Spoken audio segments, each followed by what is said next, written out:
Why is someone yipping in chat?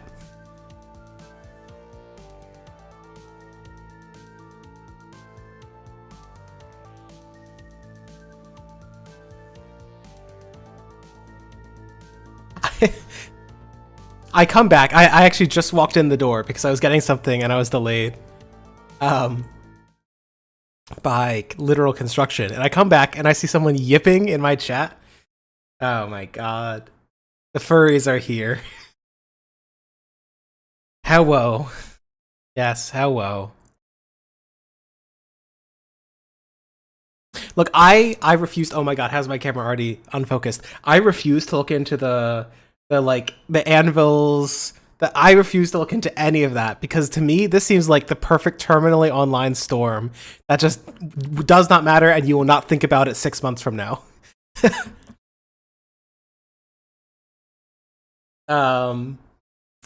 Howdy y'all. So things that we've got lined up today are there's a panel with Wix audience and some rightists about Javier Milei. They want to argue that he's good and he's going to bring Argentina into universal progress. That's maybe exaggerating a bit, but people have insanely high hopes for Javier Milei. And there's a whole bunch of people in the Wix panel who are going to defend it. Javier Milei, if you remember, is the guy, the literal anarcho-capitalist who believes in Austrian economics, who wants to ban abortion from conception, wants to basically do school vouchers as an entire replacement of public education. He wants to privatize every company that he can. So all the state-owned oil, all the state airlines, whatever, it's all privatized. And he wants to destroy the vast majority of the ministries. So this is going to be, we very rarely seen in history a government that comes in and rapidly raises social spending. But the only times we've ever seen a rapid decline of social spending are the collapse of the Soviet Union, the end of Maoism in China, and the related collapses of communism. Those brought down social spending by about 10% of GDP, which is my bet for what you'll see under Javier Milei. So it was pretty bad in China and it was pretty bad in the Soviet Union. Like rural poverty was not abolished, but it came roaring back in the 90s after China abolished the Iron Rice Bowl. And Russia's shock therapy is notorious for how bad it was. It is literally like a worldwide example of what not to do. Anyway, I'm sure that Javier Milei's experiment will go great. Najwan says, but selling organs is based. Okay, I saw there was some discourse about this on Twitter, and my take is that I gave this before. I think if you have a government monopoly, and you're basically giving people, like, if it makes you feel like your lefty like senses are upset by this, instead of calling it like an organ market, call it like an organ public option or something. And my take is that it's probably fine to pay people to give up non-essential organs that don't destroy their life function if it's a government monopoly, which means that like that eliminates the threat of stuff like organ farming or kidnapping or whatever, because you need to have someone who's like willing to do it on their own terms, ideally in a government facility, right? In the context of something like single payer healthcare, it would still make sense to subsidize people giving up organs if there's an organ undersupply, which there is in countries with single-payer healthcare. Like Canada still has an undersupply of organs, Britain still has an undersupply of organs. All the single-payer countries have an undersupply of organs. So the ways that you can fix that are one, pay people, or two, take them after they're dead. And the ways that you do taking it after they're dead are one, make it an opt-out system, which means that automatically you get enrolled, or two, make it a conscription system, which is basically means remove the right to you to own your body after you die. And I tend to prefer the latter one because I'm completely insane. But the American public and publics around the world despise that. Honestly, whatever, anything for bodily autonomy. Yeah, this is the argument that I give as well. If you think that people should be able to do sex work, if you think that people should be able to do dangerous, like high lethality jobs like logging, oil work, whatever, then in all of these instances, you're not saying like, oh, this is like bad for the average person, therefore we should ban it. You're saying this is bad for the average person, but it's going to be filled somehow, or people are going to die in the case of organ undersupply. Um, and so, like, you might as well make it work as well as possible. Because I'm completely insane. I am completely insane. What do you, I guarantee you that less than like 1 in a million Americans have a politics as like niche, but like weird socialist, democratic socialist, but like also authoritarian in weird places that I do, right? Like, what percent of democratic socialists even have opinions on organ trading? Come on. I am against single-use kitchen. I'm not against single-use kitchens. I would prefer to make them more expensive. That's it. I want a tax on single-use kitchens. That tax would be called making places without a full kitchen, just a micro kitchen, way, way, way cheaper. That's it. That's all I want, okay? Is that too much? I just want to ban guns, okay, but only for household use. I do want to allow you to have them at the People's Armory, where you can go down and shoot at the people's targets using the people's bullets. But yeah, I'm completely insane. I'm not like the other girls. I literally am not like the other girls. You will eat with people. I unironically think that trying to make it harder to eat alone might be like, it's one of the many things which might encourage a rejuvenation of the social sphere. Or I should phrase that another way. Not making it harder to eat alone, making it easier to eat together, and also making it a little bit harder to eat alone. And so stuff would be like DoorDash. Okay, I'm spilling the beans, okay? Uber Eats drivers do not make money. On average, they run a net zero. Like, they are paying for gas and paying for wear and tear on their car, and that's it. They're not making any money. Like, the delivery ecosystem is terrible, and it only worked for a little while because of subsidy by mega corporations and people making bad decisions. If you want a living wage for all people, food delivery will not exist. It'll become automated, maybe, but it will not exist in the way it does right now. So what's the solution? Well, there should be cheap-ass food that everyone can go to and ideally eat together at. I know this is, again, one of my niche but completely insane views. I want more beer hall-style eateries and fewer separate table-style eateries, okay? I want the big, long column with 50 damn seats, and you sit down, and you get your beer, and you get your food from the big vat of, like, spaghetti, okay? The 5,000-person vat of spaghetti, and you say, oh my god, I love this. And you're sitting across to someone, and you say, wow, this spaghetti is wonderful. I'm so glad I'm eating the people's spaghetti. And then you date, and you fall in love, and you die together. It's really that simple. Social wisdom going left. Yes, a whoa, a woo. Yes, Miss Furry. I actually don't know if you identify as Miss, sorry. It'll be awful. Okay, liberal. I was gonna talk more about Javier Milei, but I got really delayed by traffic, so I didn't have enough time to prepare everything I wanted to. But I have to show you this meme made by Benny Johnson, who, in short, is one of the dumbest and most cringe men alive.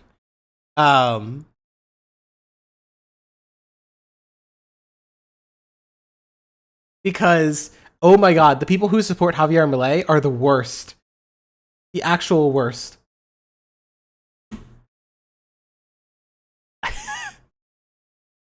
One second.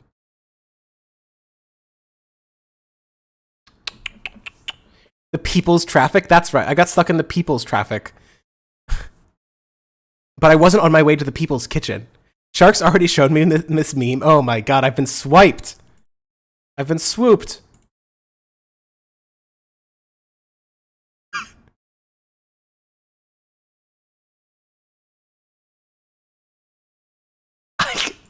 Okay. This meme is like a time capsule from 2016.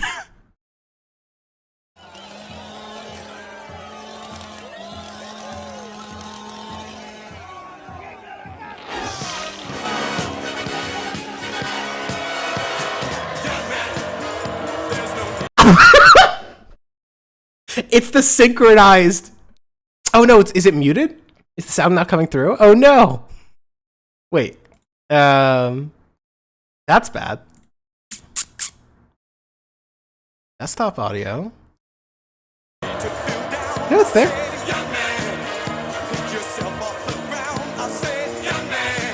I love this meme so goddamn much because it's literally just 2016 era. Like, they've been using this person's face so much that it's funny to them. That, like, just seeing this makes it into a meme, and I love that. It's so goddamn funny. And then all they added to it is Trump dancing. Again, literally something they did from 2016. Copyright strike, it's over. Did I get struck? Is the stream not here? Oh my god.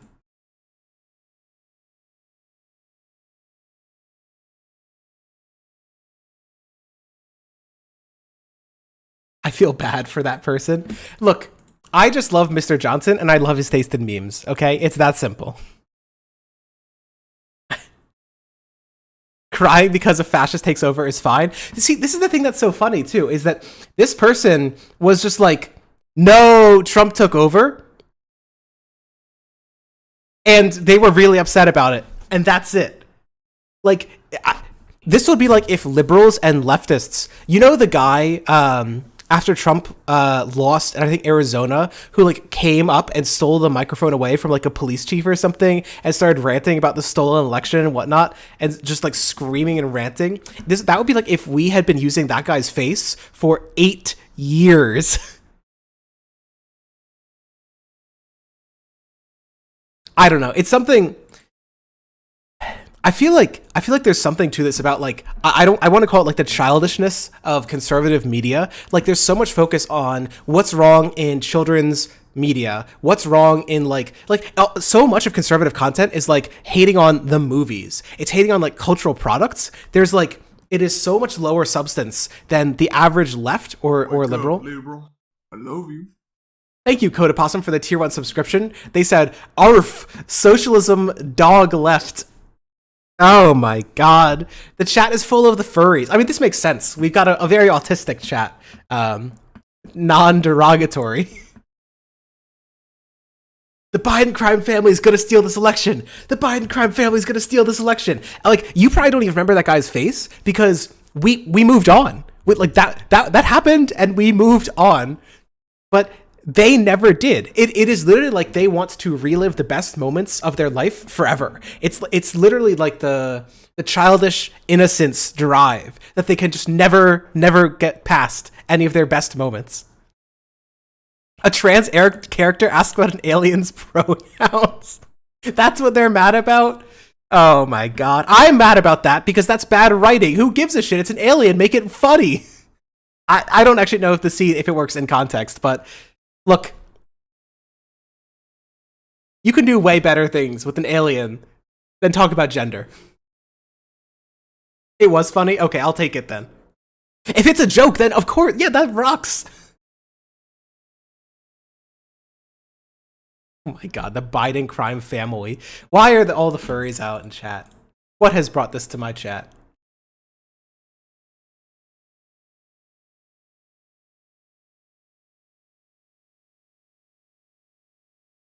It's funny because their pronouns are only the.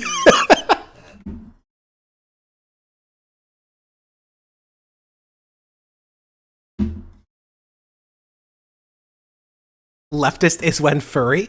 Okay, furries are either libertarians, and every libertarian furry is also a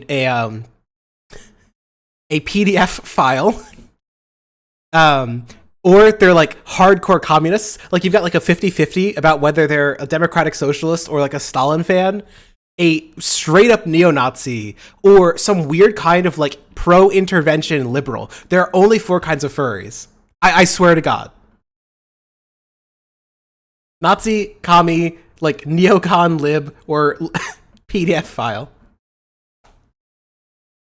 Good content draws the masses. That's true. The intellectuals among us, we are drawn to the tails and the scales.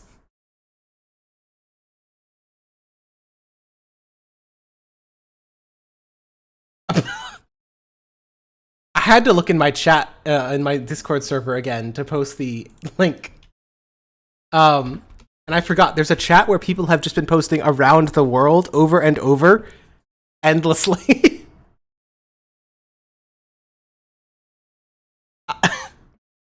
God damn it! What a dumb website. What a dumb. God, I love it.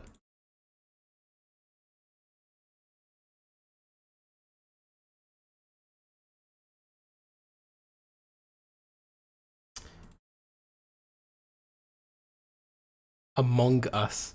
So true.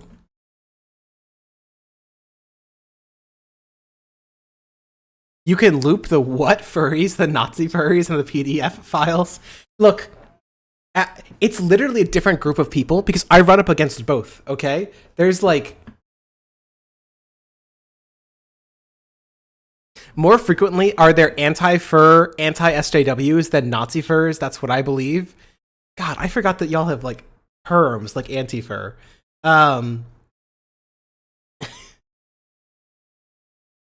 More anti-fur, anti-SJWs than Nazi furs. I think that my take is very simple. I think that furries tend to be autistic, for basically the same reason that trans people tend to be autistic. In that autistic people are less willing to follow social expectations, for obvious reasons, and that leads them to have all the weird politics that trans people do. Like, trans people who are political have such a weirder range of politics than do non-trans people. So I think underneath it all, it is once again autism. I know a furry who is an IRL tank commander, so the neocon one tracks. That's funny as hell. And non-credible defense has a decent amount of furries. All right, neocon link confirmed. Confirmed! All right, this reminds me. I should get ready for that panel. Y'all should like the stream. Yeah, I wanted to... It's still so funny to me. I can't take Javier Milei seriously, which is bad because he's like an actual threat to the country. But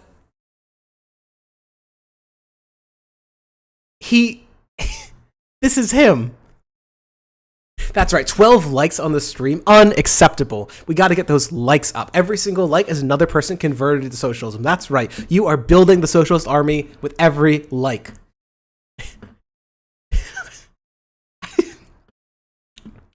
I'm just glad that he's living his dream. I choose to believe that Javier Milei is also an autistic king, okay? But he's literally doing... This is another meme. How is there a panel on Milei without me? I'm Milei's #1 fan. You should have asked to get on. Damn, we could have had a Condo Boy streaming for the first time in ages. It's literally him. The rat or whatever, the wolf, the furry logic AnCap wolf is literally Javier Milei, the president of Argentina. Javier Milei.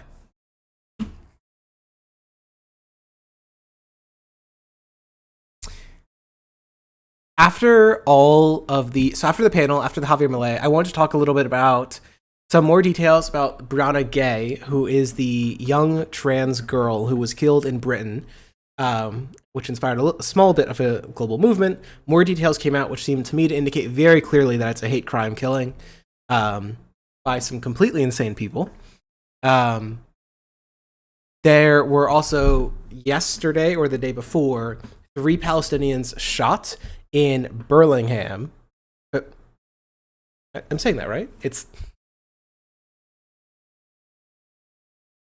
What's the... Burlington, not Burlingham. Oh my god.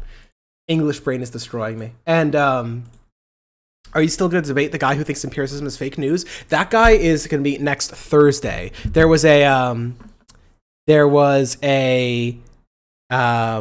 scheduling mix-up because they were in Australian time, so they were a day ahead of me, and so we would have been debating on Thanksgiving, but it just didn't work out. That thread was horrific, dog. It was something is wrong with those kids. Yeah, no. Puppy from the alt. I know exactly. They're the person you're referring to. I can't remember their name, but they're like very prominently furry. They have like the furry profile picture and everything, and they were prominently involved in COVID research. They tried to kill her first with ibuprofen, right? Yes. So they tried to poison her with ibuprofen, which is both really funny and really fucked up. Like, get your game up, right? Yeah. What are you doing? But then they escalated it into this completely insane plan to just stab her in the open. And they wrote it all down in text about how they were going to do it. So they not only planned it out, but they planned out the dumbest murder plan. And in particular, the of the two, there was a young girl and a young boy. The young girl seemed to have had a romantic infatuation with Brianna Gay, or maybe not romantic, but at least like an interest in her, and it made her heart flutter or something. Just completely insane. Completely insane.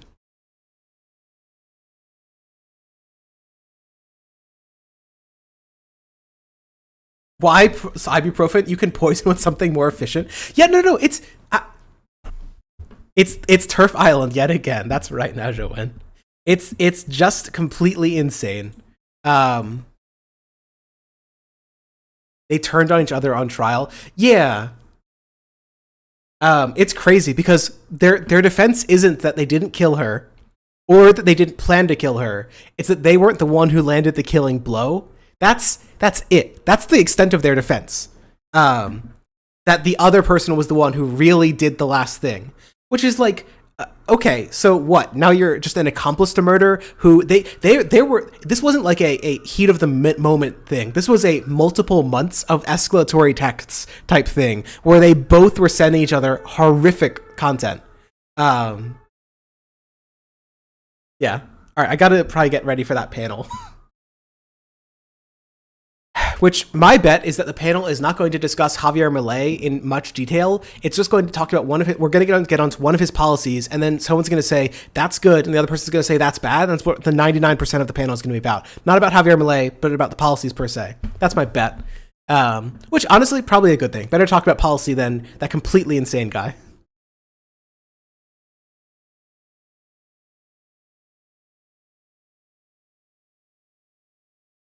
Leviathan and the air pump can be directly linked to the TERF movement in the UK. Okay, I really like the explanation that goes a different route. It's that radical feminism never had much power in the United States just because the US is a way more conservative country. So there was way less of a secular leftist movement that could be converted over to TERFism. Like truly radical feminists who then by like a turn of hate essentially go away from that and turn around to transphobia.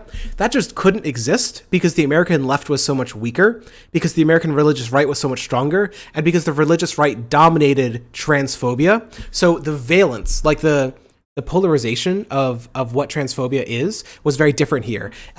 In the UK, transphobia had a lot of secular underpinnings, but in the US, it always has, or almost always has, a religious underpinning, which actually polarizes atheist, lefty seculars, who are the ones who are going to be the radical feminists almost all the time. It polarizes us against transphobia. So I actually think it runs through religion. That like even though the average person in Britain is more likely to support trans rights, the average American elite is more likely to support trans rights, which is an odd reversal. That's my bet. Shouldn't policy be the thing you can most easily attack an AnCap on anyway? Yes, actually. I think that getting into the details of Javier Milei is probably a mistake. Just because, like, we don't really know whether he's going to be able to pass anything that he wants to do. So it gets into a lot of, like, well, he wants this, but maybe he won't get this. Maybe a good policy will come out in between. Najwa says there's a truth to that, but the part I'm talking about is how the new atheists had a lot of influence on TERFs and how they couch their views on biology and scientific facts. I think there's truth and falsity to that. Like the TERF movement.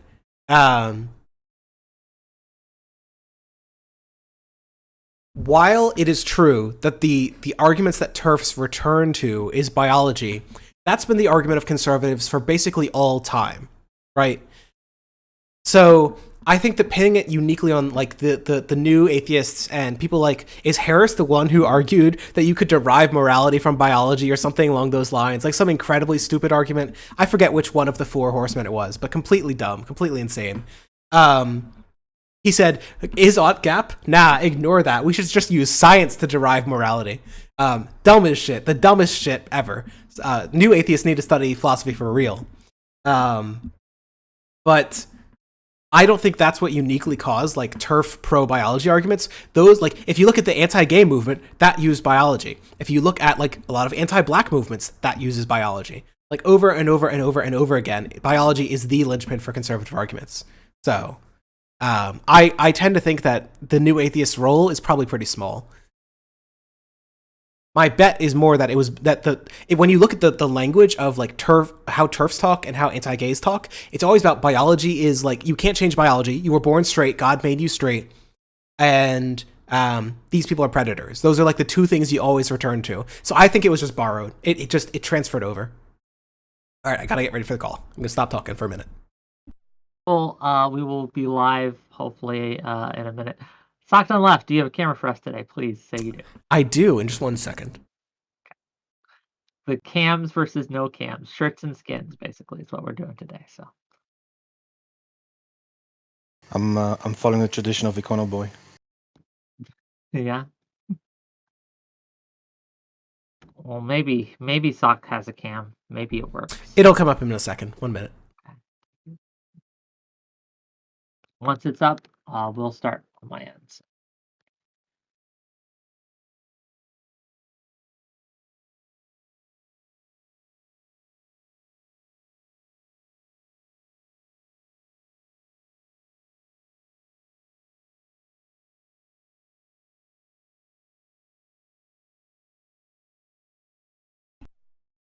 Beautiful. Okay, and with that, let's get this party started. Hi, SDL. How you doing? Hey, I think we're interrupting Wix. Yeah, we just literally just went live on my end. So I'm so sorry. Going. It's all good. Excuse you know me. what? Hello, chat. You were very quiet all up until the point I needed you to be quiet, and then you were like, "Okay, now it's time." I'm sorry. So sorry. It. It's all good. Okay, go ahead. Go ahead. It didn't happen. Cool. Thank you. Okay, reset. Okay.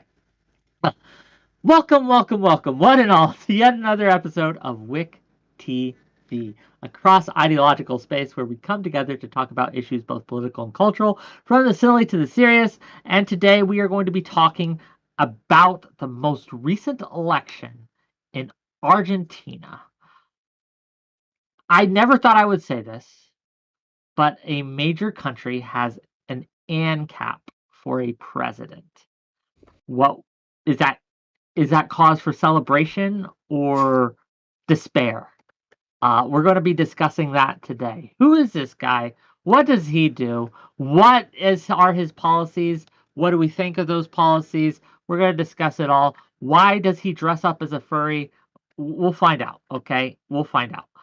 But I wanted to give each of my guests here a brief introduction before we get too far into things. And we're going to start in the reverse order of the screen here. We're going to start with PZH, Philosophical Zombie Hunter. Tell people who you are and what your basic thoughts are. Go ahead. Introduce myself or Milei specifically? Say who you are and what you think of Milei. Yeah, so I'm a philosophical zombie hunter. I debate capitalism. I identify as a techno-capitalist.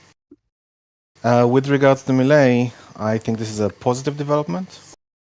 I think that it can only help the Argentinian economy.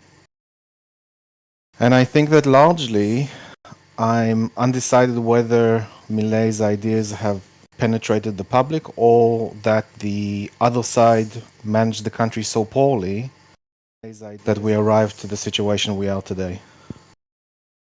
Okay, well, we'll get into it as we go.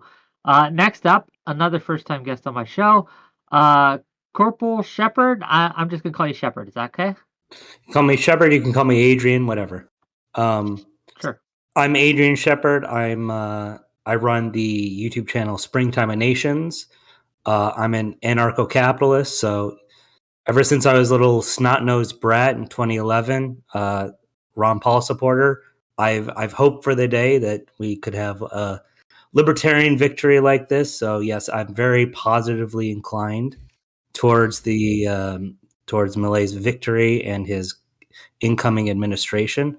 Although I do agree with PZH that, or at least I think I agree with him that it's unclear whether or not it's specifically interest in libertarianism as an ideology rather than just frustration with every single other ideology that has been tried in Argentina that's led to this. But either way, I welcome this victory for libertarianism.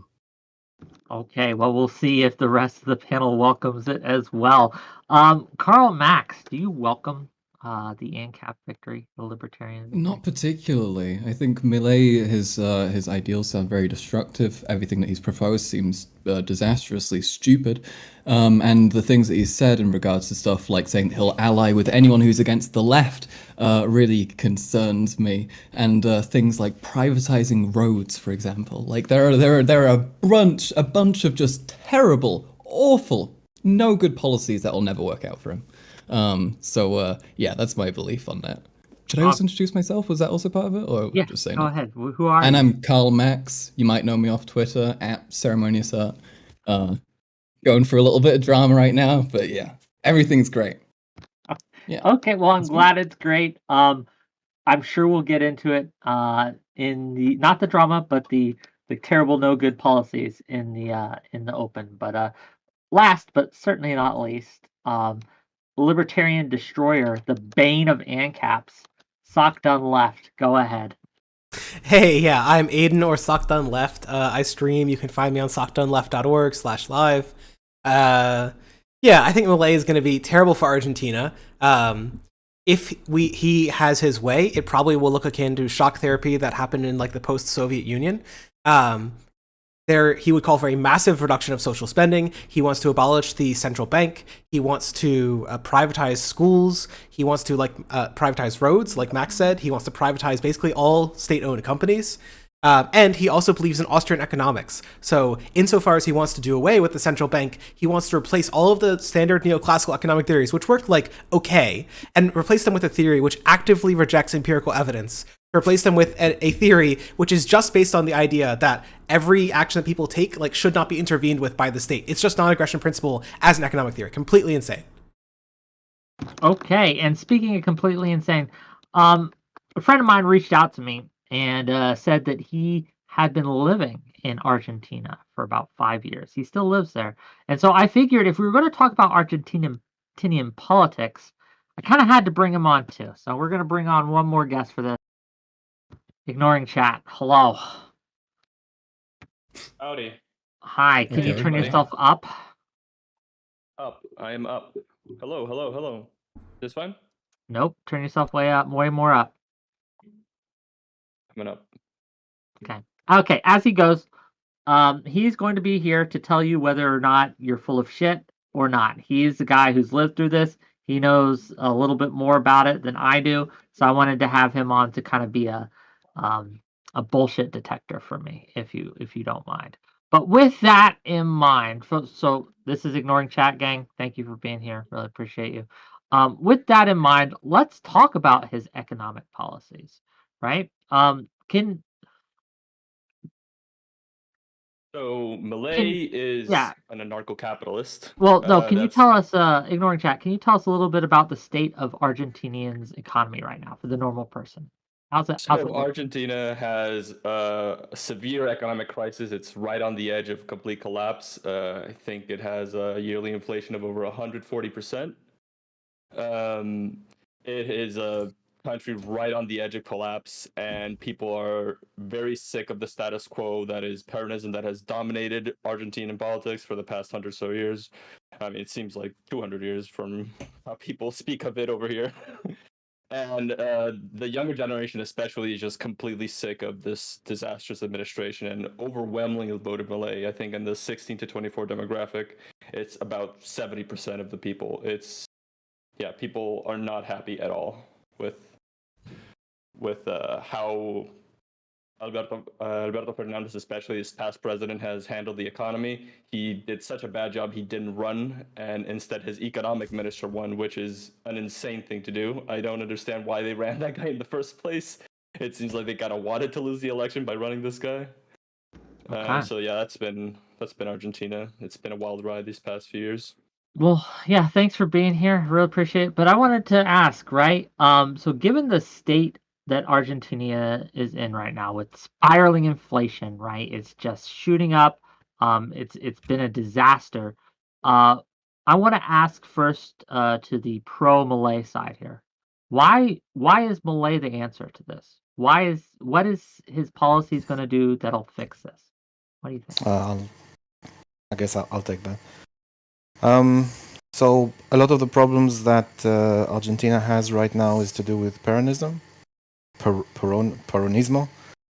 Can you elaborate what that is? Peronismo? What does that mean? Basically, like I can summarize it in 3 main categories. It's high public spending, excessive intervention in the economy, and powerful trade unions. Specifically, with the issue of the inflation, it is the printing of money that the government's trying to fund its spending. It's I'm sure ignoring Chad can expand more than I can, but it's destroying the country. It's destroying the wealth of the poor. 40% of the country is poor. 10% are homeless. Mm-hmm. So it is gone to such a situation that people are suffering so much that they want to try something new or undo it. What is Malay going to do to fix it is my question. He's going to cut spending. Slash public spending with a chainsaw. That's what he wants to do. He wants to slash the state. He wants to gut ministries. He wants to do whatever, he wants to privatize everything pretty much.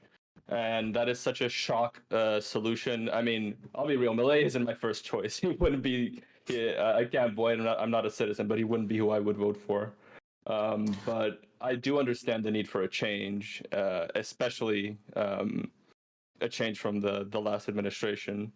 He said we need to cut public spending by 25% to achieve fiscal balance by 2024, and he says that this needs to be done. Otherwise we're like on the verge of hyperinflation, which is something that a lot of people in Argentina has dealt with inflation for a very long time, but also now we have this new generation of Venezuelans as well in the country and other immigrants who come from countries that have already gone through an economic crisis, and now they're able to vote here, and now they vote for this Milei guy who's the only guy pretty much talking consistently about like we need to stop inflation that distracts, we need to do something about this. Why won't that work? I guess to the anti-Malay side. So it sounds reasonable, right? You have hyperinflation going on. You have nothing like all this government spending that's leading towards this. It's helping this. It's crushing the poor. Why will cutting spending not work? Like, isn't there a point where you just have to kind of like say, okay, we just can't afford this? What I would just first note is that the link between public spending and inflation isn't like an obvious or direct one. The US had, for example, the strongest, largest COVID relief out of every country on Earth. Literally every country on Earth. And it's also had, since then, some of the lowest inflation in the rich world. It's still really high, but it's been lower than literally every other rich country. So, they spent a bunch of money, that must be what causes inflation. It's not so simple. The reason that inflation is happening is if you spend a bunch of money and you don't pay for it by loans or taxes, but you pay for it by printing money. And that's it. Yeah, and that's what they did, and that's why Milei wants to dollarize, to get rid of overspending, to printing more money to pay for public services. You get rid of the central bank, and you don't have that problem anymore. You have the problem now where you're relying on the United States to draft your monetary policy, but it seems like it's a financial reboot, and that's what people voted for, more so like any outrageous thing he says or about past wars or any seems like his temperament. accelerationism, People look past those things because they want to vote for the reboot, the economic reboot. Max, what did you mean by accelerationism there?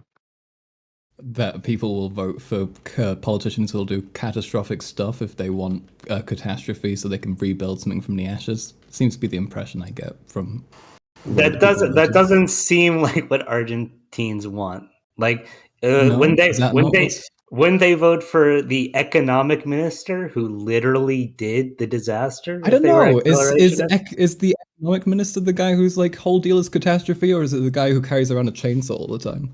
Like, let's be real The here. If guy we're who's talking carrying about on the something like, chainsaw is the guy ranting about the people who who are responsible for the catastrophe. Yeah, well, and right, but even his if you don't solution is like to them, like take away even more stuff that people could be using to get out of the catastrophe, right? It's getting rid of things every people like could be using. But I mean, but if you don't have the money to spend, then how is it helping people? I mean, you could help people short term by doing that, and that's what I the think, Massa administration did during their entire Mhm. term, and they have, or you know, his economic ministry Well- did his entire term, and now they have nothing to show for it. Right. Well, if Milei wants actually to have the money to be able to help his people prosper, then why is his like tax policy so shit? How are they even going to have the money to do that then? Yeah, like if you taxes, go on.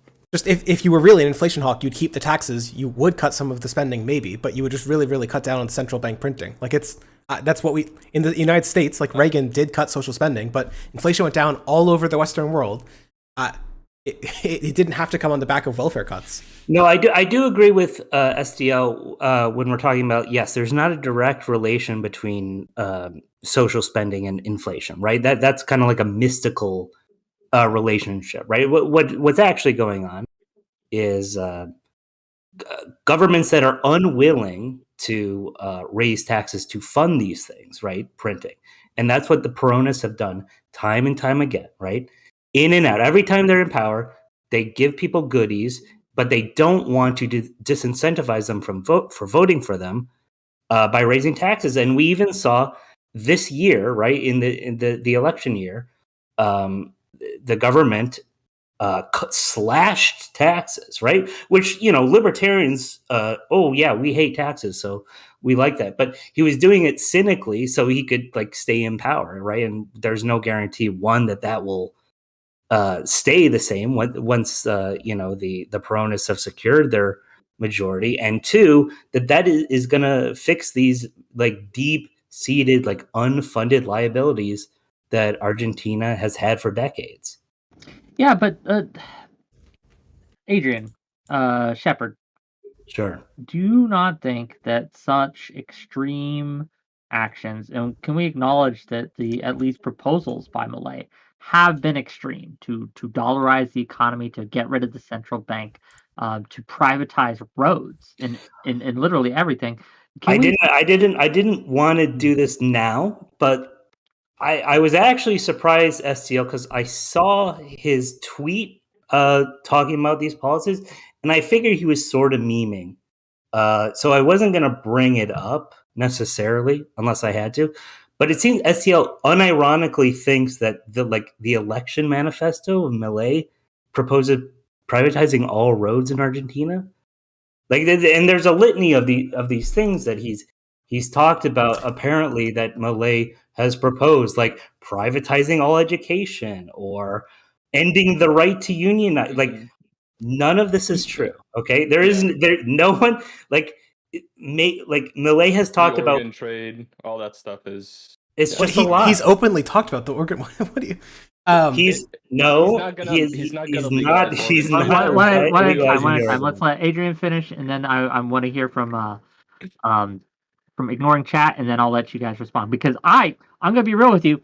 I thought he said that. I saw a New York Times article the other day talking about him legalizing selling your kidney and shit like that, right? Okay, Yeah, so here's an article. As a public intellectual, he has discussed potentially at some point, based on the ideas of libertarianism, legalizing the sale of organs. He is not running on legalizing the sale of organs as of 2023, and in fact has explicitly denied that he is going to do that at any point in his presidency. Okay, He said he 50 has years an from article- now, maybe he can do it in Ancapistan. He totally has different. anarcho-capitalist brainworms. Like, he's gonna talk about those weird things, but he's not. He has other priorities as a president. He's not gonna even get anywhere near doing anything like that. So if you have a link that he says that he's absolutely not going to do it, then I'd love to see that, because everything I've seen He posted on Instagram specifically, and it was like a litany of things. Do that? I mean, just think through it logically. Like, why would he do that? He's an AnCap. To do that. What? He does. Well, the idea that he's an AnCap is also, I think, something that we Okay, can talk he literally did a podcast. He literally did a podcast where He's an AnCap. Stockton left. I want to hear from Stockton left. Stockton left. Go ahead. Sure, He literally did a podcast. Okay, so he on the AnCap thing, he literally did a podcast where he brought out an AnCap flag and explained why he supports the two colors of the AnCap flag. That it's like wealth and black is for freedom or something. He dressed up as Captain AnCap. He believes in Austrian economics. If he's not an AnCap, he's like 99% of an AnCap. What does it fucking matter? Like, come on. If Biden came out with like a Hawksist flag, which you might not know, but it's like some specific brand of communist or whatever, and you were like, why would Biden bring that out? You'd probably think, oh, he's probably a Hawksist or whatever. It's really weird for a libertarian candidate to have an AnCap flag and like rant about how cool it is if he's not an AnCap. He's an AnCap, but do you think that 55% of the people that voted for him are suddenly AnCaps now because they want to vote for him? Do you think let me break this loop by $5 for fondue. If America had the best control over inflation, why would trusting them with your economic policy be a bad thing? And $10 from Lesson Cell to say Milei is trying to encourage people to sell their organs. He's giving the people the choice to do it if they so want to, as free people. Although I don't think it is good. People do have a right to choose. Zephyr Hash for 100 bits. How dare Argentinians have a say in their own elections? Don't you know the American left disapproves? Shame. I don't think either of us are saying that. Yeah, I'm calling for a CIA coup. I support Joe Biden. And what are you talking about? Look, they gave me money. I say the things. But I wanted to. I know PZH wanted to get in there, so I wanted to get in there. So yeah. But before we do, are you guys saying that he's not actually going to implement AnCap-like policies? No, right? Not at all. No, he's not. He didn't campaign on those things. Like, there are weird AnCap brainworms that he has that make him talk about these strange things that I don't support. But he is not campaigning like, we must legalize the organ trade. This is my priority. We need to do this. No, he's running like as an economist, and that's why he won as an economist. Okay. Yeah. PZH, go ahead. So I just wanted to address the point about empirical data. Two things. SDL is saying that he's ignoring the empirical data, which is not true. SDL needs to contend with the fact, and Karl Marx, and contend with the fact that Argentina has 143% inflation, largely due to policies that SDL or Karl Marx would support. Maybe they didn't materialize in the way they would have expected, but in terms of like the category of policies, they're outright something they would endorse. Now, with regards to Milei, I just want to add like some history. Milei started his career as an econometric, which is a very mathematically heavy economics area. And over time, and he was also a professor in university, and he taught economics. And over time, he realized, after churning a lot of numbers, that the principles of the free markets are what actually work, are like what actually improve the economy. So that over time, he switched over, and I think in around 2013, he switched over to Austrian economics or Chicago economics, Milton Friedman, Mises, and stuff like that. And he has a lot of knowledge in this area. So saying like flippantly he has no idea what he's talking about from a bunch of people whose policies have caused what Argentina is experiencing now is a bit disingenuous. Okay, I'm going to let the accused respond. SDL and Max, go ahead. The claim isn't that Milei doesn't use empirical data. It's that Austrian economics, as like a foundational thing, rejects the use of empirical data for like evaluating whether a policy is good or bad. They think it also not true. That's also not true. Okay, that is not true. I can quote you Mises if you'd like, but this is like a central part of Austrian economics. They think that it can be proved deductively from first principles that everything. That is a subset of Austrian economics. That's true. That's Misesian economics. And do you want to know which economist Milei has quoted? What do you mean? You don't think Milei has quoted Israel? Okay, this would be if someone had like started quoting Karl Marx or something, you'd be like, hey, maybe they're completely a Marxist, but at least there's a little bit Marx in there. No. Come on. PZ pointed out, Milei is a great admirer of Milton Friedman as well. He is not an Orthodox Austrian at all by any means. And if you just take a quick look at even his like Wikipedia page, to say nothing of like the actual articles he's written about Austrian or economics, it does not have an a Mises Institute flavor by no means. He is not. He has never taken on praxeology as his like guide. Like there are people, especially in America, in the economics world, who are of this milieu. And actually, I would say I find myself among them. But Milei specifically has a very heterodox approach. He kind of mixes both of them. The closest kind of economics view that is closest to is the people from like George Mason University in America, like Brian Kaplan, people who think Austrians, Hayek, Mises are useful and interesting, but they don't think that praxeology is like come from on high to guide all their economic principles. And like P said, he was an econometrics guy for a long time. He understands that empirical data matters. So I think again, this is another, and this was from SDL's like original litany, and I think basically all of it was a lie of things about Milei that he didn't like. So if the defense here is just that he's half praxeology or quarter praxeology or 10th praxeology, that's still really goddamn bad. Like, I just being completely blunt. Marxists use logic too. Marxists use using logic is not the problem. It's thinking that you can derive logic from first principles that's the problem. Like, that's actually a big problem with Marxism too. Just answer the question. What question? I said just answer the accusation. I did. I said that even if he's a 10th praxeologist, that's dumb as shit. What do you? Okay. What about? Do you think if someone was 10th Marxist that would be bad? Depends on which 10th, but all of praxeology, like unless the parts of praxeology they're taking are just like the standard Austrian theory, then there's nothing unique about it. I don't know. I don't want to get too deep. Okay. Yeah. Okay. Pulling back. My chat. No one knows the terms you're using. No one understands praxeology. No one understands the Mises Institute. Right? They aren't deep.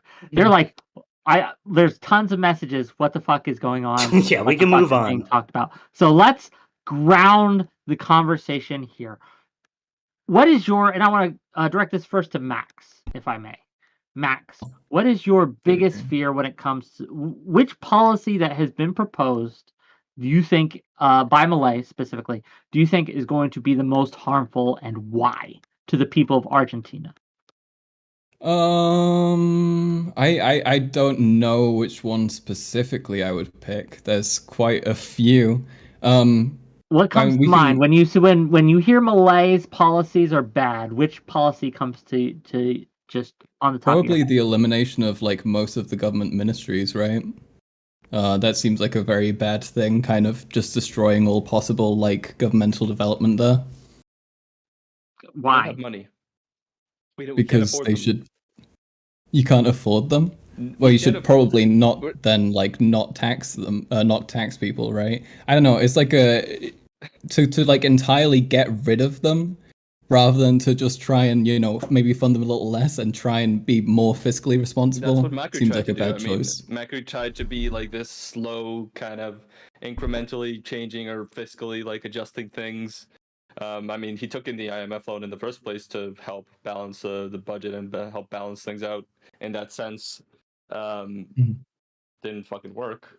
Okay, so one guy does it wrong doesn't mean you can't do it right, though, right? The problem is the politicians, and that's why people voted to get rid of the politicians and get rid of like public spending as much as possible. Because there's another thing we haven't talked about really is the levels of corruption that are in Argentina, and the power that an outsider like Milei has, like standing up to those powers that have plundered and sacked and looted the country. That's the real reason people don't want people in these ministries with like overinflated wages calling the shots anymore. They just want to dump the thing and just let the private sector take it over.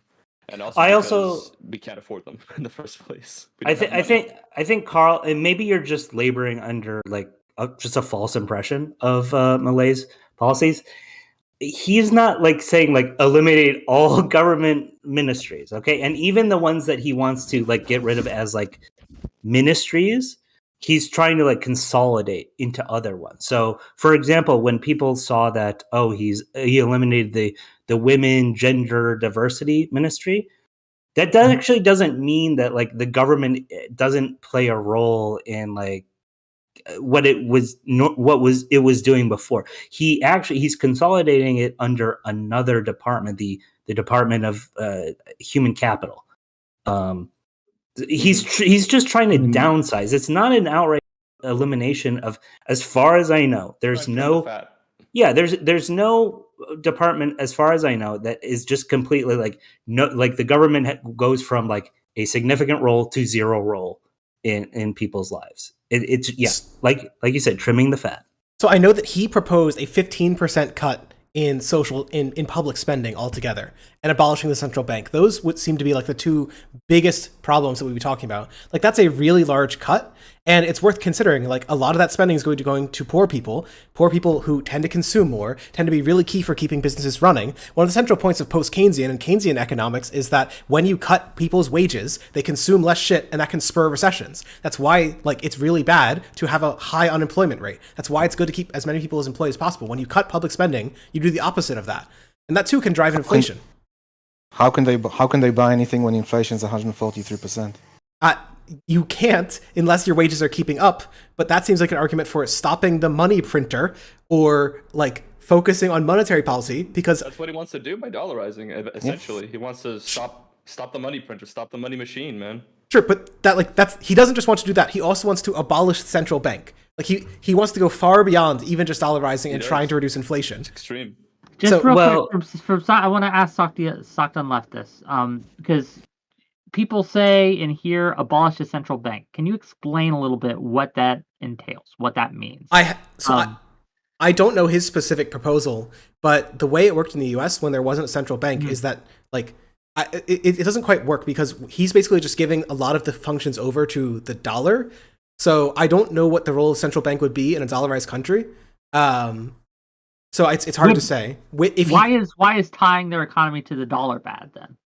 It could be good or bad. Like this is the thing that I said. I would love to hear some like more solid empirical research on, which I haven't been able to find. Like whether dollarized. We're gonna find out in Argentina. That'll be our case study. But go ahead. Well, hold on. We have a bunch of examples. Well, no, I want Stockton Left to finish, and then I'll let you guys respond. My point was just it could be good if it cuts inflation. It could be bad if it hands over control to the United States.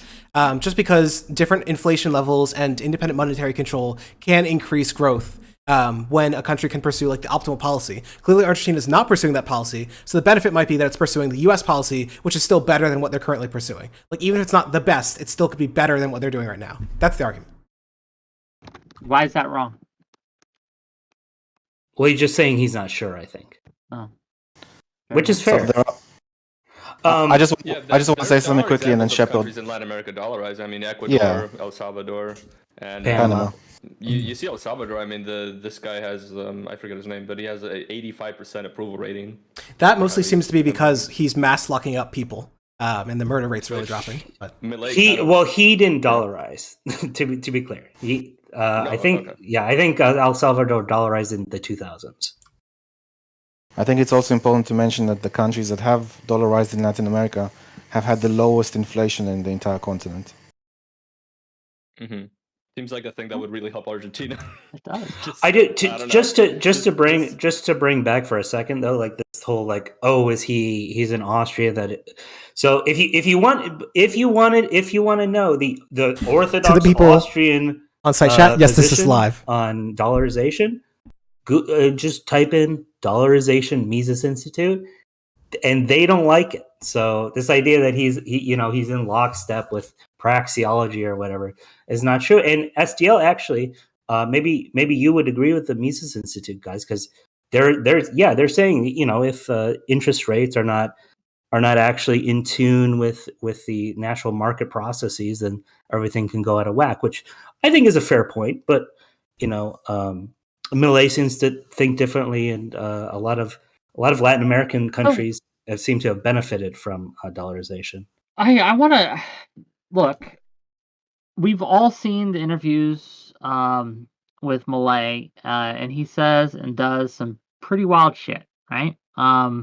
He memes a lot. Again, he dressed up as Captain AnCap or some shit, right?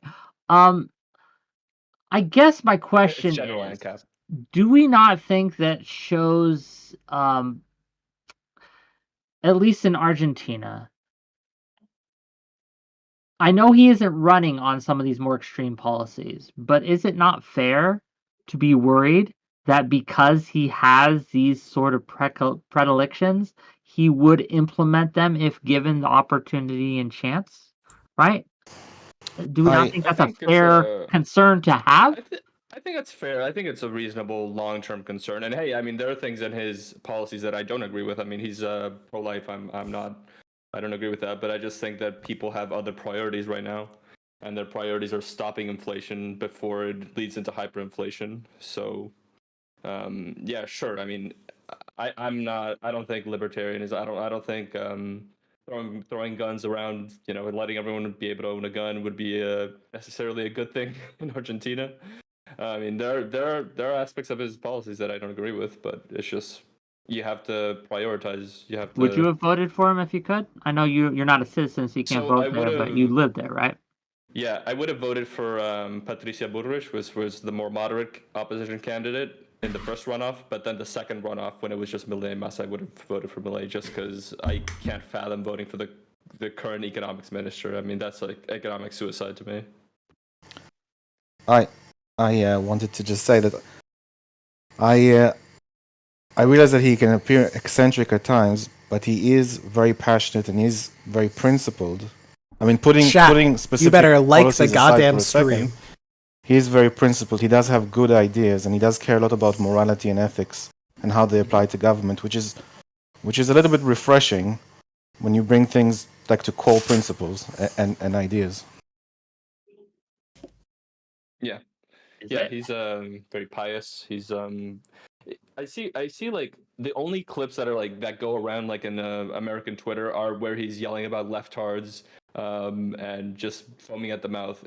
That's like not how he campaigned most of the time here. Most of the time when he was campaigning, he had his moments like that, but it was mostly throwing shit at the politicians and throwing shit at the people responsible rather than just generally ranting about leftards.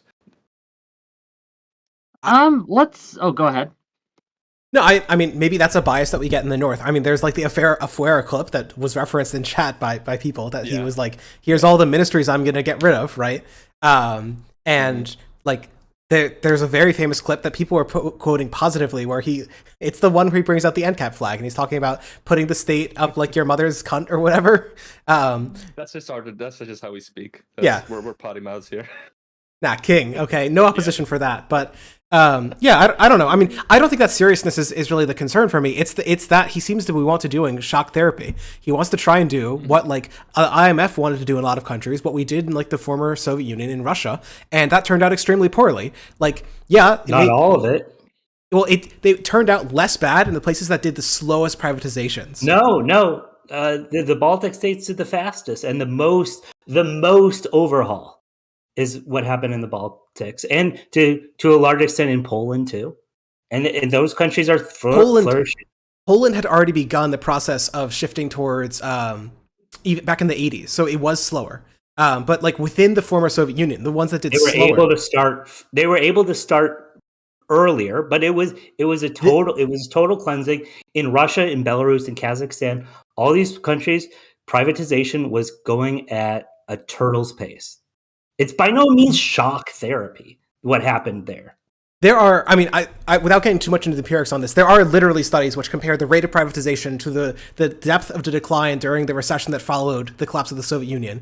And it is also worth looking into how privatization was done, right? Like in Russia, obviously, like one of the big problems was, oligarchs, basically people who were like commissars in the Soviet Union had the political clout to basically amass their own little fiefdoms like during this period, right? And that didn't happen in other countries. And that's an important thing to consider. Do we think that Argentina is going to be like an uncorrupt, clean privatization?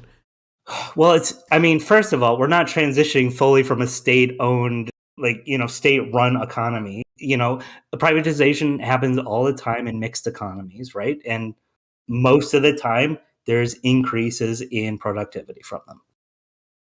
I mean, that's. I think ahead. with It regards can't to be any corruption, with regards to corruption specifically, when you take power away from politicians, or when money doesn't flow through politicians or through bureaucrats, to some degree you reduce corruption because they don't have that leverage to ask for money from people. And I think Georgia did something similar. They fired half the bureaucrats, or they fired like a large chunk of the police, and they said every time there's a bureaucrat standing between you and opening a business, or between you and getting a license for something, I'm not exactly sure what if that's exactly the concept what you were saying, that's an opportunity for someone to get bribed. So if you don't have those things that stop you, the market is freer. And let's just take like something that Milei is saying when he says the party is over with regards to politicians and this like high class of politicians that are scamming the country for money.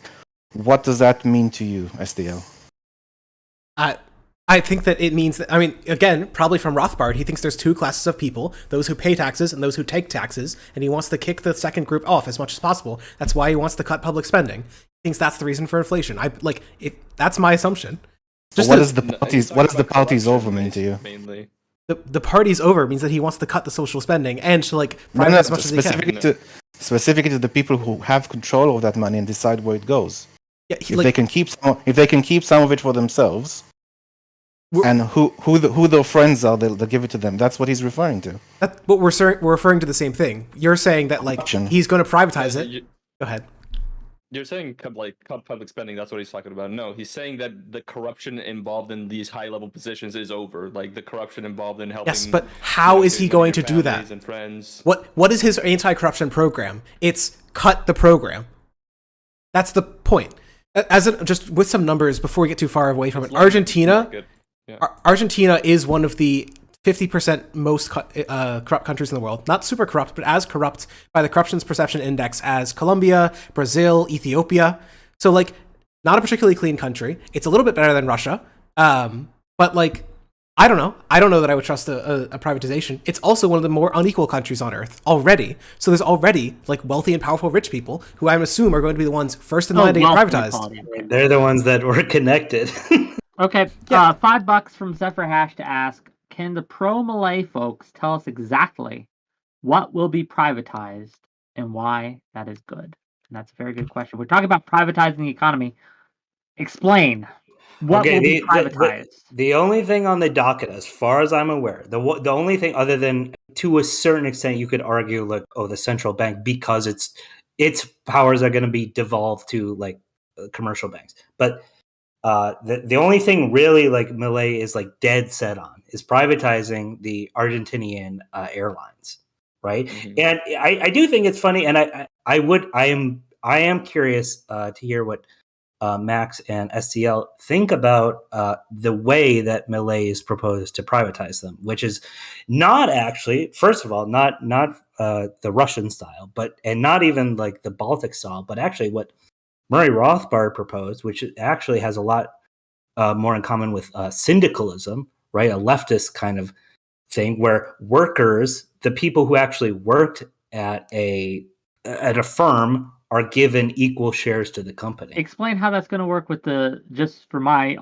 audience and my understanding, explain how that's going to work with, briefly, please, concisely, with the Argentinian airlines. Are the workers just going to be given shares of the airlines and then run it like a co-op? What they could. They literally could. Now, I feel like they probably won't want to do that, but they will be able to vote on how that's actually done because they have shares, and therefore they have a vote or several votes when it comes to the democratic process. The democratic process on how to privatize voted on by the workers of that company. Why do you guys think that's bad, Max and STL? Yeah, why is that bad? Do you want to go, Max, or Max is muted? Max, you can go ahead. I'm not opposed to handing I think it's interesting if he genuinely wanted to do this as like a give the shares over to workers. The main just what happened in part in the Soviet Union is something akin to this, is that people were given shares in firms, but they sold those shares off at usually pennies on the dollar to the ultra rich because they were in really harsh economic circumstances. It's not hard to see something like that happening again in Argentina. Again, for reference, I mentioned it's one of the most unequal countries on earth. It is more unequal than Russia currently is. That's with the oligarchs that took power after the insanely corrupt privatization. Here's the difference, though. Okay, so there's some similarity in some sense to the privatization of Russia, but an important part is that these aren't general shares. Okay, so when Russia privatized a lot of its industries, they weren't given like 100% to the workers. There was a certain share that was indeed allocated specifically to workers of large firms. But a lot of it was general shares that was broken up over, against the entire populace, which is super diffuse. You can't run a company with 100 million shares, right? And people quickly sold that because if you have a 100 millionth of Gazprom, that's going to get you $50 maybe, right?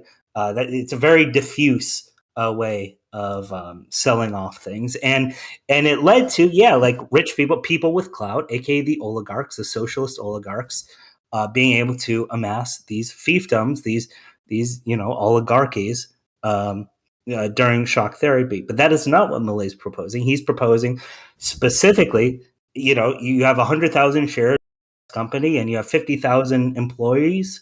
They get 2 shares and they're able to vote on who gets to be CEO, or no one gets to be CEO, or they can sell it to their neighbor, or they can sell it to someone rich if they want.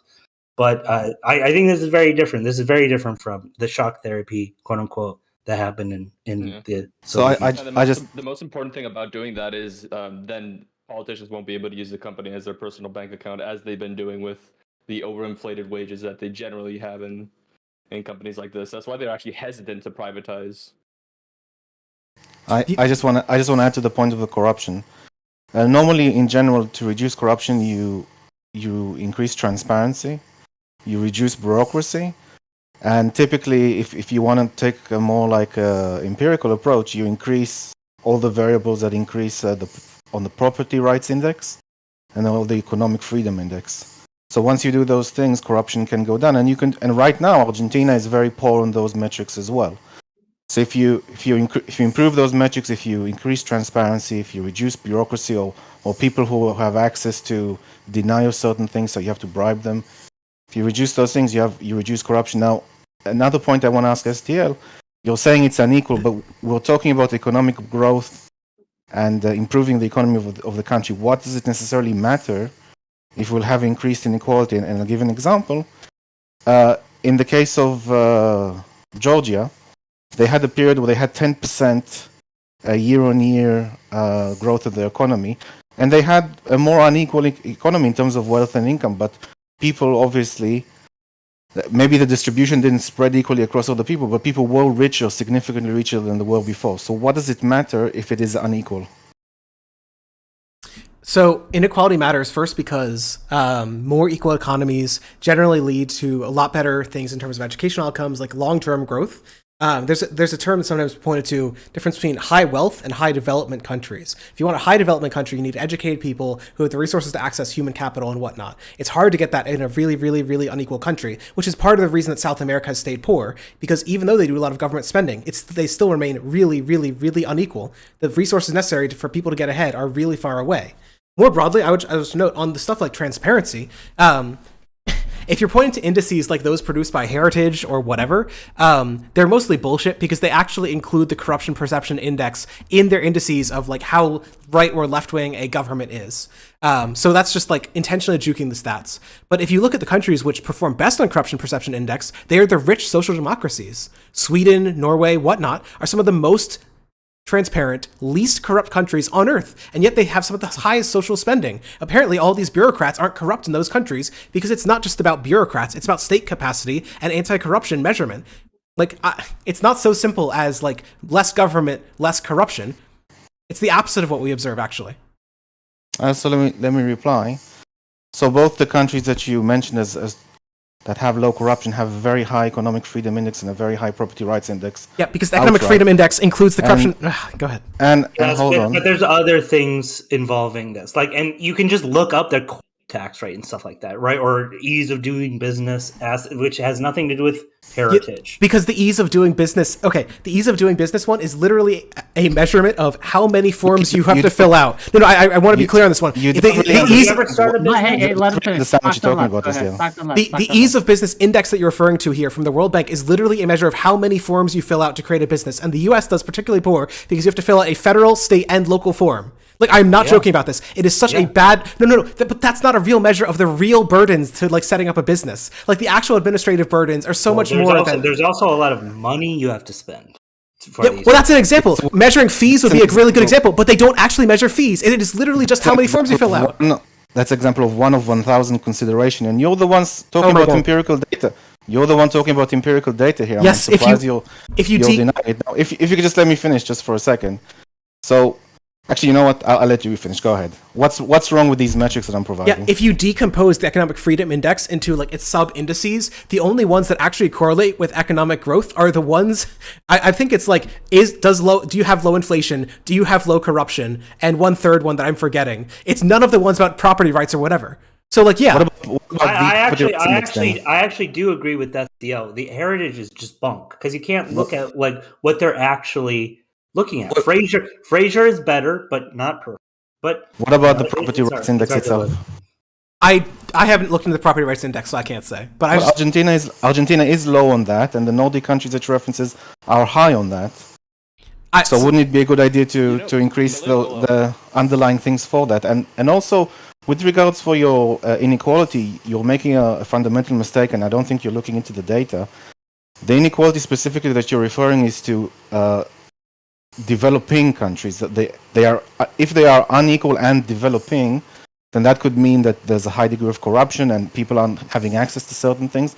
But if they're developed already, then the inequality doesn't even matter. And even to some degree of inequality in a developed country can actually lead to more growth. Well, the empirical correlations there are the opposite, that even in rich countries, more wealth and more income inequality leads to yet less growth. It's just a question about access. No, So, that's not true.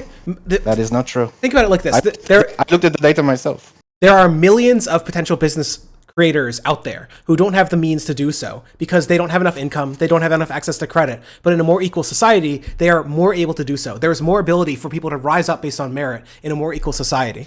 The financial markets have plenty of ways of getting credit to people who can justify that they're going to grow a business. Okay, but that's not what we actually observe. I mean, listen, with respect, I feel like we're kind of going around in circles here. Maybe we can move on to something else. Okay, so you're just bored of this particular topic. I got more, gang. I got more. Trust me. Let's talk about the Falklands. Yes. Milei has said a few things. Yeah. What do we think of that? I want the pro-Milei people to go first on this. He does seem kind of hawkish when it comes to the Falklands. No? All right. Here's the thing. Only if you take him out of the context of all his predecessors. Okay, so in Argentina, this is like the third rail of Argentine politics. You cannot say that the Falklands are British in Argentina as a politician. You just can't. I'm confident Ignoring Chat will agree with me on this. Yeah, I wanted to absolutely. That's the case. I mean, it's like you have to believe in God to be president in America. It's like basically like one of those things you can't not be. You cannot be in favor of the Falklands being Argentine. That's it's a non-starter. So what I will say is the statements Milei has made about the Falklands puts him into a relatively dovish camp, though. So even when he was just like a talking, my Argentine friend told me this. He said that he thought it was disgusting how many Argentinian young men were killed for this, even though they obviously were not prepared to fight a world power like Britain during the Falklands War.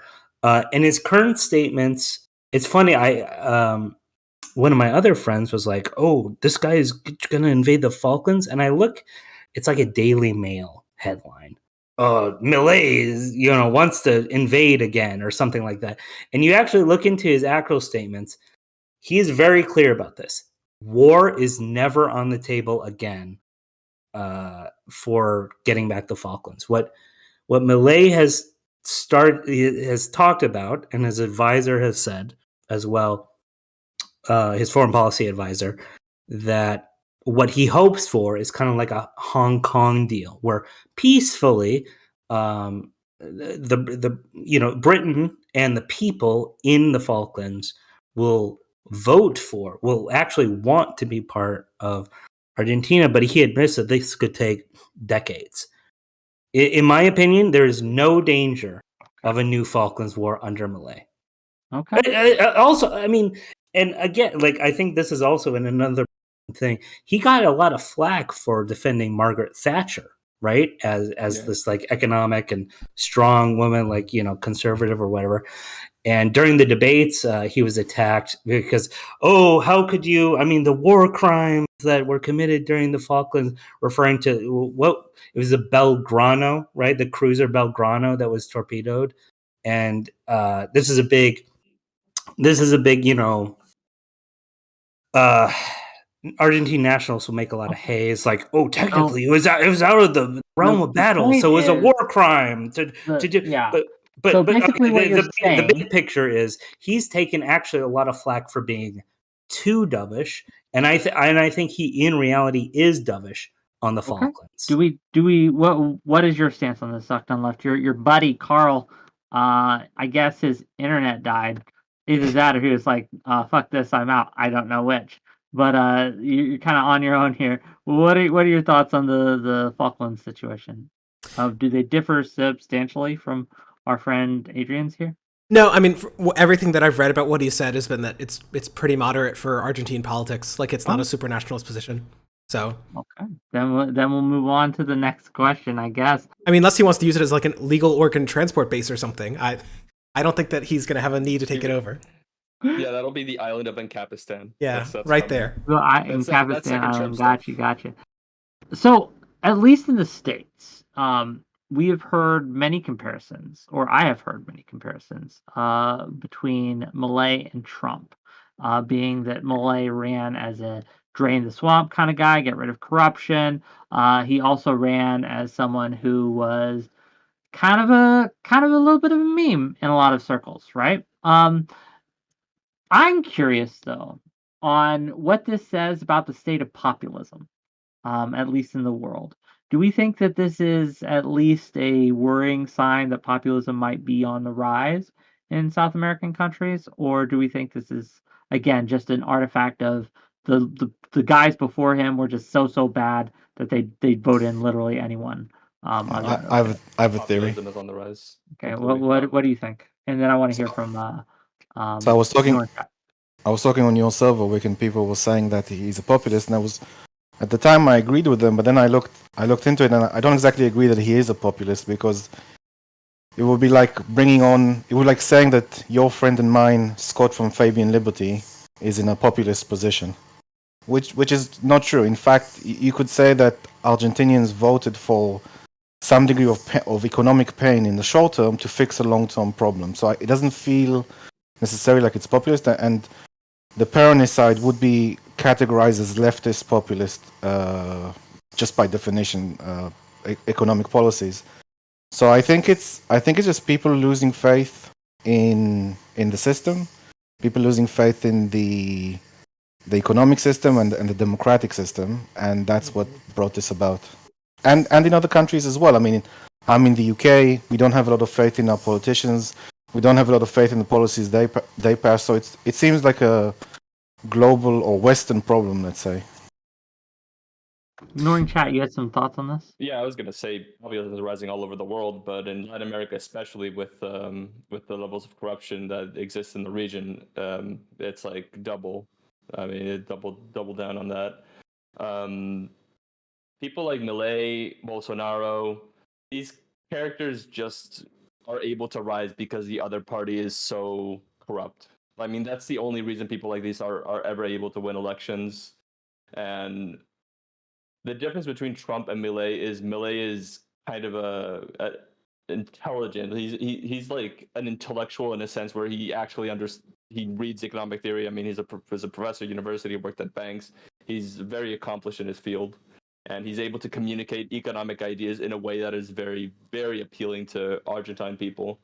I mean, there's clips of him explaining like these obscure economic concepts, and you just see like the talk show guy who's interviewing him just being like blown away, like, wow, this guy's going to be president. I mean, he's been in the media sphere for a very long time. He's been kind of getting this cult of personality like Trump, and he was able to propel that into victory.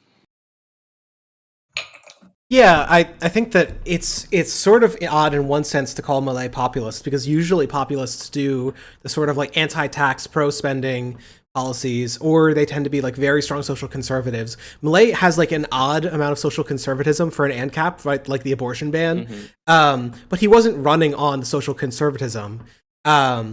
He was running on like austerity fundamentally. I will say that in the context of Argentina, I think you could argue that it fits another idea of populism, which is anti-elite. Like we even had it in this conversation. It's the bureaucrats. The bureaucrats are the reason for the corruption. Got to get rid of the bureaucrats. They're the ones really running the country. And when you empower me, I'll get in there and I'll clean house and I'll drain the swamp. And I think by that definition, you could argue that it's populist. But like, again, I don't know that this context works for every other country. Not all Latin American countries are seeing inflation of like 100%. Not all Latin American countries are, like in a lot of countries, the populists run on like, hey, we are some of the most unequal countries on earth. Please put me in and I will try and redistribute the wealth so that we aren't that anymore. And the rich don't run the country. So different elites, I guess. I will say, I think on balance, anti-populist versus non-populist, Milei has run on a populist platform for his run. But it is worth pointing out that basically Argentine politics has been dominated by populists since the end of World War II. The Peronists, starting with Perón himself in 1946, have done this, elites versus the people thing, and even say, to a certain extent, the Orthodox Peronists, capitalism and socialism have both failed us, and that we need this new third way. They wouldn't call themselves third positionists because that's bad optics, but that's basically the kind of like Orthodox Peronist line. And then you get the Kirchnerists in the late 90s, early 2000s, and they're just they're rebranding left-wing populism. It's the corrupt bankers. The IMF is screwing us over by giving us free money, but not telling us exactly what to do or whatever. So Milei, yes, is a populist, but I feel like Argentina has been so just burned over by populist waves like for the past 70 years that it's not a growth of populism. It's just it's a new brand, and personally, I like it because it's oriented in my favor, whereas most Peronism, most flavors of Peronism were oriented against the market, against private property, etc. But I wouldn't say it's a growth. That's all I'll say. Interesting. Do we know, and this is an actual question I don't know, how this will affect Argentinians' relationship to the surrounding countries and the neighboring regions? Ignoring chat, you mentioned how Argentina has had an influx of Venezuelans and other people from other countries, right? Do we see this becoming the norm? Are people going to flock to Argentina now? Or what is his position when it comes to the greater Latin America in that sphere? He doesn't want the state to deal with communist countries. Like he doesn't want direct like deals with Venezuela or Brazil or China or Russia for that matter. Not just communist, authoritarian. He doesn't want to deal with authoritarians. And he says that the private sector is still going to be able to, do whatever sorts of businesses that they want, but the state, no, not anymore. He doesn't want to deal with authoritarian states. is that a marked difference in change in foreign policy, or is that just kind of more of the same? That's huge. I mean, that's pretty extreme. I've never seen a country that just flat out says we're not going to deal with China anymore.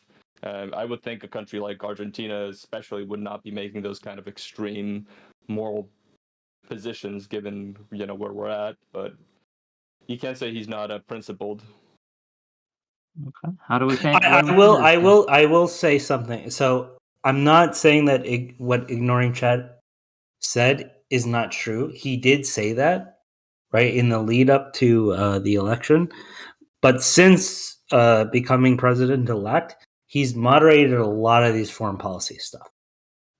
He's invited Lula to his inauguration. He accepted congratulations from Xi Jinping.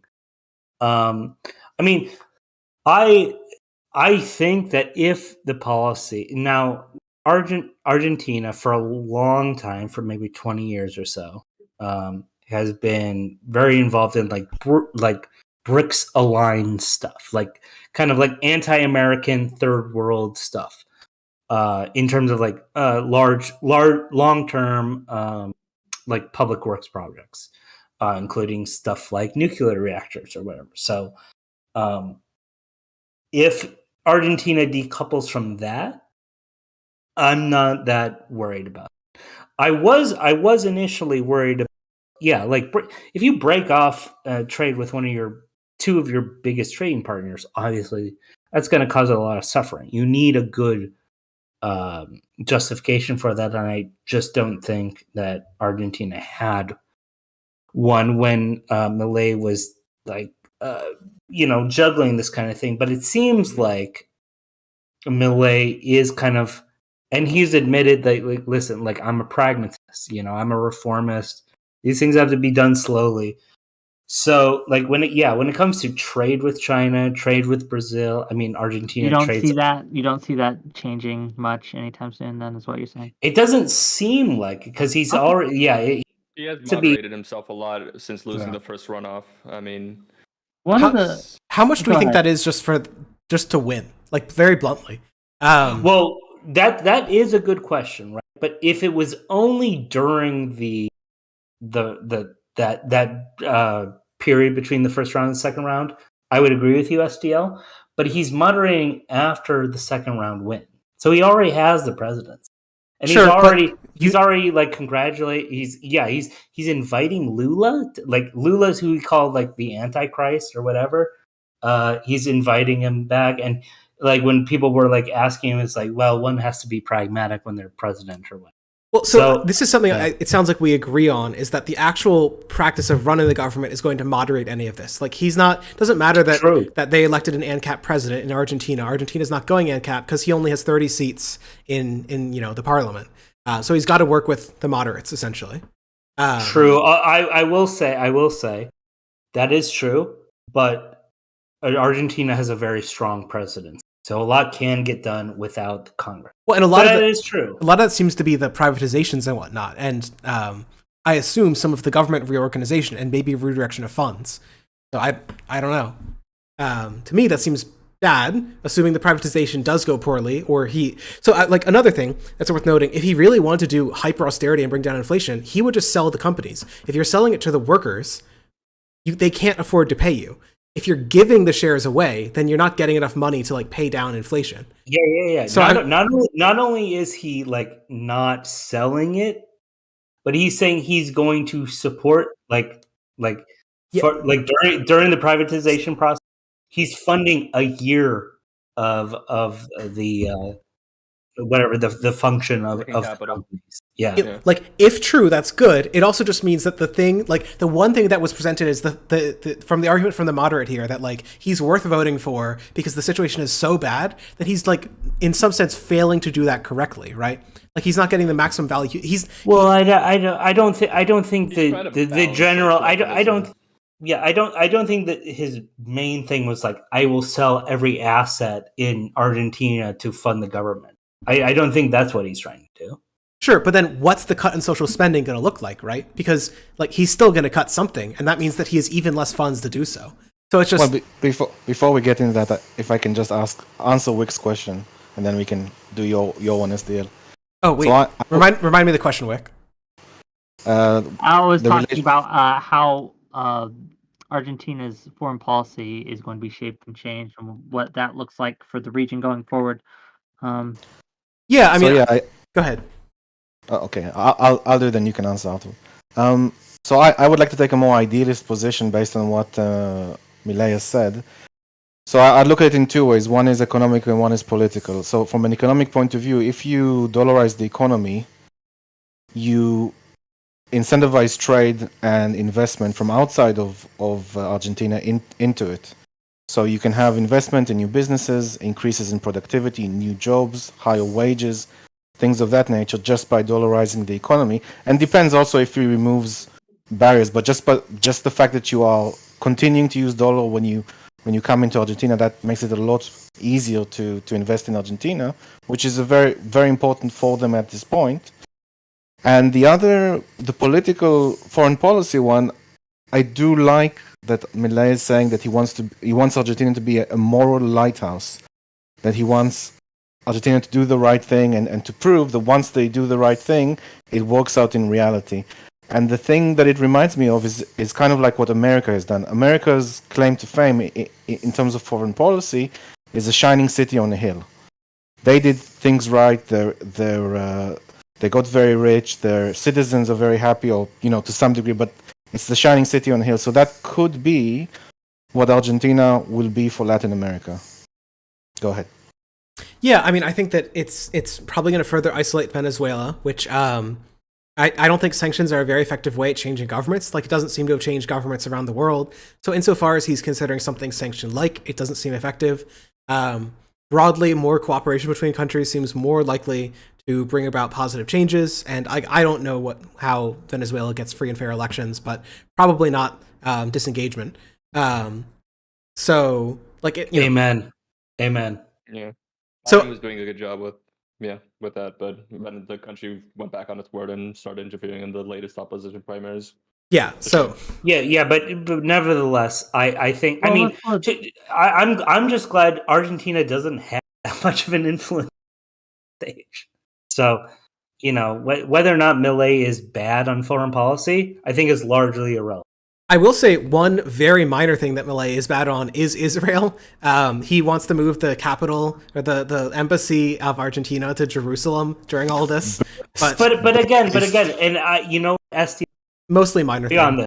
Yeah, you and I agree on this, but thankfully Argentina is not like the headline power on this. So whether or not they move their embassy, it's like Palau moving their embassy. Who cares? I think it does indicate that his broader part of the broader point here would just be he's signaled a very strong pro-Western sentiment. Like he's signaled that he wants to be very strong pro-US, pro-Israel, pro-Europe, which, like, for good and for bad, is amazing, right? You approve, right? For all the good. Sorry, yeah, I was afraid that PZL being an objectivist, but I think hold on. maybe If I may, Yes. what is wrong with being pro-Western? Yeah. Like you keep saying for good or for ill. Well, Give us the ills. The good of it is that the Western countries tend to be more democratic. The ill of it is that they also tend to be like the world's hegemons, insofar as they still remain. And they generally use that to do stuff like forcing IMF loans onto countries, which tend to do shock therapy type effects. Part of the reason, again, that South America has seen such poor growth over the past 20, 30 years is that the way the IMF loans have been rolled out, the way that privatization has rolled out, the way that social cuts have rolled out has, again, meant that not only are Latin American countries poor, but they are undeveloped. They aren't building up the human capital needed to become developed. It's a bit late for the IMF loans to Argentina because literally a third of the IMF loans are just to Argentina. Yeah, that is true. I mean, here's the thing. I'm sympathetic to Al's position on this kind of thing. But I will say, I mean, when the IMF is issuing these kinds of loans, the Chinese do the same thing, and except that it's even more long term. And now we've seen like Sri Lanka has gotten ill of the Chinese like creditors. But I think a good way to think about this is like, a good way to like head off like these kind of like, basically Greece was like the big poster boy for a long time, right? Of like, getting crucified by the IMF. But a good way to not fall foul of, IMF debt slavery is not to need it in the first place. And if you kept your books good, you didn't need IMF loans, and you only need to look across, the Rio Plata. Uruguay didn't need IMF loans, right? Yeah, I Chile mean, didn't need them. Like, what is uniquely bad about other than that it had certain ideologies at a certain time that thought that just spending frivolously to get elected was the way to go. yeah, so I've agreed that's a pretty bad policy. I guess I'm like, what I would point to is that the Latin American story of like basically doing a bunch of spending but not being able to fully pay for it, having high corruption and bad government structure, is like a very low growth story that sort of led to this low growth stasis now. But again, one of the opposites is like East Asian countries. All of the East Asian tigers used intensive government investment, both social spending and industrial policy, to put themselves ahead. And it worked, right? Now South Korea, which was roughly as poor as an average African country in the 60s, is as rich as a European country today.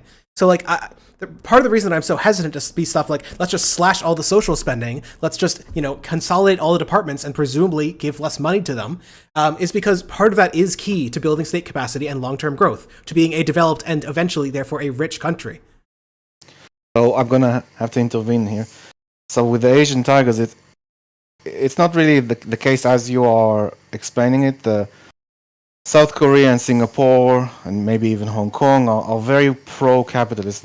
Their intervention, it's like a third way kind of thing. Their intervention in the economy is state as an investor. Then invest in certain things. You can say, for example, Singapore invested in houses because they're a tiny island and stuff like that. But it's not necessarily the case that you can say these are high social spending countries by any stretch of the imagination. Now, if you want to talk about low growth, as someone from the UK, can I introduce you to the UK and Europe? We've had low growth for about 15 years now. We were essentially practicing degrowth at this stage. And what happened in part all over Europe in the last decade after the recession was austerity. In virtually every country, the response That's not true. Well, not all countries, but in most countries, pretty severe austerity occurred. It was actually the opposite in the US. No, just the UK. It's just the UK. Not just the UK. Like, you think austerity the happened UK. in the UK? No, it was like we had George Osborne for a while, and he like tried to cut spending for a while. But Germany didn't. We've had for example, Germany, I think, is the only country in the EU that had spending flat during that old recession. The 2007-2008 recession. But basically, in Europe, we've been trying to stimulate the countries. The European Union has spent 2 trillion euros. And it hasn't moved the needle on anything. Even if you take the Nordic countries, which are small countries, you have a situation where the Northern European countries are subsidizing the Southern European countries like Greece and Spain, who are not doing very well at all. Germany right now is shrinking, and they have to cut spending as a result because they don't have enough to. They're in a situation where Argentina is now. The shrinking is minimal, but it is not growing. It is shrinking, and they have to, as a result of not growing, cut spending. So I will say I feel again we're circular. Like, do you believe in neoclassical or Keynesianism? I think there is. I invited a lot of economic nerds onto a panel. And you didn't expect this to happen. I don't know what you're talking about, right? Go ahead. No, I just wanted to say, like, from what I've looked into, like, yeah, austerity didn't like dramatically slash social spending in like absolute terms. It mostly like flattened or reduced the rate of growth pretty significantly, so that the percent of GDP went down like 1 to 2 to 3, 4% across European countries. So like, yeah, like austerity wasn't massive, but it was way larger than it was even in countries like the States. Like we did the opposite. We we didn't do as large as we should have stimulus, but we still did a really large stimulus. And again, that's part of the reason that U.S. growth rates have been better over the past decade. So all I'm just trying to say is, like, again, it's more complicated than social spending equals high growth. Social spending makes developed people. It's an investment in human capital in long run growth. But short run growth involves stuff like industrial policy and stimulus. So what I'm worried is you're going to see shock therapy and a reduction of the ability to be a developed country in Argentina because he's cutting the schools. No, actually, what Milei is suggesting is what is going to help with long-term growth. It's not necessarily. So if you say industrial policy, it depends like on what you want to focus on. But ultimately, you're saying that does the government know where to? Is the government an all-knowing oracle and know where to put money or cut taxes or give incentives when and where? You need to give the private sector is what grows the economy. The government is basically taxing the private sector to pay for stuff it needs.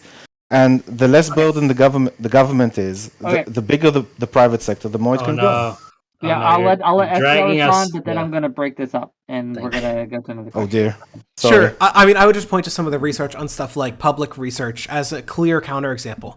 Every dollar invested in NASA yields something like $7 out in public research. There was a study of all public research in the U.S. like 1960 to 2020 or so, and it found that public R&D had something like a 2 times higher spillover rate, meaning positive effects on other industries, positive effects on the economy beyond those of just the direct product. Like there's a lot of ways in which state investment is key to long-term growth, but that's apparently beyond the scope of the conversation, which is supposed to be about Javier Milei. Well, I mean, we could go down that rabbit hole if you'd like. Milei is, in a lot of ways, kind of came out of nowhere, at least for the Westerners, like the Europeans, the Americans, etc. I know that he's been building a media presence online for years down there, right? So it's probably not new to all of you. But I guess I'd just ask, ignoring chat, what is the mood down there when it comes to the people of Argentina? Are they hopeful? Are they fearful? What's the kind of weather on the ground, if you know what I mean? Does that make sense? Yeah. I think there's a lot of peronistas and a lot of older people that are shitting their pants right now, or pissing their pants, as Milei would say, that are worried that things are going to, basically collapse. And there's people that believe the exact opposite, that this Milei guy is going to be actually the savior that we need. But you see, like, people are very uneasy because what he's proposing on what we're doing doesn't have any precedent. Like, for like a libertarian to take office, we don't know what he's actually going to run. And like, we've seen him campaign and we've seen him run and we've seen him moderate a little bit, but some of the things he believes and some of the things he proposes are pretty crazy.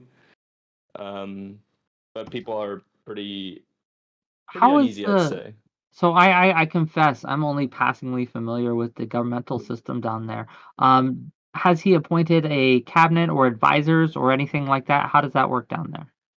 Yeah, so he's named a few people.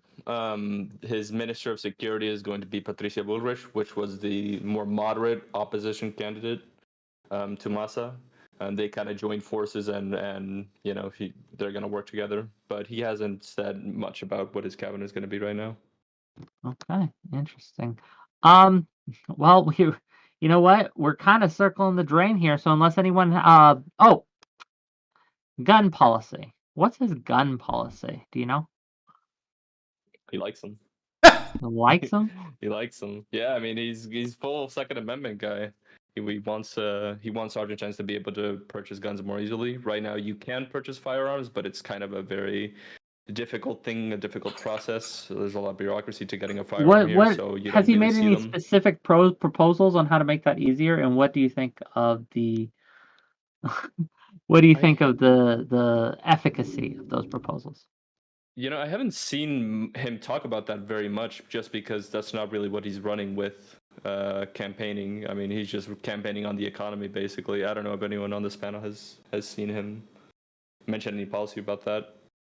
I specifically asked one of my Argentine friends about this, and he said that there are no concrete proposals, but that he wants to streamline the process for someone to have access to firearms. I do think it's interesting. I mean, So a poor hyperinflation or a close to hyperinflation country is going to get more access to firearms. I'll say what could go this. wrong? I say this. If you know the history of Argentina, okay, so since World War Wake up, II, liberal. there's been I 2 love you. periods of military junta rule, right?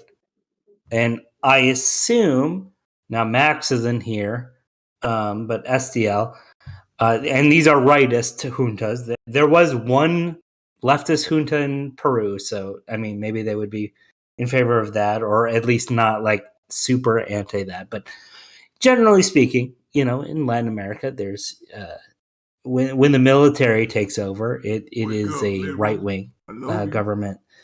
I do think it's interesting to ask them, do you think that an armed populace is good in a country where there's like military right wing juntas?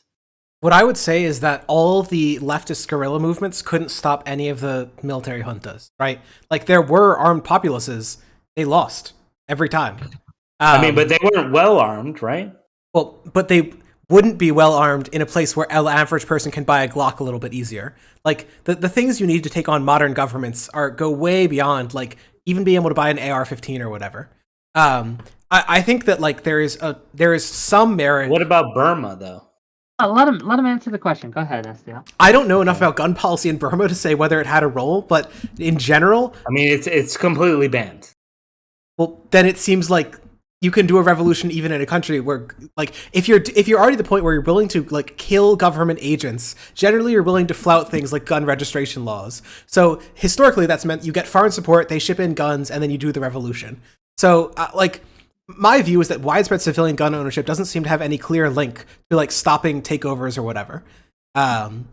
It just seems to increase the amount of violence. So, if there's an ability for people to use guns to like win their freedom, What?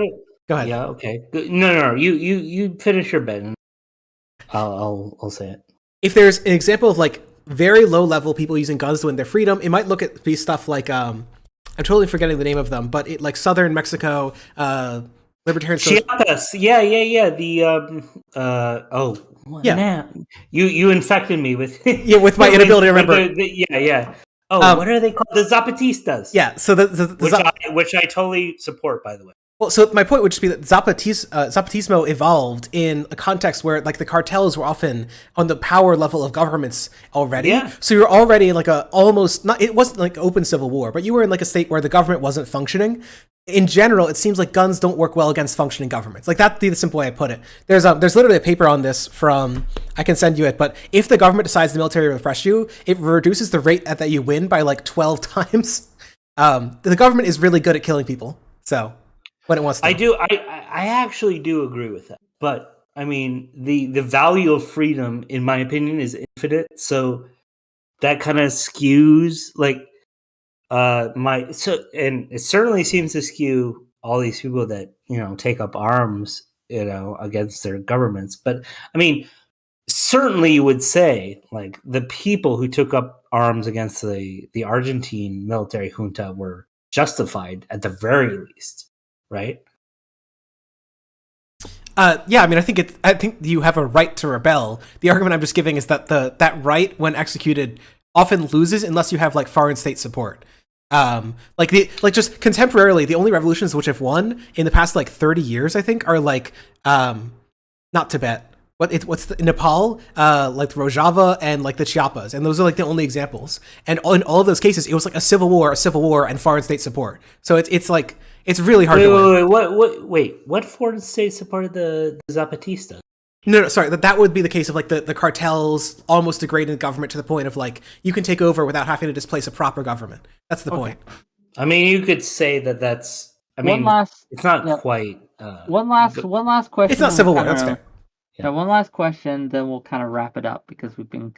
I don't know, your SDL buddy, your partner had an internet issue, so unfortunately, I was expecting a little more robust back and forth, but it is what it is. But let us consider 20 years from now, and we look back on this. Milei did it. his cuts, his policies, his economic style saved Argentina. Let's imagine that scenario.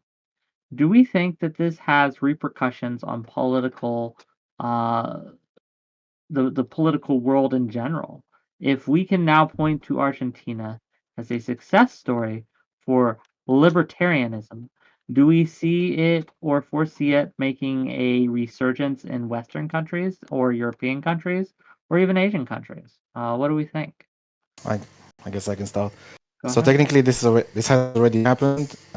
Argentina used to be very rich between 1853 and 1916, I think. Argentina was either top 10 or top 1 richest per capita country in the world. I think It's the third richest. Yeah, third. Okay. I think largely when it developed its constitution in 1853, it essentially copied the United States one. They had a period where they had a very small population. They had very high immigration during this time. They they exported a lot of wheat, a lot of bread, and they did very, very well during this sort of liberal or small government kind of thing, or at least the government hadn't developed to what it is today. And in a lot of countries, you can look at it. If you go back in their history, whether it's America or Sweden, they had periods of time when there were this sort of model where they made a lot of money, and then at some point someone said, shouldn't we invest in social programs, shouldn't we do these things, and those things downgraded and became poor, or the growth became poor over time. So I think even if Argentina succeeds, and unless it is a shining city on a hill, then people will just revert to their old cycles of, well, we have a lot of money, so let's start more social programs. No change, really. Gotcha. Okay. It will be a cycle, I think. Yeah, fair enough. What do the rest of you think? Any other thoughts on this? Yeah, I mean, I think if there's a truly shining libertarian success story, of course it'll increase support for libertarianism worldwide. Conversely, if this looks more like what I think, like shock therapy, I think probably the opposite, that libertarian politics, especially in Latin America, will get a big setback. If it's a mixture, then, probably no big change, which it seems likely what's going to happen is some privatization, some restriction of the currency. It doesn't seem like dollarization is even feasible. Like, it doesn't seem like he has the votes to do it or the authority to do it. So I don't know what's actually going to happen. It's probably going to be some mixture, and everyone's going to claim the successes are their fault and the failures are the other guy's fault, as usual. But I will say that, just a brief note on the historical thing. People love to point to Argentina as the world's richest or one of the richest countries. I believe the estimate for that usually comes from 1913. And part of the reason for that was because there was a really good market for wheat in Europe. And so Argentina, which was an export-dependent country with a bunch of very rich agriculturalists and a bunch of very poor, uneducated workers, was able to make bank off that. But again, they were a rich but not a developed country. They didn't have an educated citizenry. They didn't have the industrial machinery to get into the next stage. They were a bit like the South in the United States. And it is very obvious today, the South is way poorer than the North because you have to build a developed and a rich country at the same time. I wonder why the South is such a poorer country. Well, in 1670, in 1867. Are we gonna argue this? Is this gonna happen? Are you listen, man. Putting down those slavers in the Confederacy with fire. I mean, you don't even have to talk. Even before the Civil War, the South was not as wealthy, especially when you take into account the wealth of slaves when you count them as people and not as property. So yeah, can obviously. Can I just go back to SDL's point? Actually, during this, it's incorrect what you're saying. During this time, not only did the country develop in a very developed infrastructure in terms of trains, but they also invested a lot in education. And if I getting my numbers right, illiteracy went down from 70% to 20%, when at the time in Spain, comparing to Spain that used to control Argentina, had 59% illiteracy. So it isn't true. They did invest in their people as well as they grew. Also important to point out, grain was not the major export of Argentina at the time. I'm sure, ignoring Chad, if he was an attentive student of Argentine history in high school, you could tell us what the major export was for Argentina. No, I'm an immigrant. I'm actually Venezuelan. I've been here the past 5 years. I didn't take Argentine history courses like you guys All right, did. I'm beef. sorry. Beef. Enlightenize. Well, Beef. That's what made Argentina rich. Was beef. so agricultural work, which works well with like poorly educated, decentralized workers. That's like part of the story of Argentina. Yeah. Texas was a very, very Let poor SEL country. go. No, very poor state, right? Texas stayed poor until it got until it had the urbanization. There, even today, urbanization correlates with GDP. Like it is just a demonstrable fact that when you centralize, when you educate. Go ahead. Listen, to a certain extent, I actually do agree with you. Okay, I'm not gonna get like yes, but when you're exporting beef, one of the highest value meats available to the common man of all time, right? And to be fair, like Texas was not like exporting it to the world necessarily, but it was exporting it to the greater U.S. Right when Texas was able to access the transcontinental railroad, it was there was an explosion of economic growth, right? And at the same time, for the same reasons, this happened to Argentina. These great ranches were able to export during the early 20th century. And I do agree. Like, yes, I'm gonna be real with you. Yeah, I don't care about beef. I do not care about the you don't like ins beef? and outs of beef. You don't I like think beef? this You want a is $5 tangential. burger? I think it's tangential to the point as a whole, right? Like I think we have I agree with fallen down a rabbit hole or a cow hole.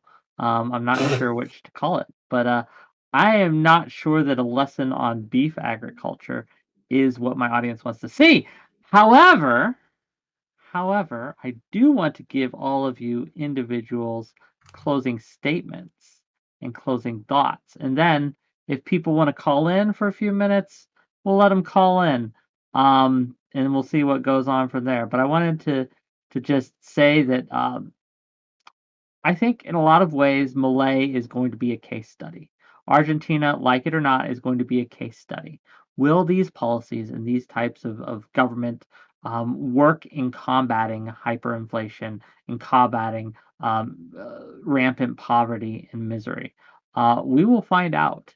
And I hope for the people of Argentina's sake that it does work. So that's all I got to say. Gang, thanks for watching this. If you've liked this content, hit that like button, hit that subscribe button. If you're following this on Kick or on Twitch, hit that follow button. We're not ending the stream after this, but I want to give all these people an outro. So we're gonna start on the reverse order we started. We're gonna start with Socked on Left, and then we're gonna go around. Socked on Left. Closing thoughts. Yeah. Hey, I'm Socked on Left. I stream. You can find me at sockedonleft.org/live. I'm a socialist. I would be upset to see Milei cut social spending, and in my view, it's probably going to lead to even more inequality, even more suffering in Argentina. It would be good for him to cut back on money printer and high inflation. Those things I think are good, but if Argentina is a case study, I don't think it's going to be a case study of like suddenly turning the country around and being immense growth. What Milei is actually going to do in power is going to be pretty moderate. What he's probably going to mostly focus on is trying to bring inflation down and privatizing companies. If he privatizes it in a way that hands it over to the workers, that could ironically be a case study for lefty economics and handing things over to workers.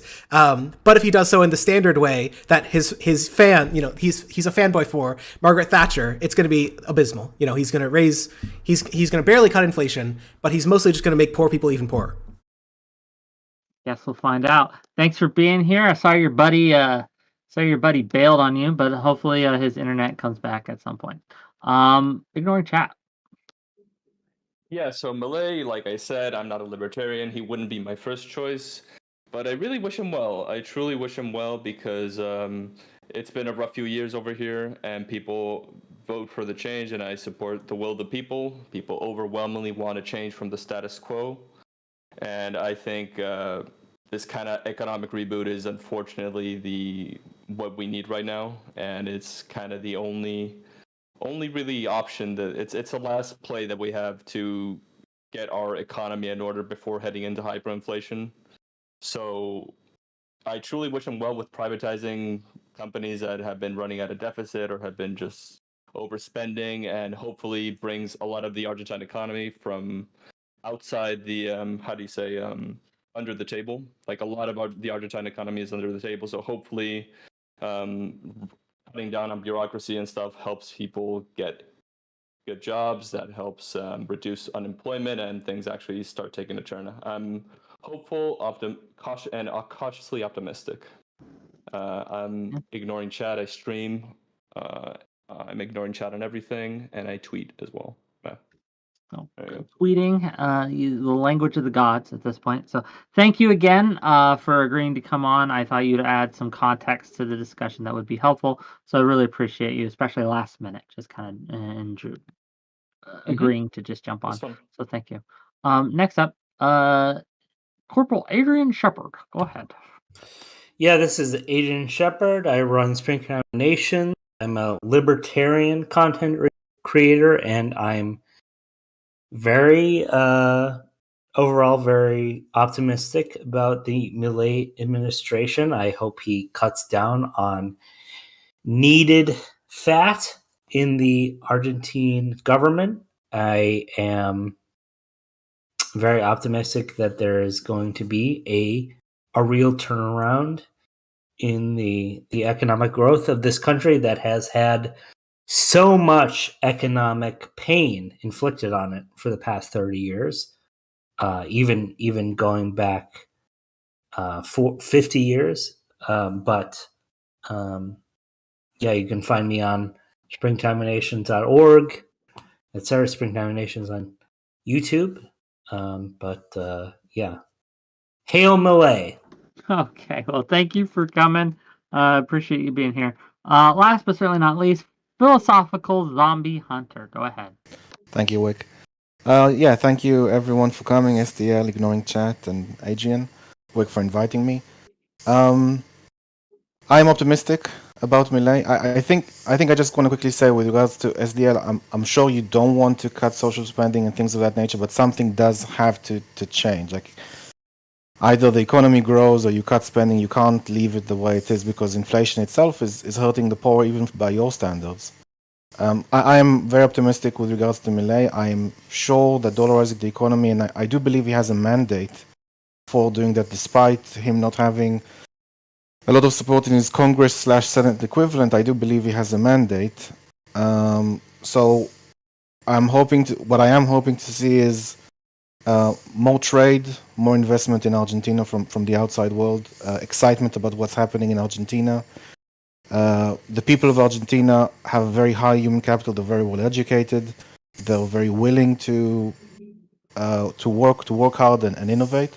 So I'd be very happy for them if this change helps them out and shows the rest of the world that it can be a very good economic system.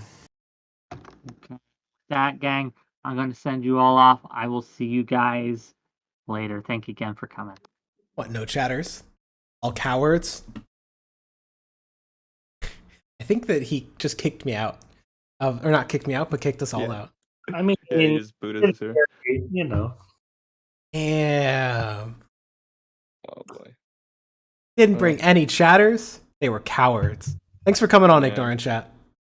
No, this is fun, dude. Your right wife life good video that's giving me and my friends, we busted a rib laughing at that. Oh my god. That's so funny. I hate that. I both love and hate that that's my legacy. All right. STL, I salute you for your your support for worker democracy. Yeah, left libertarians are about to be very excited for what's going to happen in I hope so. I hope so. I mean, I just think that what you're more likely to Your see guy. is that in his moderation, he's also going to adopt standard privatization. Like I hope that doesn't happen. Yeah, and I will condemn that if it does happen. I'm very happy the runoff went how it went with him losing the first runoff and realizing he needs to kind of moderate or tone down some of his rhetoric, and then seemingly doing so. because he has a temper. He has a bad temper. What SEO? What do you Slightly. think about mutualism? I mean, it's better than from my view, than standard anarcho-capitalism. But the problems with like a co-op only economy, which is the TLDR for mutualism, is that it loses a lot of the benefits, from my view, of state intervention. So like we talked about stuff like public R&D. You can't have that in an economy where it's just co-ops for everything. And you lose some of the benefits too of stuff like return to scale being very positive for stuff like healthcare and and other industries like that, which are non-functioning markets. So, but what would you say to like mutualist? What do you call it? The things they don't like about the state, like for example, that they like Naja, I will tell her to infringe on individual rights. I mean, I think that's more of a moral question than like a pure economic question. That's true. Yeah. I generally don't take I am openly I think coercion is often necessary. In fact, I think coercion is inevitable in all economic systems. I argue that when you get a job in a mutualist system or in a capitalist system, you're doing so out of economic need, and that is some form of coercion. If you don't want to call it coercion, then it's like a choice made under some level of duress. Whatever term you want to use for it, you're not doing it a pure free choice. You're doing it for the money. You're doing it because you have to. So I generally take the view that the goal for me is reducing coercion as much as possible, which can mean stuff like in some ways, it is fair to say that labor markets in rich countries and labor markets in countries with a lot more social spending require less coercion, because choosing not to work, or if you are kicked out of work, it's way less of a burden on you because you have an income to fall back on. Everyone does in countries like Norway, countries like Denmark. Or or the freedom to leave a union, right? Leave a union or lead a union? Yeah. Be disassociated from a union. The argument there is that although mandating that people have to work within a union, it is coercive. Giving unions power gives workers power against those who have a lot of capital. No, I understand, but we're talking about your ideal state, right? I mean, so in an ideal, I'm not saying state as in the state. I'm saying the reality, right? So you could conceive of a time where it would not be necessarily necessary to force everyone to associate with the same union if they're involved in the same trade or in the same company, right? In my ideal state, there would still be stuff like sectoral bargaining, because that also seems to have efficiency benefits. So which is fine, but wait, you would coerce people who didn't want to be involved in that? Well, yeah, that's the argument. That stuff like sectoral bargaining and solidarity wages, as an example, tends to be pro-efficiency because it flattens wages, which tends to give productive firms more profit. There's arguments again that the goal isn't just no coercion now, but building a society which is high growth and therefore maybe lesser coercion and more freedom in a positive sense in the long run. Because the goal is not just minimizing coercion; the goal is maximizing people's ability to do what they want, and that means riches. That means prosperity. Okay, gotcha. I'm not trying to argue with you right now. I'm just trying to figure out what you believe. Yeah, I mean, I guess I frame my views in terms of. It's odd, but so it's the idea of positive freedom. That's where you start. It's maximizing that, and so that often requires stuff which restricts people's freedom. Is the simple way to put it. Yes, you are taxed. Yes, that's a restriction of your freedom. But from my perspective, having stuff like welfare that everyone can fall back on, or the benefits of taxes, stuff like public R&D that yields the more prosperity in the future, that actually yields more freedom. So. No, sure, I get that. But you are 100% on the idea free speech is good. Oh yeah, I call myself not a free speech absolutist, but pretty close. So, nice. What is your kind of edge case? I mean, generally, I think there's stuff which normalizes. It's not just inciting violence, but stuff which normalizes violence. Which as an example, it is objectively true that censoring ISIS worked, as an example. But it's also true that censorship works in general. So what ideologies does it acceptable for? I think it's things which normalize violence. So like it's probably okay to ban like certain kinds of neo-Nazis, in fact basically all neo-Nazis, because their ideology is explicitly premised on like trying to rid the world of certain ethnic groups. It is not possible to hold that ideology and not also like normalize the killing. So what do you think about Zionists? I think that like some Zionists, like maybe the right wing of Kahanists, basically again are like ethnic nationalists or ethnic cleansing. So like probably. What about like people who support Bibi Netanyahu?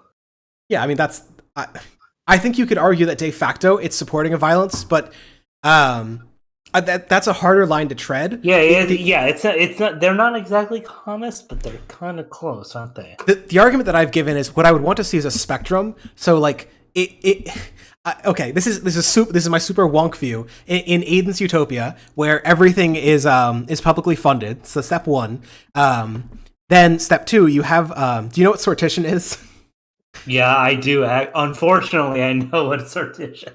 So you'd have a sortition-based courts of some kind. You take 100 people, and if, say, out of 100 people, you could get like 80 or 90 to agree that XYZ person is inciting or normalizing violence, then they could also vote to impose some penalty on a spectrum. I will say that is a high enough threshold that I would oppose it on principle, but if I would be. Yeah, the sortition thing makes it a lot less like an actionable like threat to free speech or whatever. I mean, that's so the goal to me is like, how do you decide what is inciting violence? Well, I don't trust representatives to do that per se. I don't trust the people to do it per se. But if I do it, would I trust like 90% of people to get it right most of the time?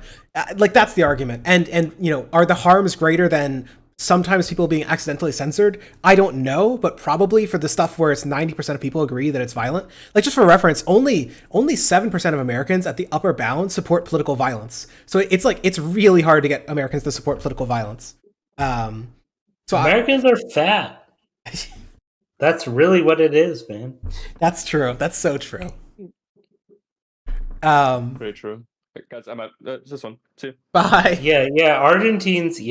Argentines are like whatever BMI like 14 or whatever. Oh my god, that means they're like dying. That's like. Yeah, because of you. Oh my they're god, they're dying. Well, pleasure talking with you. Have a great time and embrace socialism. Embrace socialism, Benjamin Tucker style. See if we run across each other on a panel again. Be nice to see you. Bye. See ya. All right. I have to. Juzzer was very kind. I don't know if they're still in chat. Juzzer, during the panel, gave 2 gifted subscriptions to Velia, VLEA 023. You got to tell me how to pronounce it. And Najawin, both with the caption of "Yee." So thank you, Juzzer.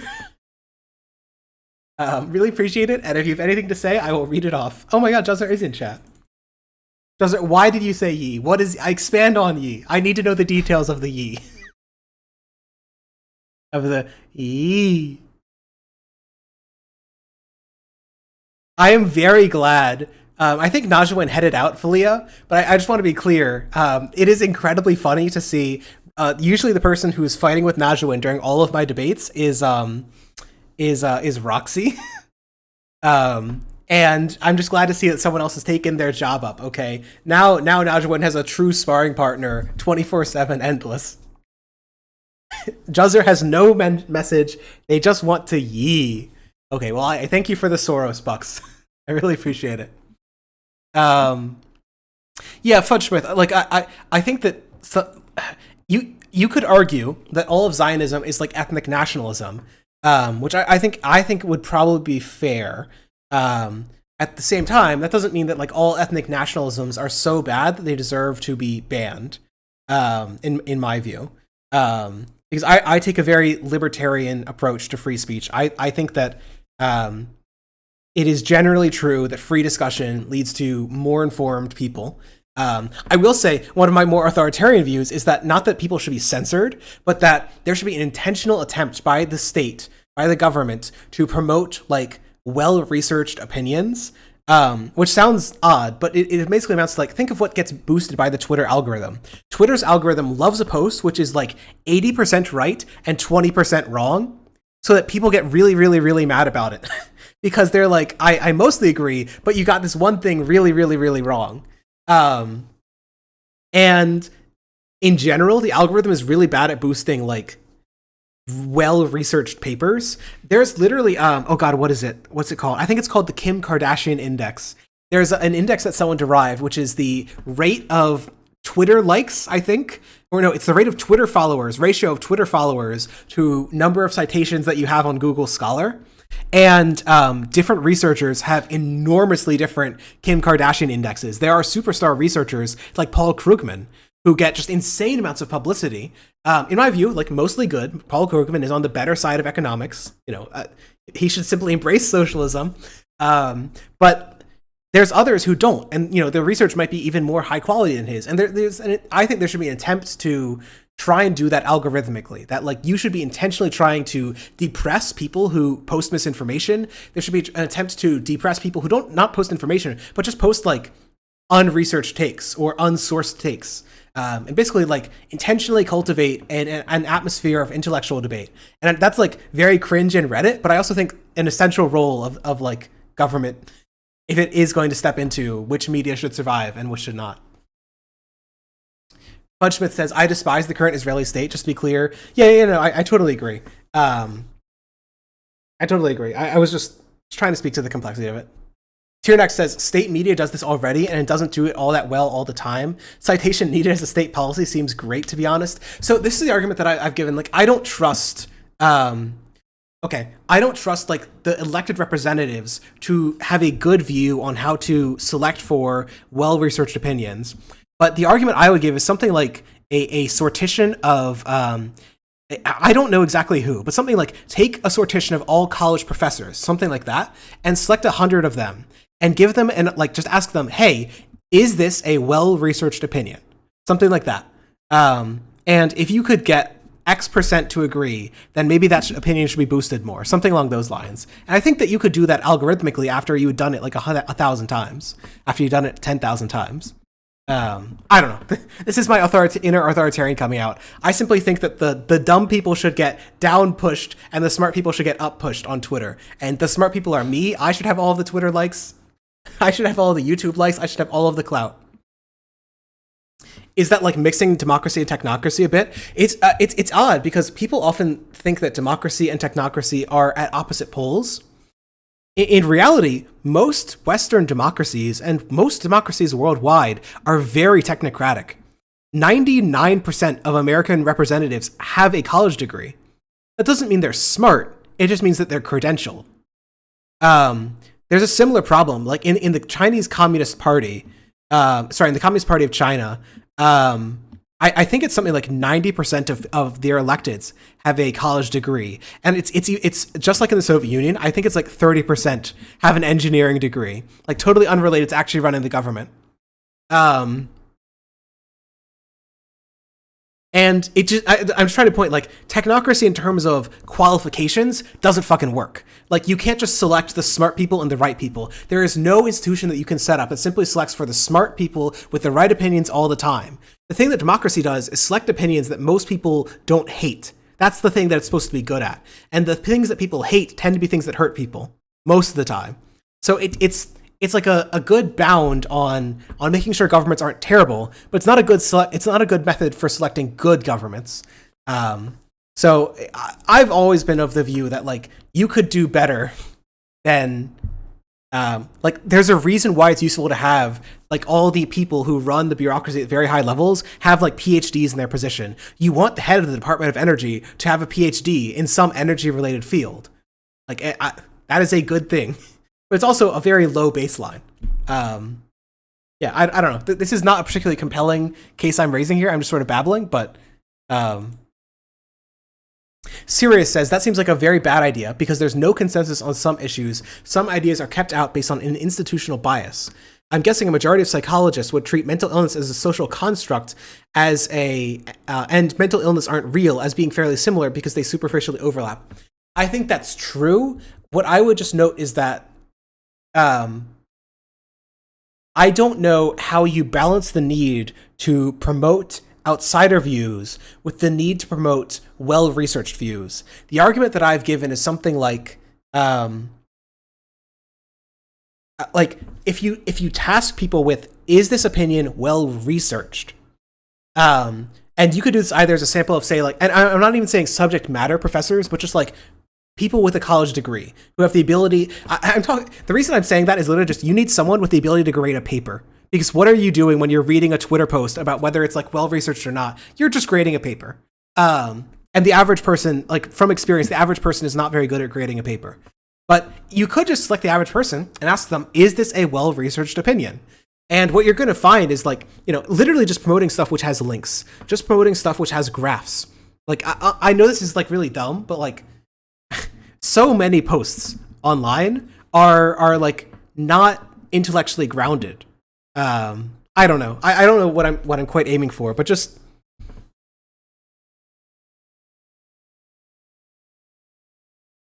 I simply want a culture that reveres debate streamers. Is that too much to ask? Fudgesmith says, I know a guy in China who dated a young member in the Communist Party of China.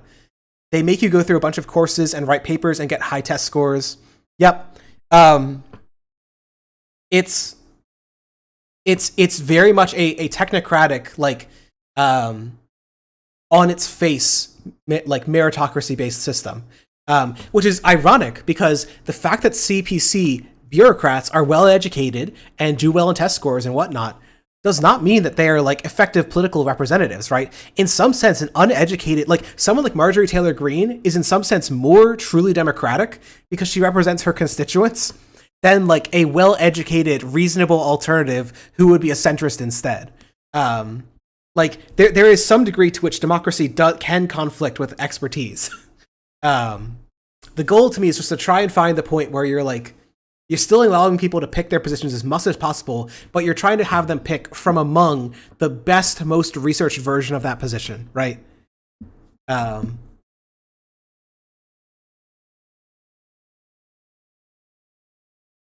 Serious. I feel like community notes is a microcosm of this, though. Community notes are just as often wrong or off topic. Yeah, no. So this is my point. You actually can't design a system.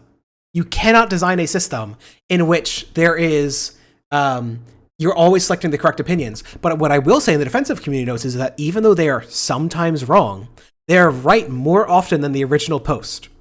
Right? That's a low bar. That's really all we're aiming for, right? We're just aiming to do better than whatever dumb shit people click on. And that's a really low bar. Schmidt says, I'd like to again congratulate those who can type up paragraphs quickly in a written debate. I would have stopped arguing long ago because I prefer to speak and it's annoying to type debate. Yeah, Valia is really going for it with their defense of free will is an unobservable, akin to flubwub, a non-observable thing that I will write into all of my papers. Look, Fudgesmith, what you're telling me is that what you need is practice. And you know where you get this practice.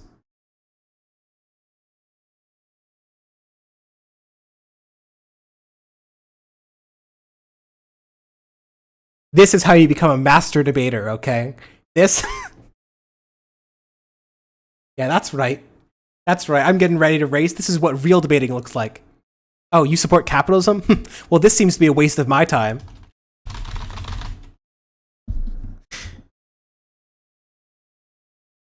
Hell yeah, brother. I love Typing Racer. Goddamn. Juzzer says the off-topic community notes corrections can give the impression that the original tweet is wrong, even if a normal functioning human thinks they are right about certain things. And that predisposes them to be unable to like consider other opinions without being faced off against them. Stream dying? Why is stream dying?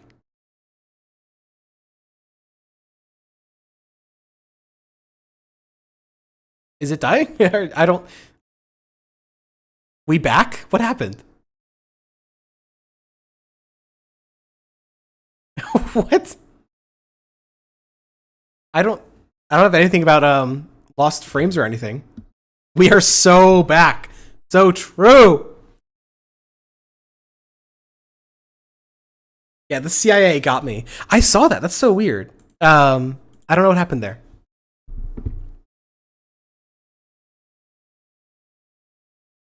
TLDR is that I think that something I proposed, maybe serious, this might speak to what you say. What I proposed is that we should just give everyone money, essentially a voucher, to support whatever media they want. And the argument to me is that will tend to support a diversity of opinions. YouTube streaming has just sucked recently. Vosh had the problem. President Sunday had the problem. Okay, well, Vosh has the problem that it's not my computer. I'll take that. God. Great hair day. Yeah. The take that I've given is that you should give everyone media vouchers to spend on whatever they wish. One of the benefits of that is making it very hard to censor opinions which have a lot of popularity, but not like marketability. So I also think advertisement tends towards opinions which are held by rich people and those who click on ads, which very much tends to be the opinions of old people and wealthier people. Insofar as you want people to be able to choose media, you want it to be as democratic as possible. So this is the argument for vouchers, that they say you can vote with your dollar. Okay, give everyone that voting dollar and it works just fine.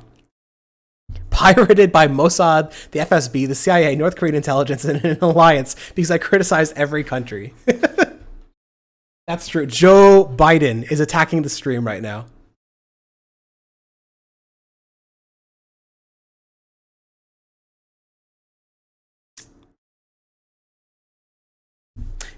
Reading YouTube chat. Limey Redneck says, it was found in the COVID inquiry that Bojo doesn't understand absolute versus relative risk. Eton educated, don't you know? Yeah, there's it's worth considering that I think, I forget what percent of presidents, but it's like 90% of US presidents have gone to the top colleges on earth, like Yale, Harvard, etc.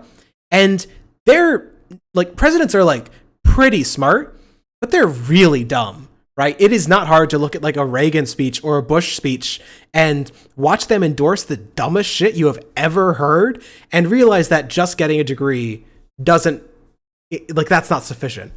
So you can't just test your way into good governance. You can't just degree your way into good governance. I do think that it's some combination of democracy, some combination of credentialism, some combination of selecting experts, seems to produce decently good results on average. So Sirius says media vouchers is a really interesting idea. I wonder if that's also a solution. Yes, it is a solution to how will artists make money without copyright. Yeah, if in fact that is actually the original reason that it was proposed. 1 minute. Voucher in the original 2020 publication. No, sorry, in the original 2003 paper, it was explicitly proposed that they wanted to call it the American Freedom Voucher, which insanely good marketing. In exchange for receiving American Freedom Voucher support, creative workers would be ineligible for copyright protection for a significant period of time, like 5 years. Copyrights and the AFV are alternate ways in which the government supports creative workers. So, literally, yes, the original reason for proposing media vouchers was, what if we simply abolished copyright and let people pay the creative workers they enjoy directly? I do think that it's not a perfect system because a lot of creative workers whose work you love, you do not engage with directly. You see the creator on YouTube, you can give him money. You see Democracy Now! On YouTube, you give them money. But stuff like movie production requires a layer of there's the company, there's high up organization, there's hierarchy, there's people working on many projects at once. That feels like it might be hard to support with media vouchers alone. So I don't think that's an argument for copyright. It's maybe an argument for worker cooperatives and Like, I don't know how you democratize that beyond like state funding at some level. Just let people democratically choose where it goes. But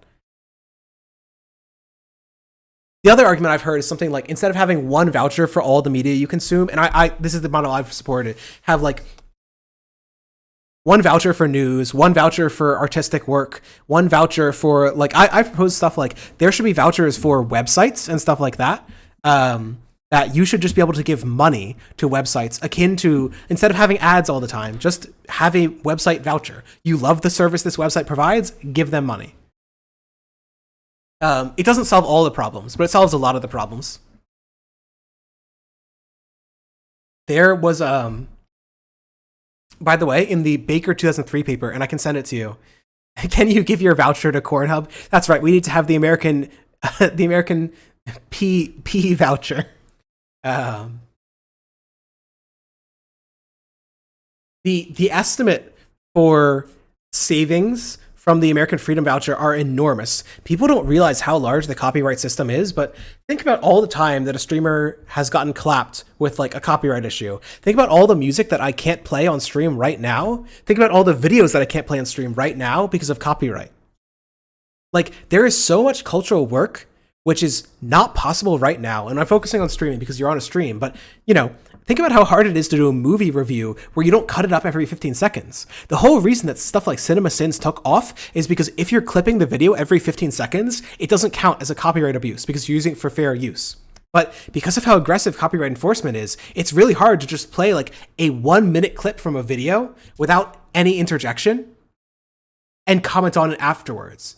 It's so hard to do that, even though it is objectively free use. Imagine how much easier this would all be if we just didn't have copyright for cultural works. If you could just add whatever you wanted from anywhere, because it is all owned by everyone. That culture is not a product of you. Culture is a product of our whole society. We create it, we own it. That would be so goddamn nice. Anyway, sorry, in the table, the reason I was bringing this up is that current sales of copyrighted work is on the order of, I think this was 2001, is $250 billion. It is enormous, enormous. So,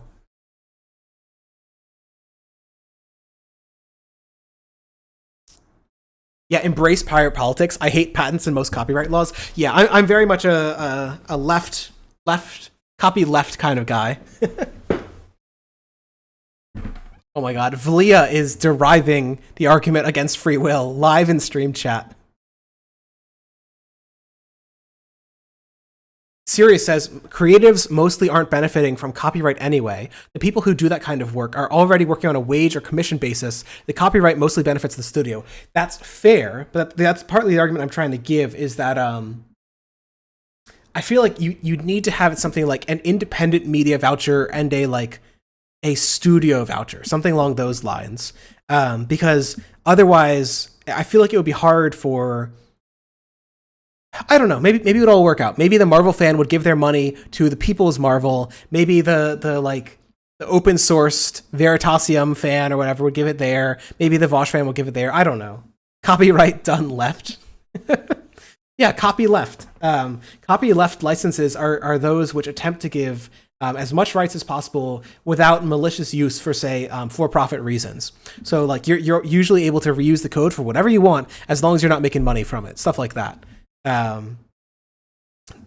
Copy left is based on copyright. I mean, there's also stuff like public domain. The proposal here is that that cultural works should be all public domain, which is the radical view that I'd like to have. I want to see a world where every work is owned by everyone. Immediately upon creation, everything that you do is society's work. AI is already treating it that way, so let's simply make it that way and give people money for it instead.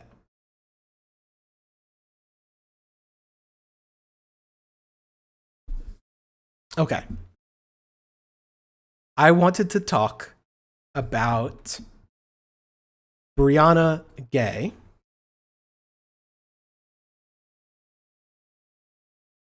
Brianna Gay is the 16-year-old trans girl, not even a woman, a girl, who was killed at 16 years old In details that came out from the first day of the trial of her killers, she was stabbed 28 times. There are a bunch of details here, which I'll read later, directly from the court, or a reporter on the court. You've seen this picture over and over and over again. This is the picture of Brianna Gay that went viral. This killing was horrifying, and I'm going to read some of the details in a second. She was 16 years old when she was killed. She was found by someone who was jogging. So she was literally just killed in public. We're going to get into some of the details, but her killers were completely insane.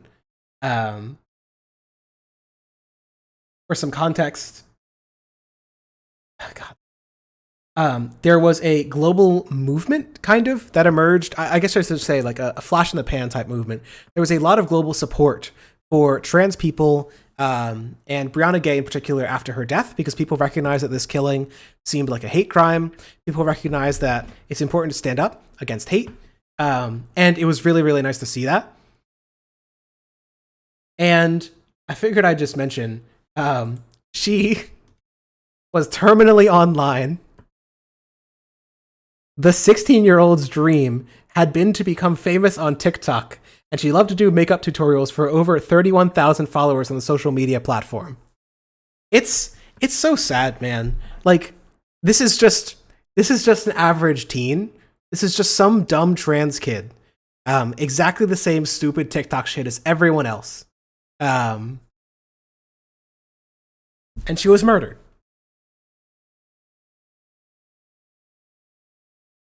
So I have, there's an excellent thread by Jess O'Thomas, who reported on the details of that were released at trial.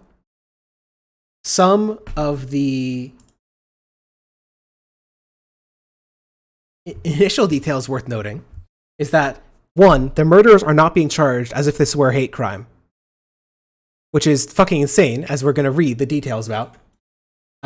Two, the prosecution submissions dead name Brianna, saying, quote, Brianna Gay was transgender. She was born male and given the name dead name. Now, that's bad. It would be nice to see a little respect for Brianna Gay after she was killed, in my view, like very openly with an anti-trans motive. Why do we think that? Well, let's start. This is basically a series of reading off text messages between the two killers. The two killers couldn't be identified by the court by name because they were both underage. I believe it was a 15-year-old and a 16-year-old, or 15 and 15. And so they are simply named X and Y. X is a young girl and Y is a young boy. The prosecution say that X was intrigued by Brianna, and she sent the following message to Y. I'm obsessed over someone, but I don't have feelings for them. She's called Brianna. I don't know how to explain it. Also, she has a dick. Y responded, quote, is it a femboy or a P slur? Which was not censored in the submissions. X told Y that Brianna was trans and that she sounded just like a girl and looked really pretty.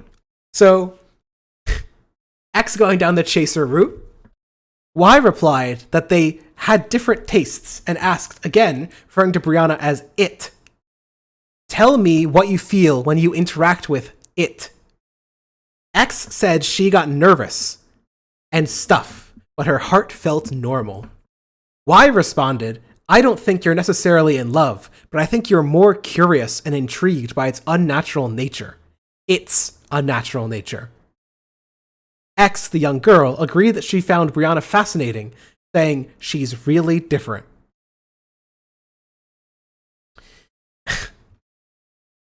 So, it's so frustrating in part to see the prosecution, one, fail to charge this as a hate crime, and two, misgender Brianna, because there was like very obviously a gender and transgender based motive involved here. Like, if someone who killed someone said that they had a romantic interest in them, they kept talking about them in obviously gendered terms. If they talked about wanting to see how they'd respond, talking about how attractive they felt, we'd obviously see the relation there. Gender has entered the conversation. Please try and respect Brianna's. Later in the reporting, they started to go over details of the first murder attempt by the two young-uns, the two young killers. So starting at the end here, the prosecution outlined that this obsession by January had turned darker. X, the young girl, sent Y, the young boy, some pictures of a pair of scissors and a tissue with blood on them, saying that she was going to eat human flesh. They tried to kill her with ibuprofen. We're gonna see. Wait, wrong one. I grabbed the ibuprofen one, right? Yeah. A few days later, X and Y discussed that they would try to poison and kill Brianna Gay using red ibuprofen gel tablets. Messages show that this was specifically chosen as a method, knowing that Brianna was depressed, an overdose would not be suspicious. So, part 1, young girl gets obsessed with Brianna, explicitly in a transgender-based way. 2, they plot to kill them with ibuprofen. Which, this murder is tragic. This murder plan is humorous because you're not gonna, every person who's been sick, and I know these are like 15-year-old people, so maybe they haven't been, but every person who's been sick and taken too much ibuprofen knows that it doesn't kill you. So, in addition to being insane, these people were dumb.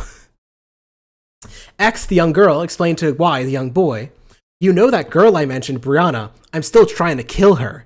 And the easiest way is pill overdose. Please. People already know she's depressed and shit, so nobody would get sus. But for some reason, she has a high tolerance. I gave her some today that should have been enough to kill her." X explained to Y that although Brianna had messaged to say she felt bad and threw up, she didn't die.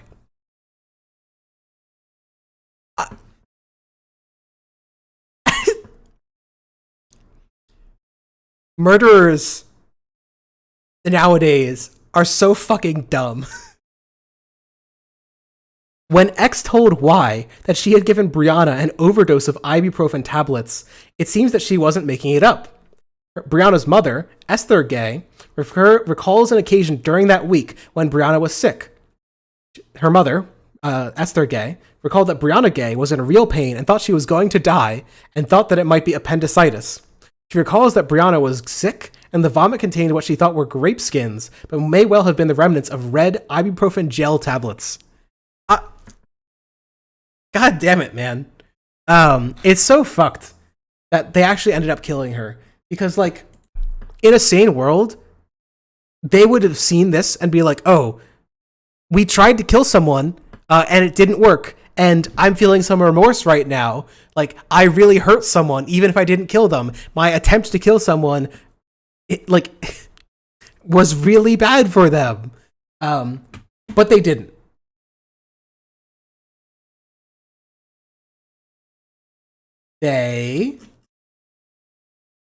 Why not? They began to plot a murder plan which went beyond the ibuprofen. So a lot of the trial focused on multiple detailed plans to kill other people. These people weren't just insane about Brianna Gay. And I'm assuming that that would be the defense against the hate crime, is that this wasn't just an intentional killing of a trans person. They were merely trying to kill a whole bunch of people, one of which was trans. I think that it's really hard to square that with the specific, obsession given about that trans person, the specific, almost sexual level of obsession about that trans person and the explicit gender terms around it. And their reference that they want to see how, interact with it. And we'll see that, again, it's referred to in a second in obviously gendered terms. Their murder plans are gendered. By the 26th of January 2023, the young killers, the defendants, had compiled a list of 4 people they wanted to kill in addition to Brianna. They created an Instagram account named The cum lord, for what the prosecution account argue was for the purpose of luring out E, another person they wanted to kill him. After E blocked the cum lord, smartest murderers, X messaged Y and said, if we can't get E tomorrow, we will kill Brianna. This is where it gets gendered. Y agreed, saying, yeah, it will be easier, and I want to see if it will scream like a man or a girl. Which is like, what's, okay, again, this is doubly fucked up. One, like, incredibly insane transphobia, literally just like, let's plot to kill this trans person and see whether they're really trans when we kill them. Oh my god, how is this not a hate crime? Two, again, speaking to the dumbness of the killers here, they had been sending each other gore videos for months. Everyone screams like a girl. What are you talking about? There's no person who's like, oh no, I'm dying. I'm going to take it like a man. I'm really stoic and strong, and I'm not upset at all. Like, people either freeze or they freak out. Neither of these is a man or a woman thing. It's just a stress response thing. Like, not only was she killed, in part because she was trans, but she was killed by the dumbest, least inquisitive murderers on Earth. To me, that adds to the tragedy of it, right? Like, it wasn't even like, oh, a serial killer was pursuing his deep and fucked up desire. They literally just wanted to kill people to see how they reacted. Like someone torturing a frog. Someone, like, skinning an animal. Dissecting a frog. They, the young killers, then discussed how to kill Brianna with X, the young girl, saying, we need to think of a plan. Y said, the body plan is first. If we know what we're doing with the body, we'll know what we can and can't do. They wanted to plan to get rid of the body, but they didn't. X, the young girl, suggested, let's stab her. Original E plan, back and throat. A few minutes later, X, the young girl, sent a message to Y, the young boy. She's agreed to come to Kolcheth tomorrow, local park. Y replied, so I bring my knife. X said, yes. Is it definitely sharp enough, by the way? They're planning to kill someone. They are at the point where tomorrow the victim is coming to them. And they don't know whether the murder weapon is ready. X told Y that after they met, they would go over the plan again. And I'll show you where I'm killing her. Then we both walked to the library to meet her. And as Roundabout mentioned, X used the correct pronouns now. X is using the correct pronouns as she's about to kill Brianna Gay. She went from, I want to see how it will react, and I wonder whether it will scream like a girl or a man, to using the correct pronouns when talking about knifing her. X continued, the young girl.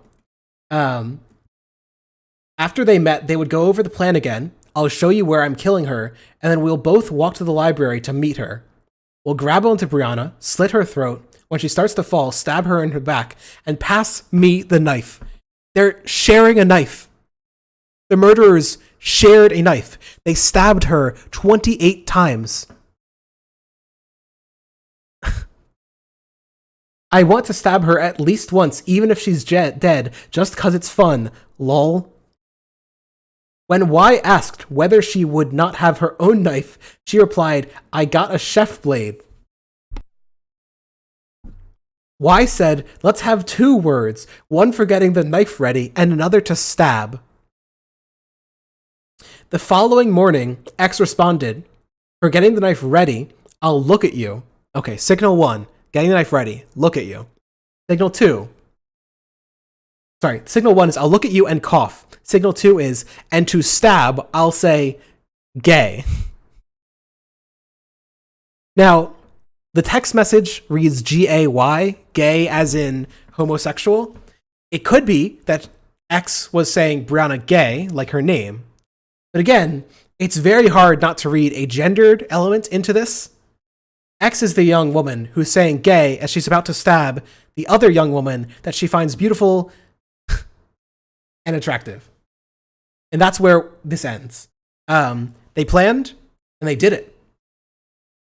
When she was found, 2 people ran away. I think it's mentioned. Brianna's body was discovered by dog walkers Catherine and Andrew Vise, who saw a man and a woman breaking into a run as they approached the body of a girl lying face down in the mud. There was no dispute that the pair was seen running away from Brianna's body. Sorry, Miss Here said there was no dispute that the pair seen running away from Brianna's body were the 2 defendants. Again, it's both, 1, such an insane hate crime, and 2, almost maddening how stupid the plan was. Like, part of the reason that I'm comfortable calling stuff like this a hate crime is that what could motivate you to kill someone in broad daylight with a knife and your escape plan be run down the street?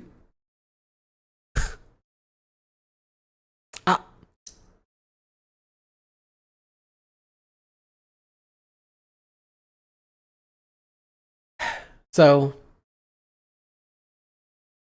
this is all just really tragic. It's tragic because there's no reason that she needed to die. No reason that she needed to die. No reason that she needed to die as a trans person, as a trans girl. No reason that she needed to die, period. Her killers were some of the dumbest, least inquisitive, most hateful people that I've seen in a long time. Openly embracing like the killing and the violence. It's pronounced like J or Jai.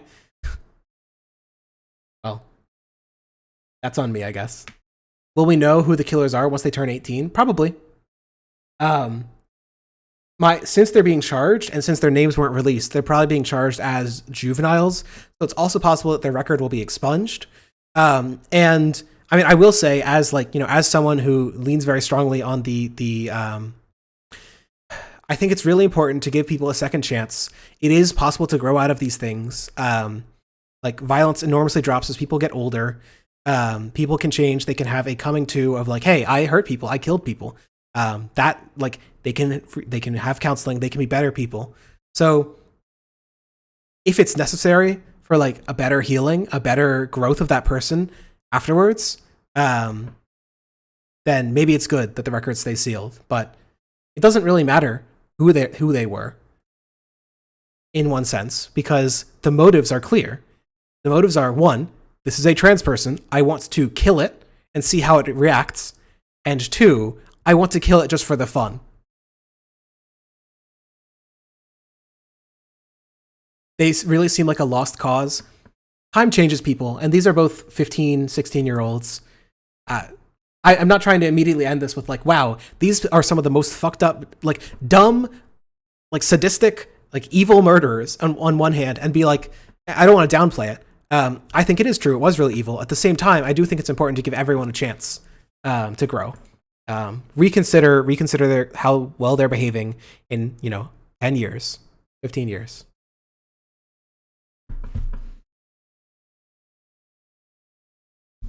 But I don't know. I remember when this killing happened, there were conservatives over and over and over arguing that this wasn't a hate crime. This was just another killing. They really wanted to downplay that this was a murder of trans people. They wanted to make it out that like the pro-trans community, the trans allies were just freaking out over nothing.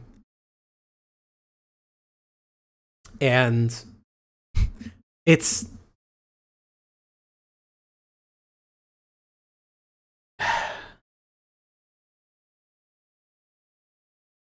when the killer says, I'm obsessed over someone, but I don't have feelings for them. I don't know how to explain. Also, she has a dick. Come on.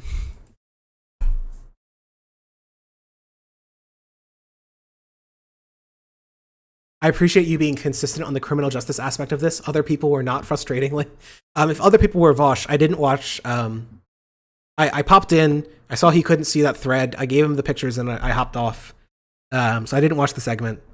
I think, okay, what I'll say is this. it is very, very, very common for people to be inconsistent about criminal justice when it comes to a community or a person that they are close to. Everyone wants vengeance when it hits you, or it hits your home, or it hits your community, or it hits your people, however. And I get it. And, I think maybe I'm sure that I will do that sometime in the future. I think it is inevitable. At the same time, I do think it's important, when we can, to try and demand. The argument is this: like, what's the solution for kids like this? Will locking them up make Brianna Gay come back? No. The only question is whether they will repeat their behavior. The only point of locking someone up is to make it so that they don't do something like this again. So, because they planned it, because they showed sadistic intent, because like the elaboration, like this was not like a simple let's kill her in a fit of passion or whatever. This was a pre-planned attempt. They tried to kill her twice. They succeeded once. Because of all that, it deepens the seriousness of like how much these people need to reform their behavior. At the same time, I think it's worth considering. The two kids had been sharing videos. The two kids had been sharing gore videos to each other for months. And they had been setting themselves up clearly. Like, I don't know if like maybe this isn't as common experience, but I know people who like have not gotten into nothing nearly so insane as this, but like people who really get into like I don't know what you call it. People who get into like videos where you watch someone get hurt or like watch violence happen or whatever. And sometimes that can encourage a culture of like, I don't care about violence. I'm too cool to care about all this. I don't feel anything at all. I wouldn't care at all if violence like this happened. I think it's important to recognize that like nothing happens in a vacuum, that these people I think everyone can be recultured is all I would say. Everyone can have their views changed. What I'm talking about is inoculation. I think something worth discussing instead of like how badly these individuals should be punished is how you could avoid this going forward.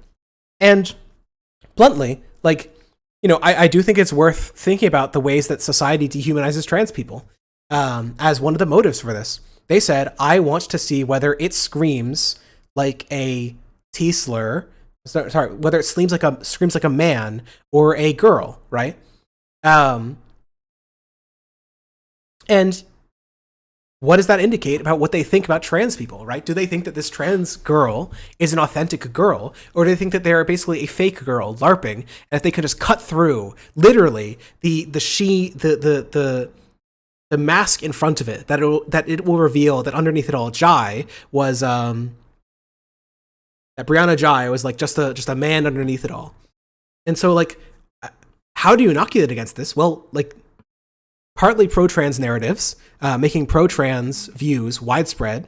Partly, I think some of it's that this seems to me, okay, again, one of my more authoritarian views is that I think every person should have a social worker.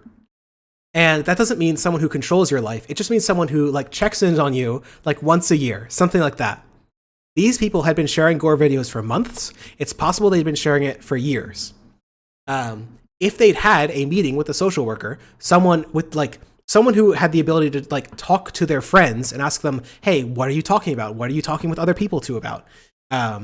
What positive hobbies are you working on? Like dumb shit like this. One of the best ways that we can reduce murder in general is giving people hobbies.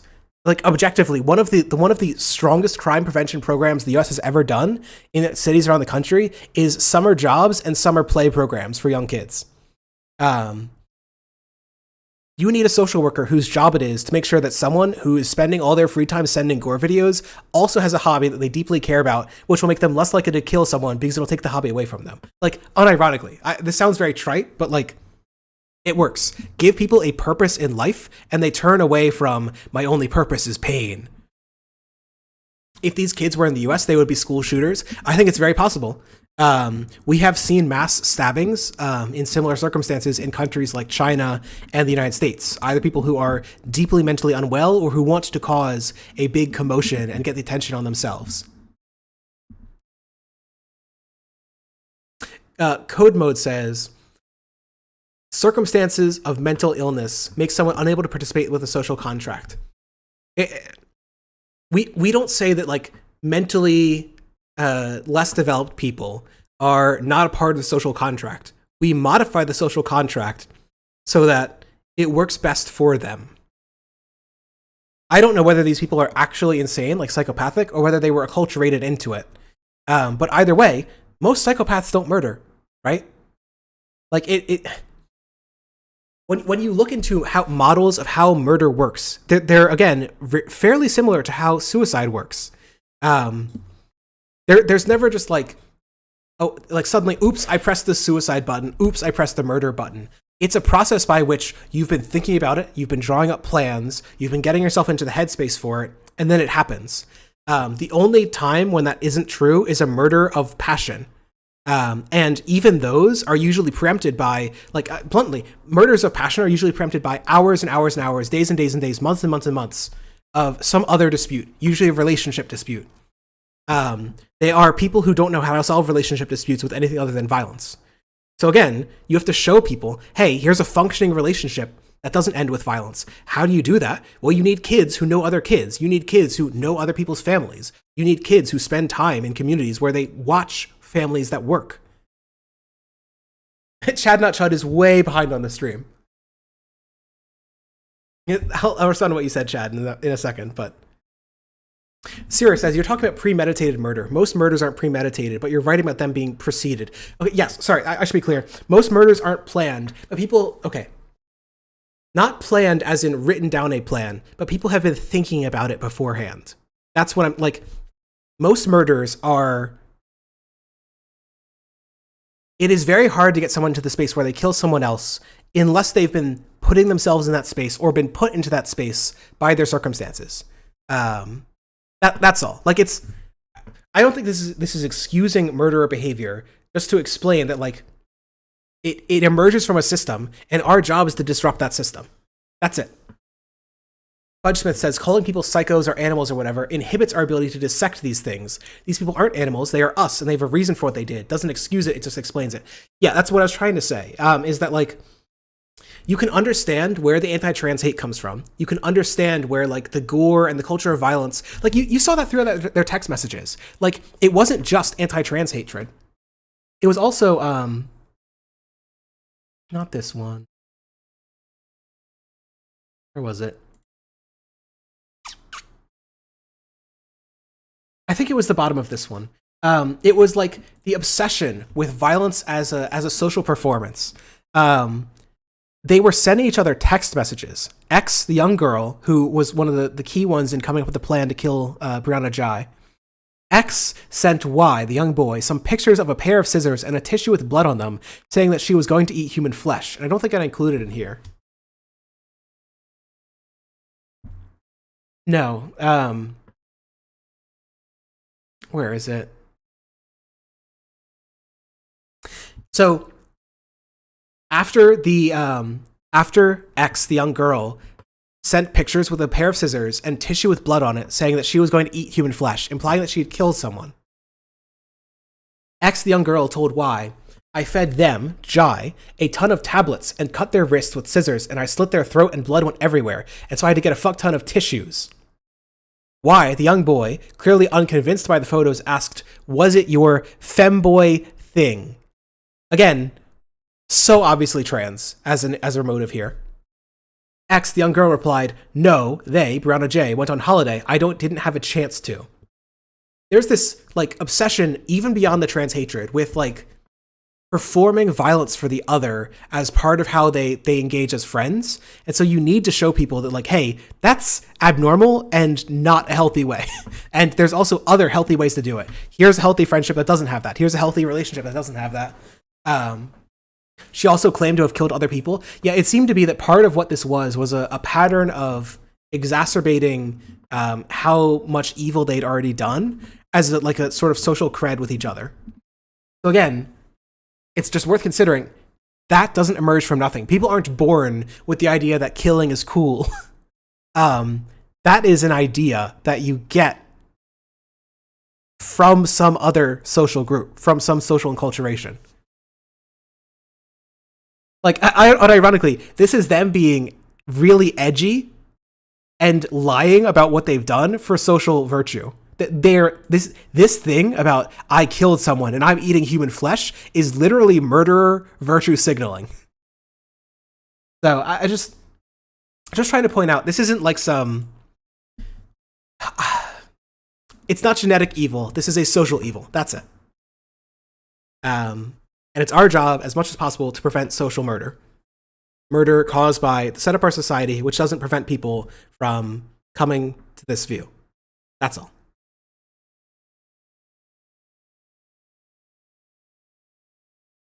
Okay, responding to what Chad Not Chad said, who was apparently like 3 hours back. Even more ironic about the Economic Freedom Index is the fact that you have to fill out so many forms is precisely because we have a decentralized federal system of government. You become more free in the Economic Freedom Index by having a strong, centralized, unitary government. Yeah, when I didn't maybe get a good enough time to explain this when I was in that segment, but the Economic Freedom Index includes the biggest bullshit metric is that the Economic Freedom Index includes the Corruption Perception Index in its indices. A country which is less corrupt is more free in the Heritage Institute's Economic Freedom Index, which is so bullshit, right? Corruption is one of the outcomes you're trying to measure. You can't just include like this objectively bad thing and say this objectively bad thing is what the socialists want, right? It would be like if I made an Economic Freedom Index and I included like child slavery. What? The most economically free countries in the world, those are also the countries which have child slaves. That's not what libertarians in the US are advocating for. Well, most libertarians in the US are advocating for.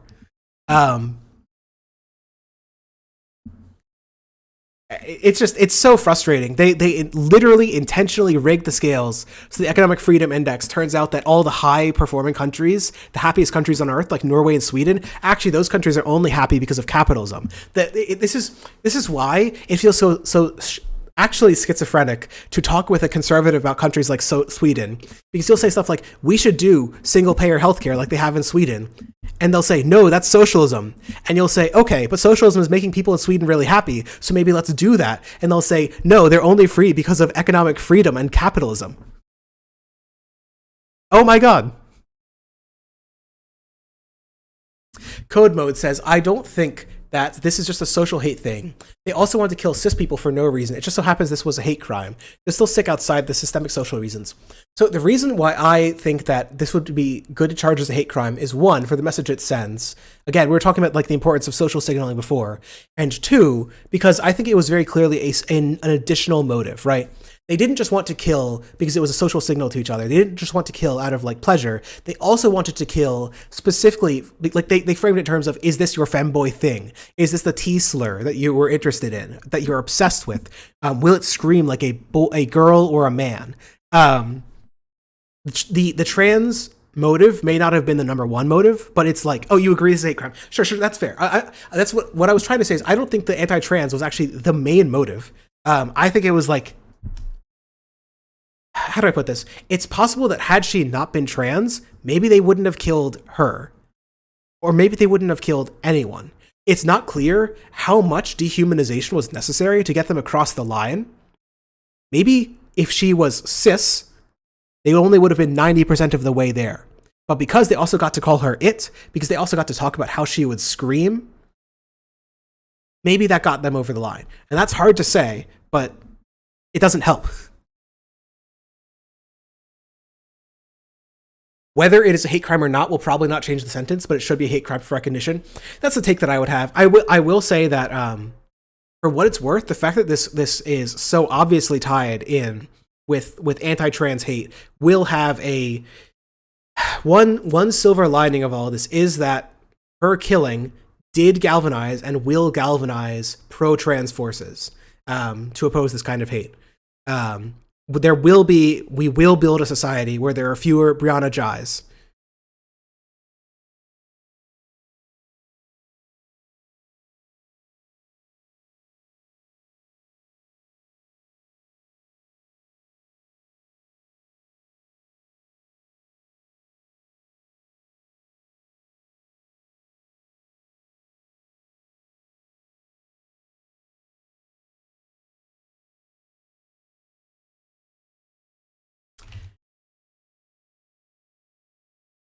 speaking of hate crimes, I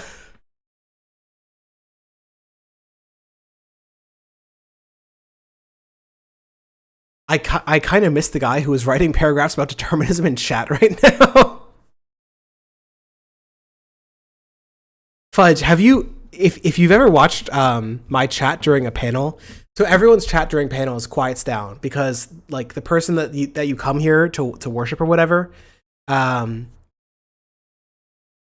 talking most of the time. So chat's usually more quiet, and also because you're less able to get a response from chat. But as a result, whenever I'm on a panel, it always, literally every single time happens that an argument emerges between Najwin and someone else, usually Roxy, about like free will or physics or whatever.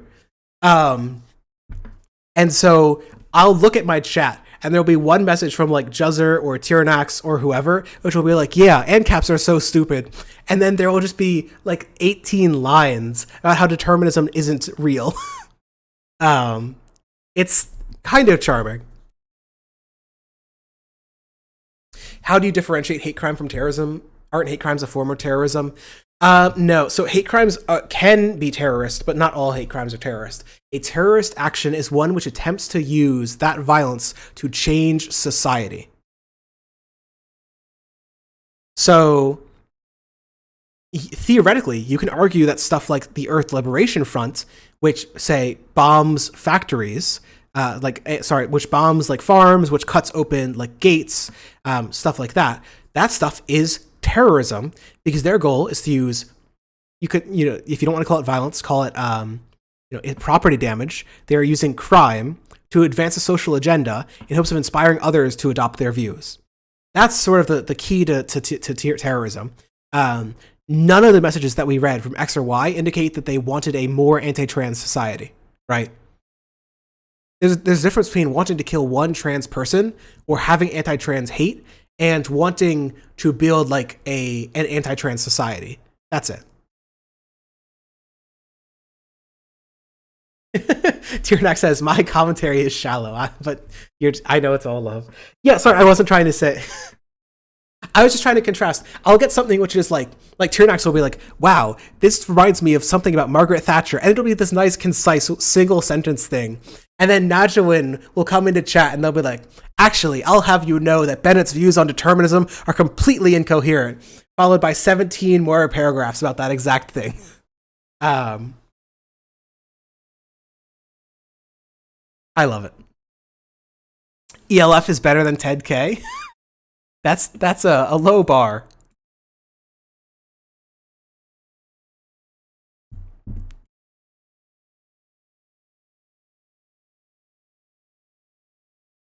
Desolate Mirror says, I haven't followed many child or teen killers to see how they turn out. What percentage stay permanently fucked up? I think people both really underestimate and really overestimate the rate of reoffense. The rate of reoffense for like a murderer is really low for the crime of murder. However, the type of person who is going to do a murder is the type of person who's not able to live who's far less able to live a productive, like non-criminal life. And so the rate of reoffense for murderers is actually very high upon release. They're very likely to get involved in like a property crime incident. So, what I'll just note is that even very serious crimes, which people think are going to be like genetic and follow you for the rest of your life, like molesting children, have very low same crime reoffense rates. It's something like, I think it's like 2 in 100 child molesters go on to reoffend upon release. That's like too many, but it's way lower than you think it is, because we think that stuff like murder and child molestation is like inbuilt into your brain. It's a demon up there that's never going away. You haven't been exorcised yet. And so you're going to go on killing, you're going to go on sexually assaulting someone. And it does not seem to be true. A lot of stuff like that is tied to age. Murder goes down dramatically with age. 75% of murders occur before age 30. So that's true for violent crime in general as well. I think it's something like 80% of violent crime occurs before age 30. It's very, very, very much dependent on... Part of what we observe is that as people get older, their body and brain starts to break down, which causes more craziness. but people learn mostly good habits. The average person gets better, which might sound insane, but like if you think about your own life track, it's usually there's some struggle you had, and eventually you found some way over it. And the average person tends to find better mental habits over time. Not like always, but on average, people actually get better mental habits over time. So it's, I don't know, I think it's important to recognize that growth is really, really, really large, way larger than you'd think for serious crimes.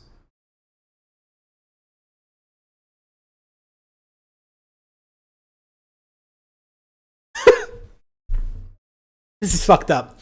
Desolate Mirror says, average 4chan kids building community when we were talking about like the sharing gore videos. Ugh. Fazboy says, isn't pedophilia a mental disorder? It's debated. It's not entirely clear, actually. Do I need to say a safe version of this? Pedophilia appears to be malleable. What does that mean? It seems to be that people who are attracted to kids can have that attraction changed. Usually, the method of changing is a combination of drugs, which reduce overall sexual interest, and treatment by basically shifting people's preferences towards adults. So, in one study from one clinic, there was a 50% success rate of someone who was attracted to a child being normally attracted to children, meaning a very low level, and normally attracted to adults, meaning a very high level, after, I think it was like 6 months or something. So, are the other 50% like genetically pedophiles? We don't know. So I just want to say it's not actually clear. This is one of those things that is understudied because, bluntly, people would prefer to like stigmatize rather than find solutions. Because when you like treat pedophiles, when you get them into treatment, even a lot of pedophiles don't want to hurt children. That sounds insane, but like when you get them into treatment, and you give them like the standard treatments, which is basically pills that reduce your sexual interest. When you try and get them more interested in adults, when you give them relationship therapy, like part of relationship therapy is consent matters. Do not have sex with children. People adopt those views, and they're less likely to hurt children. So I don't know. I don't think we need to have I don't think we need to have much empathy for pedophiles, but I think we need to treat them, right? Like, if you can stop an urge before it hurts someone, that's better. I want less kids molested. It's really that simple.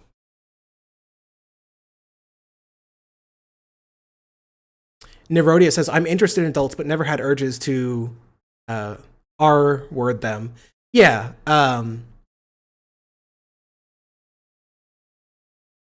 yeah, I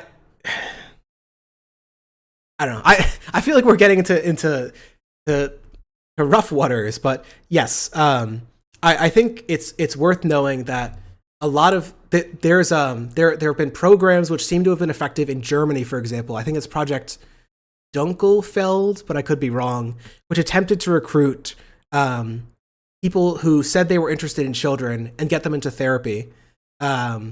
And that seems to have been effective. There's that therapy in Canada. It seems to have been effective. It seems like most people don't want to hurt others.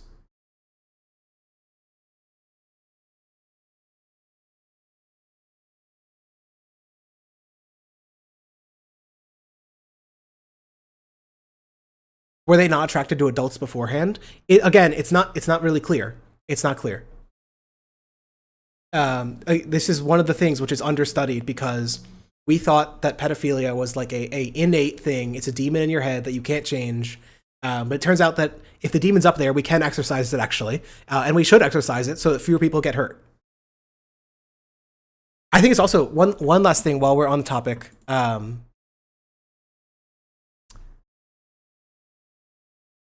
I looked very deeply into CSA.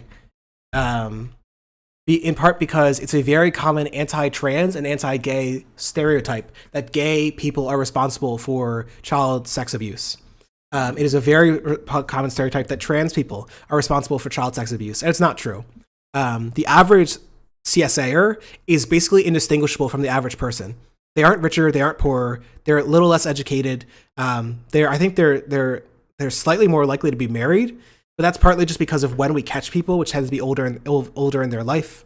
CSAers are not like, you can't just like know who they are. So again, that makes it hard. And what's even worse is that half of CSA doesn't occur by pedophiles. Half of CSA occurs by people who are attracted to adults, but wanted to hurt a child basically because it gave them pleasure. So again, this suggests that you need to find a way to stop that. And a lot of that comes down to making sure that people don't have mental breaks, universal healthcare, social worker checkups. A lot of it is very mundane. It is trying to make sure that nobody slips through the cracks and that everyone has mental health care and support. And that might sound insane as an anti-crime strategy, but mental health support for people with a mental illness of some kind reduces crime rates by like 40%. It is crazy. It is so effective. Hudschmidt says, remember when Matt Walsh said he violates his kids' consent all the time and made fun of the book C is for Consent? This is part of what frustrates me so much, is that teaching people about consent dramatically reduces rates of abuse of children. Like, objectively, teaching kids how to recognize abuse is one of the most effective anti-abuse tactics. Who better to report the abuse than a kid who knows what it is and who to talk to? Sierra says, I don't think that it says they were normalized. I can pull it up. Oh yeah, we had this discussion, didn't we? I don't actually remember. It was too many minutes ago. God damn it. Okay, well, I might have misspoken then. It's possible that it wasn't normalized, it just decreased significantly.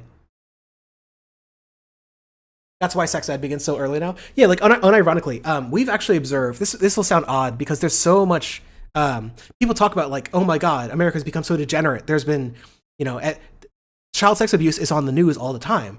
Part of the reason that it's on the news all the time is because our society is so abhorred by it that we've actually been digging it out of our society.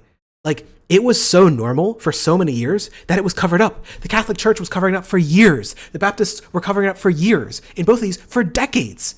The Catholic Church, literally, if you were found to have abused like a young kid, they would shuffle you over to another church to keep you safe. The reason that we hear more about it is because our society is so sick of this, so disgusted by it, that we're actually willing to call it out because we value consent more than previous societies. It's weird to think about it in that way, but like, one second. Here is a graph of abuse of children over time, and this graph does not include abuse by strangers, so it's not all abuse. But something like 90% of abuse of children occurs by family and close relations. So this is the vast majority of CSA and physical abuse in the country. CSA, since the 1990s, went down 64%. 64%. Physical abuse also went down 61%. So, like, it's worth noting that, like, a society which values consent is also a society in which less children are abused. Very bluntly. This is good. Let's do more of this. Oh God, I still remember my parents saying, oh yes, but he is an artist.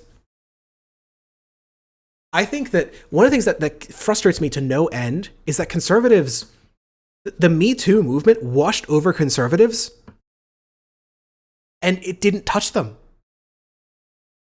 Like, I can't think. I'm sure there were some, but so many conservatives spent all their time hating on the importance of the Me Too movement that they actively defended those who were accused of abuse. That it doesn't seem like it changed their culture whatsoever. Nerodia says, I wonder about neglect. Could better awareness and catching it be an explanation of why it's not declining sharply? One of the, some states have defunded and destaffed their child protective services. And one of the things that we know is that social worker visits reduce neglect. That's why I keep talking about it. Having a yearly social worker visit and maybe monthly for young parents, it has like a, let me pull it up. I have it somewhere in here. The nurse family partnership, where a nurse would visit, I think, monthly to mothers for, I think, the first year or two. Excuse me.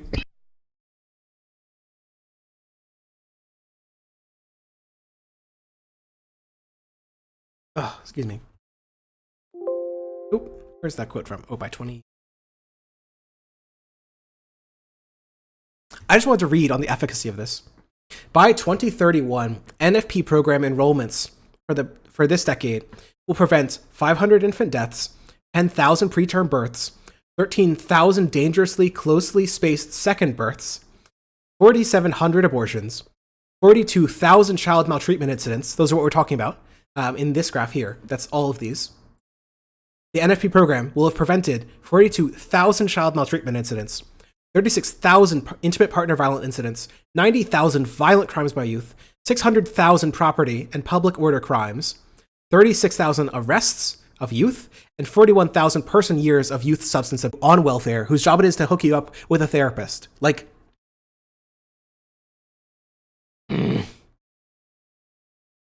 there's so much violence that doesn't need to happen because we don't invest in people. What oh, is the stream dying? Hold it, hold it.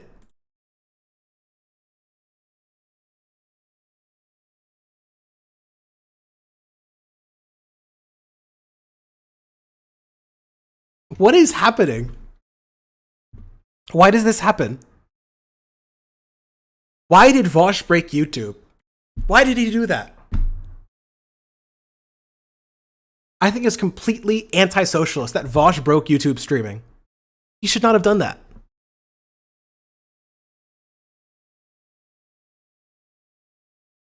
Is it going back? Is it dying again? Oh no.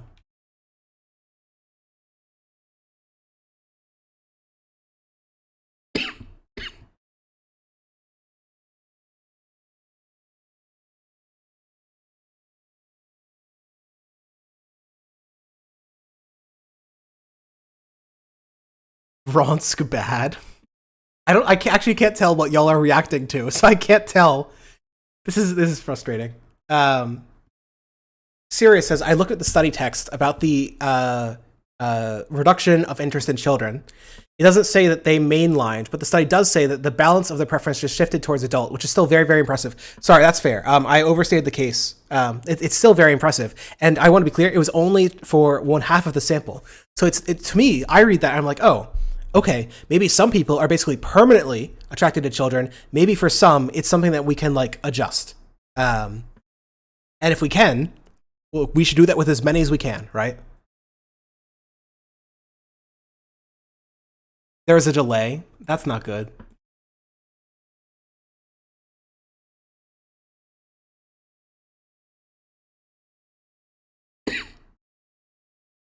How to be sure it does not come back, though? It doesn't seem like there's anything that I've done which led to the effect. And if it happens to Vosh as well, if streaming on YouTube has gone bad lately, then I don't know. I mean, I do dual stream on Twitch, but I hate that Twitch has intermittent ads. So I feel like I only ever want to host YouTube on here. YouTube is just like so much smoother for the average viewer. At least in my view.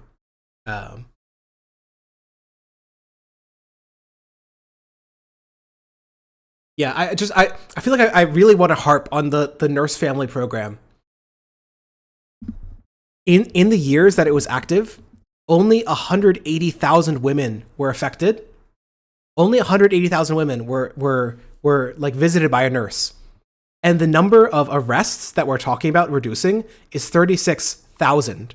Like 1 in 6 of the women visited will have a kid who isn't arrested because the nurse visited. Like, it's so frustrating to me that social spending is like an objectively anti-crime program, and we just don't invest in it. Like, we super underinvest in making sure that people have a well-functioning early life. We don't even invest in like making sure they have a functioning adult life, but I don't know. Is it too radical to say that everyone should have a nurse? How many nurses were required for this program? I do not know. It's been too long. So I thought I collected that somewhere.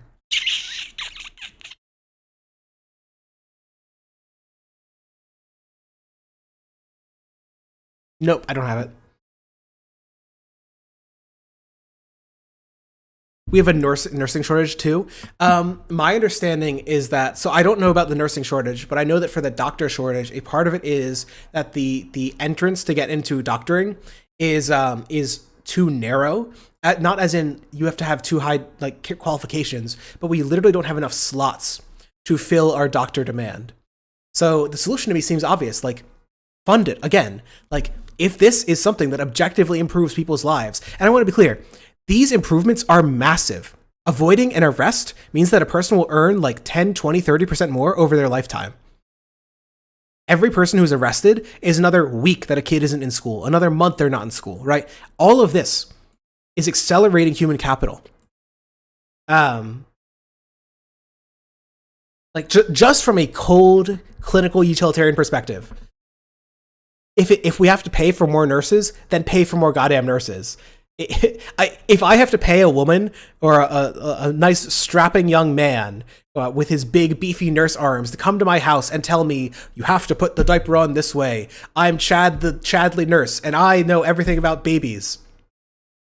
And if doing that stops like even 1,000 murders, yeah, like.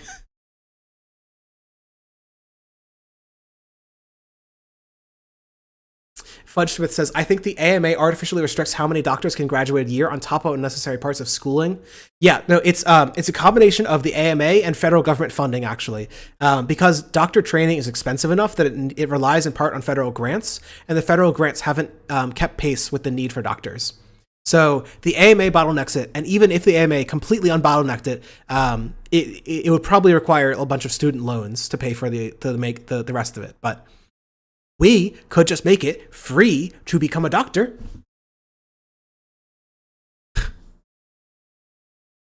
It's almost like this is a job which has an enormous positive spillover for society, so we should really encourage people to take it. You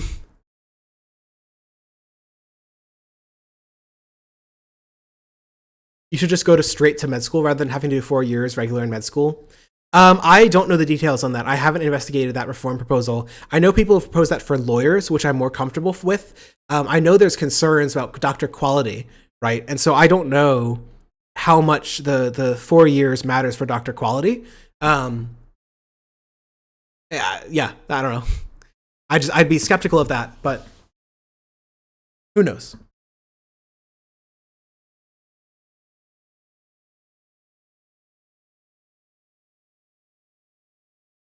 Wait, there was one in chat that I can't read. Now I can. Nerodia says, my younger brother spent years trying to get into med school. Some poor grades in his freshman and sophomore years in college made it impossible to straight A's after he'd figured out what he wanted in life. Yeah, it's a real problem that, like very bluntly, doctor quality matters. At the same time, a good 80% of what a doctor does is not going to be like on the level of acing like a GRE or acing a undergrad class. It's like just being there for people and listening to their concerns and listening to where the pain occurs and having a knowledge of why that could be. And so, like, you know, there is some loss if we have less skilled doctors, but if you don't have a doctor at all, you have a zero quality doctor, right? I know that I've been like, I felt really sick. I want to say 6 months ago. I don't remember what. Some pain. I think maybe neck pain. That was maybe 9 months ago. And I tried to get an appointment with my doctor because I was like unable to sleep. I think that's what it was. I had neck pain and I was unable to sleep. It was so bad. I had it for like 2 or 3 nights in a row. And I literally could not sleep. I was like going insane. And I tried to get an appointment for my doctor for this like clearly debilitating thing, like work unable to go to type thing. And it took, I think the earliest appointment was like 3, 4, 5 days later. And it's like, you know, I would have taken a doctor who was only 90% as good if I could have had him the same day. Very bluntly. There's a real missing ability to just talk to a non-specialist who could be like, oh, you have neck pain? Take a muscle relaxant. Here's the prescription. Have you read the study which suggests there's no difference in performance between low-grade doctors and high-grade doctors? I would believe that because unfortunately, it seems like a lot of the failures in doctoring come down to communication gaps. So many times I've heard from people, and this is purely anecdotal. This is anti-empiricist SDL. I'm telling you my lived experience right now. I've heard from so many people that they go to a doctor and the doctor doesn't listen to them. They're like, I have this problem, I'm having this pain, and the doctor will just basically ignore that and pursue some other thing that the doctor thinks is the real problem. And I know that's like, might seem like a minor thing, but it doesn't matter how smart you are. It doesn't matter how good your grades are if you can't communicate with the patient. And that's like one of a dozen social performance tasks, which are not effectively graded for on a lot of stuff like undergraduate grades, right? You're not graded for on compassion in your undergraduates. You're not graded for communicability in undergraduates. And yeah, Sirius is right. This is especially true for subgroups, Black people and fat people and so on. Yeah, no.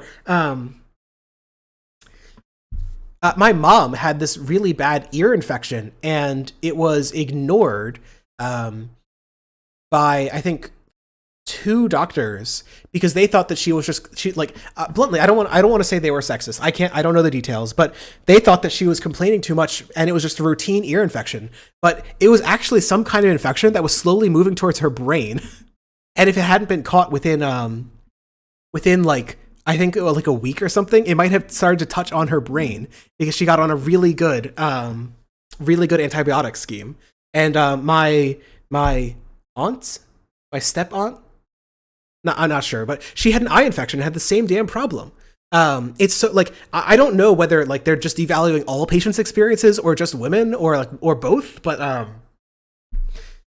I don't know, man. The lack of listening is like unironically a bigger problem than, I know you have this problem, but I'm not sure what the solution is. They don't even know what the problem they have is.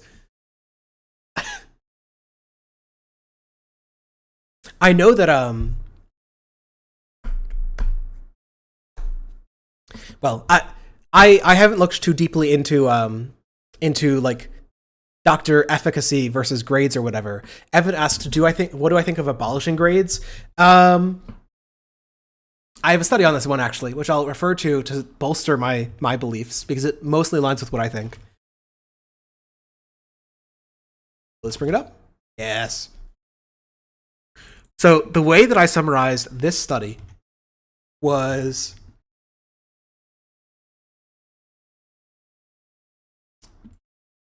This is like...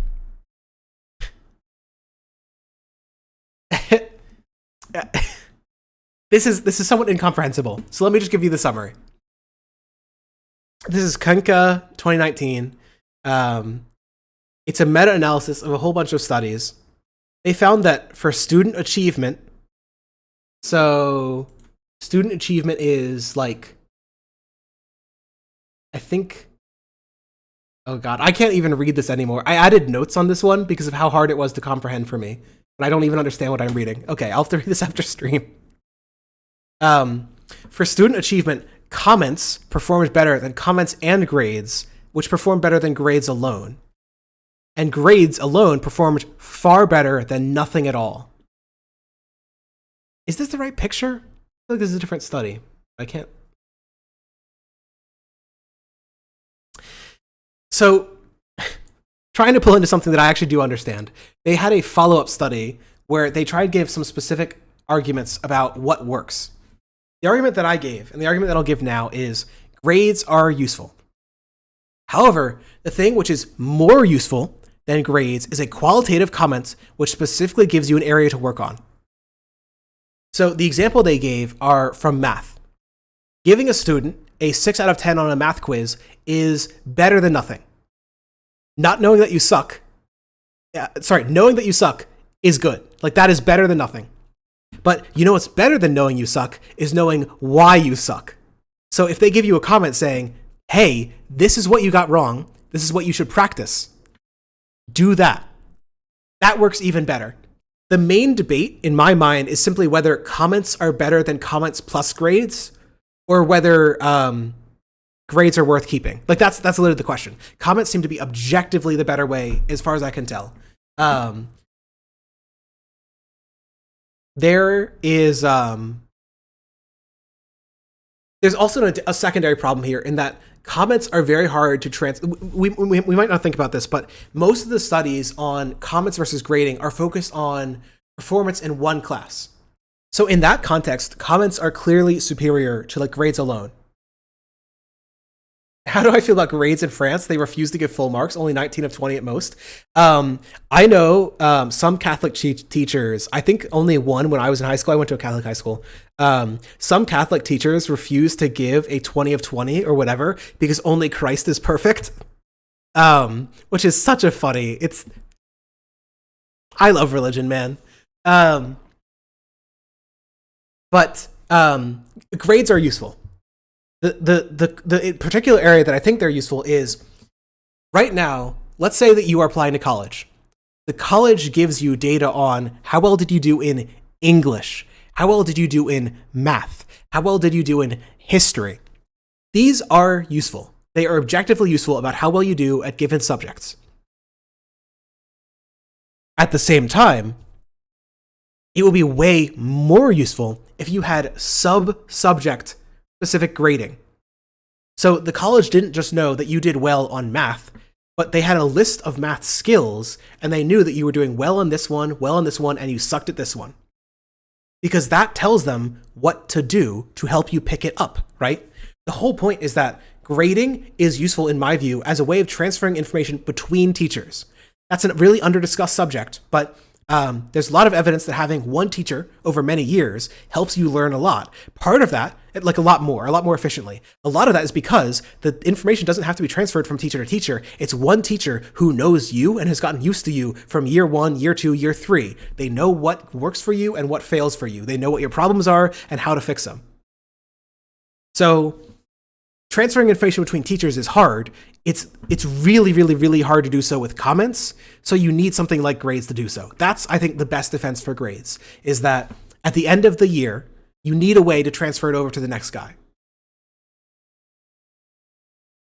Fudgesmith says, this isn't my business. It doesn't. This is public. This is Najawin ask you something to tell Roxy. Roxy, DM Najawin on Twitch. I don't remember why, but they told you to DM Najawin on Twitch.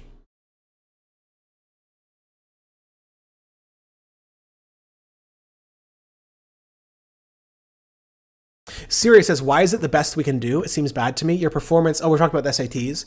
Your performance on a test can come down to how good you feel that day. Okay, another niche SDL belief. There's a lot of evidence that, okay, if you're familiar with the law of large numbers, the more questions you answer, let's assume that the questions on like a quiz or a test, they accurately gauge how good you are at doing a given subject. Okay, assumption 1. Assumption 2 is that, a lot of things other than aptitude can affect how well you do on a quiz or a test.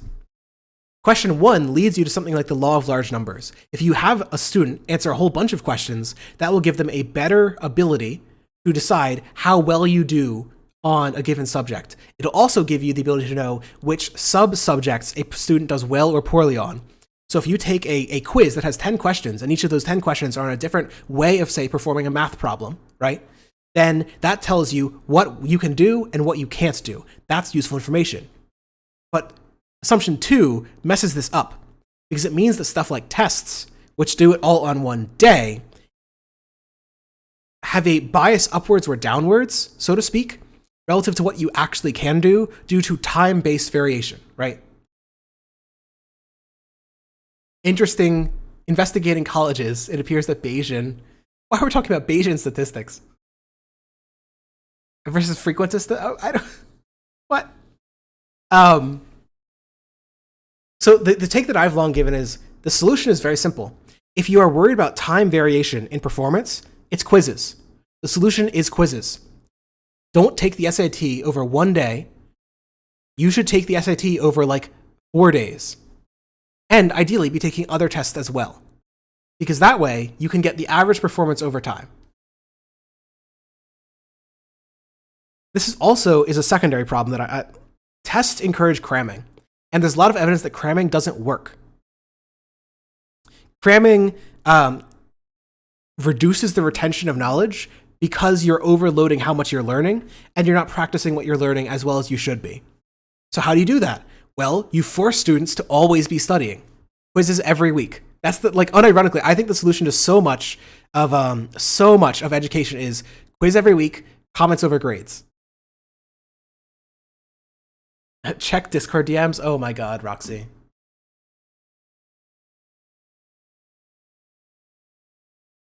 Yeah, he said this the other stream. I knew this, Roxy. You can post it here if you want, I guess, but Valia said, the law of large numbers has distinct meaning in the frequentist and the Bayesian paradigm. I don't know that it matters for the context that we're talking about here of like questions tending to approximate the performance of a person.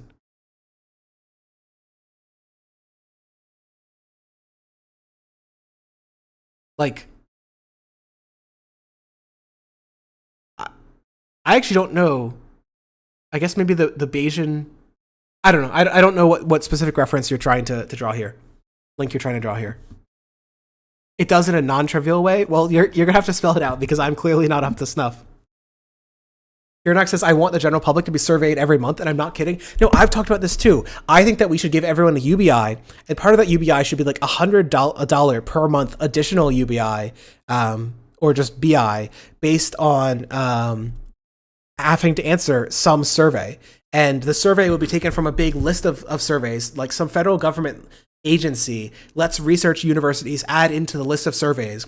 You get randomly drawn from that, and you get one survey, and you fill it out for $100. I would love, oh my God, I would love that. And I would love for that survey to include stuff like, do you need help? Do you need your social worker to come talk to you? Stuff like that.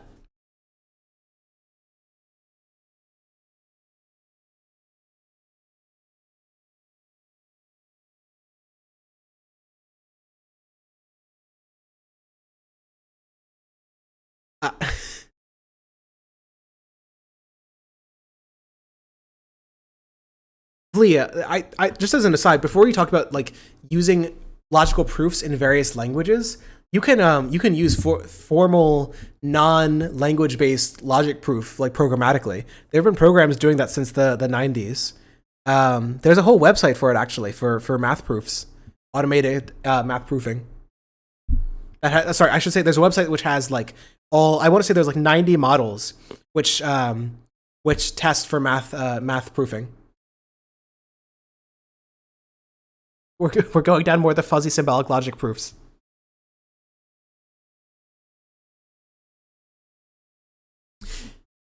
Evan says, because grades suck. So the thing I will say again is that it is worth noting that grades do work. Grades are better than nothing. It's also worth noting that tests work. Tests help students retain information. The reason they help students retain information is because they are practicing and they study beforehand, which means they're practicing. How did the panel go? It mostly went well. I felt like I didn't do enough research on Milei beforehand, so I couldn't be like when they said that Milei didn't support an organ trade, and I didn't have like an article offhand, so I had to Google one, which was titled like Milei says that he supports the organ trade, and then the claim became, well, Milei said he said that, but then he said that he wouldn't want to pose it as a policy, he just supports it as like a long-term goal, and I hadn't looked into that, so I was like, okay, maybe this won't be a policy that he supports in Argentina in the next 15 years, but could you link me that? And they didn't, but mostly well. It mostly ended up, and this is what I said it was going to happen, it mostly ended up being talking about anarcho-capitalist politics and policies. So that's stock standard. It's just, does social spending hurt people? No. Prologue, baby. Chad, you finally caught up. What's the website called? You would be one of the people to know it. You, Najwan, maybe Roxy. It's like I don't remember if it's all math or just logic proofing, but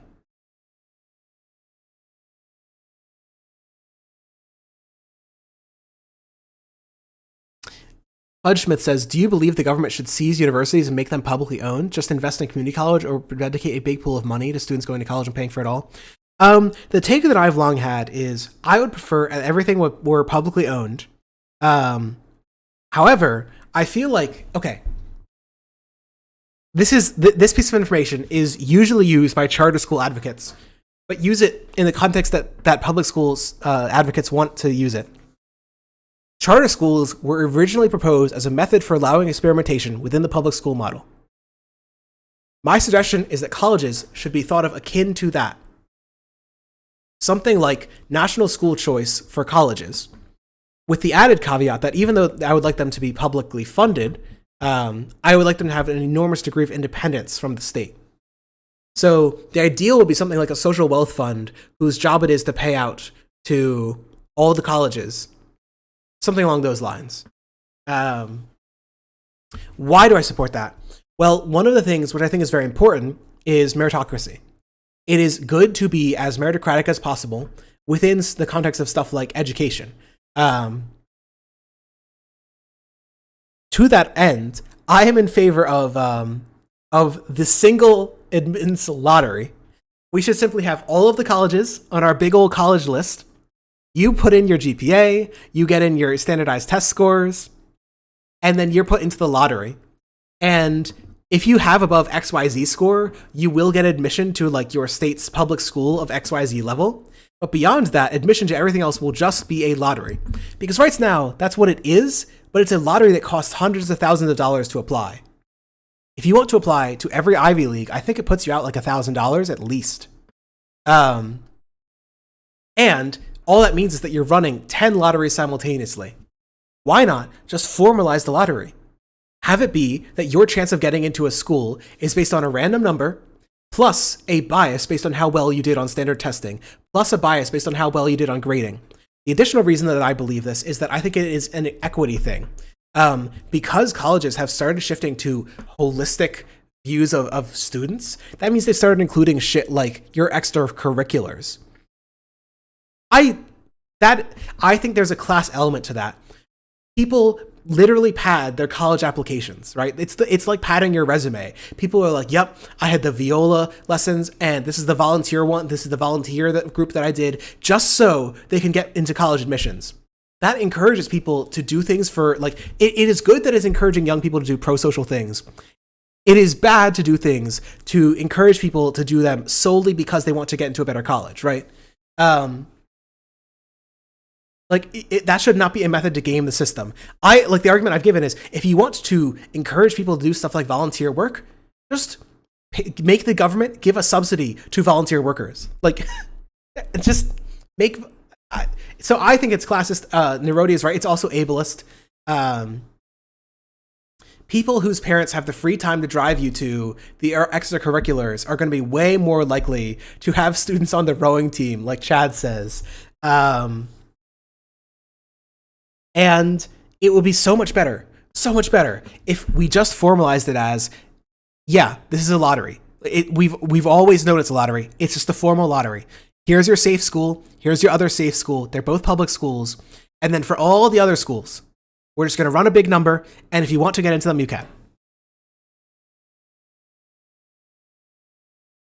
Siri says, the fact that feedback alone is as good or better suggests that the helpful part is that it's giving some kind of feedback. The problem is that grades, which are a form of feedback, have an impact on you outside the class you take. When people talk about takes on grades, I think it's important to specify if we mean grades as feedback or grades as a means of gatekeeping people. That's kind of what I was trying to do earlier, but maybe I didn't do it explicitly enough. The argument I gave is that grades are necessary for gatekeeping, bluntly. You need some way to decide whether a person...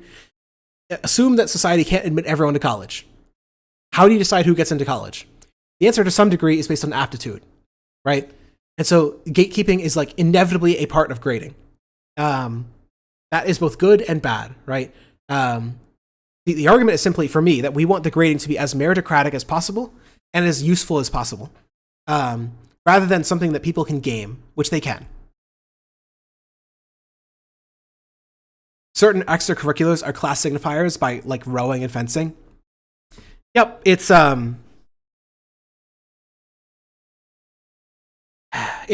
frustrating because one of the arguments that I wanted to give as well is that there's an element to which that is actually like one of the reasons that colleges shifted towards holistic grading is because they wanted to do affirmative action without saying they were doing affirmative action. But in practice, doing the holistic assessments mostly means that you're selecting within the groups you're considering those who had the most access to extracurriculars, those who had the most access to parental free time. And those are going to be the most privileged members of those groups. So like in an odd sense, holistic assessments have shifted from like affirmative action to like affirmative action based more on ethnicity instead of and based on like class as well. And so it's frustrating. I would so much rather that you just had the lottery and you got a +5 to all of your admissions because you are a black person. You got a +10 to all of your admissions because you come from the bottom decile. Like, just explicitly build it into the lottery. Like, yes, it's unfair. Yes, this is a pro-egalitarian method. Of course, let's do it.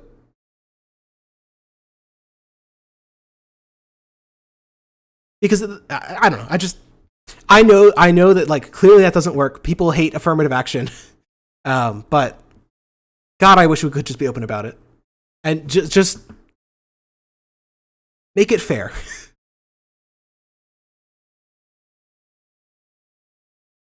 I also oppose the idea of a personal statement. I think that personal statements, again, people pay essay tutors to help them write a personal statement. I am so convinced that like, if you're gonna gatekeep on the things that everyone has access to as equitably as possible. The SAT should be free. The ACT should be free. They should both be government run. And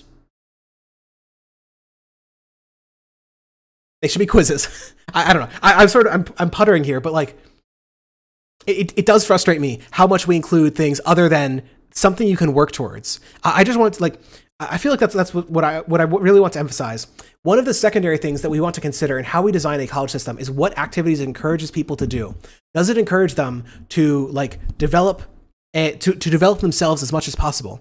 And insofar as it includes stuff like, hey, I'm going to go volunteer just to put it on my college resume. Hey, I'm going to go do these extracurriculars just to put it on my college resume. Is that really developing a more rounded person? Or is that just developing someone who's a careerist, right? Is that just encouraging someone who comes to think of education as something to be gamed?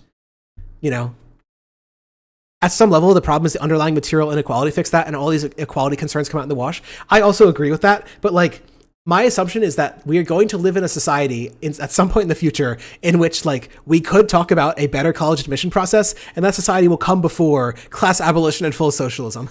That's my bet.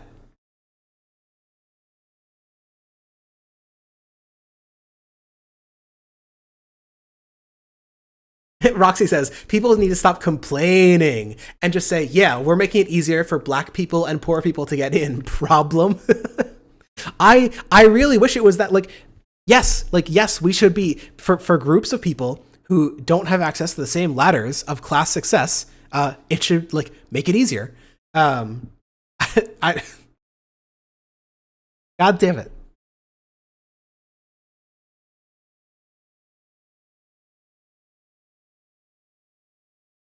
All right. Enough about college.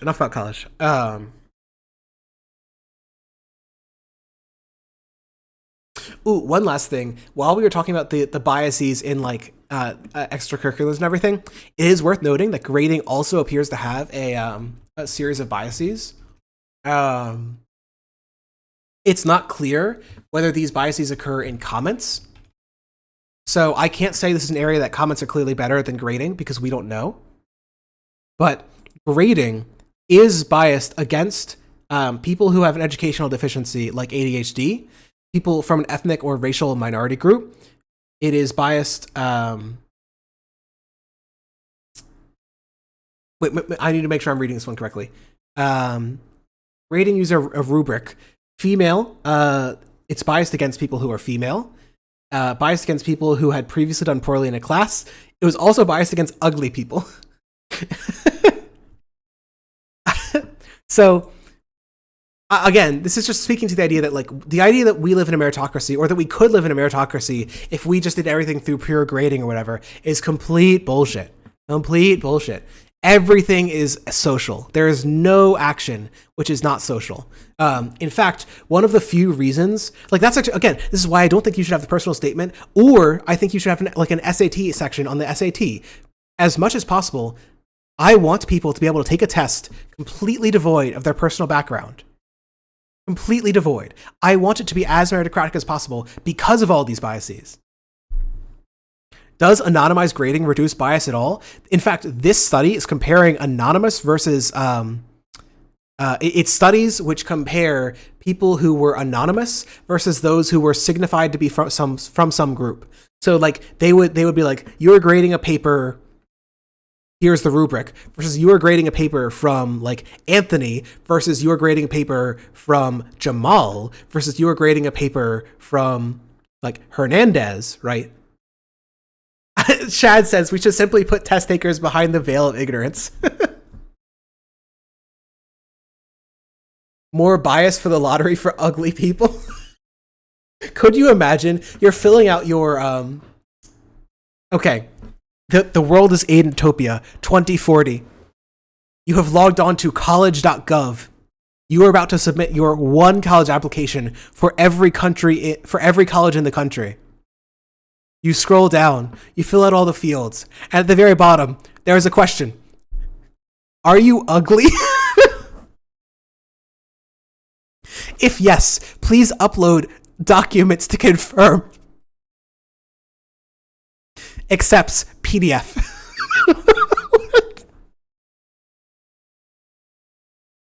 Oh my god.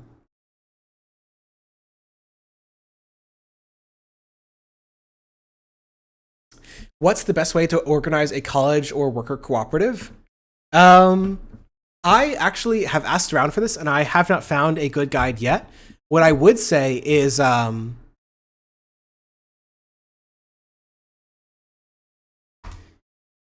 generally good step for organizing is reaching out to the people at EWOC, Emergency Workplace Organizing Committee, or workerorganizing.org. They help a shit ton of unions organize, and they may have some experience with cooperatives. You can literally fill this out, and a guy will reach out to you. So you can ask him. That'd be my honest bet, because I do not know.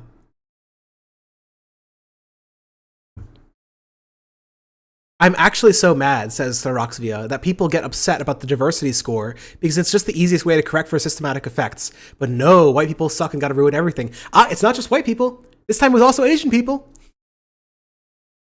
There's a clause. I think what's key to understand here is it's not really about race.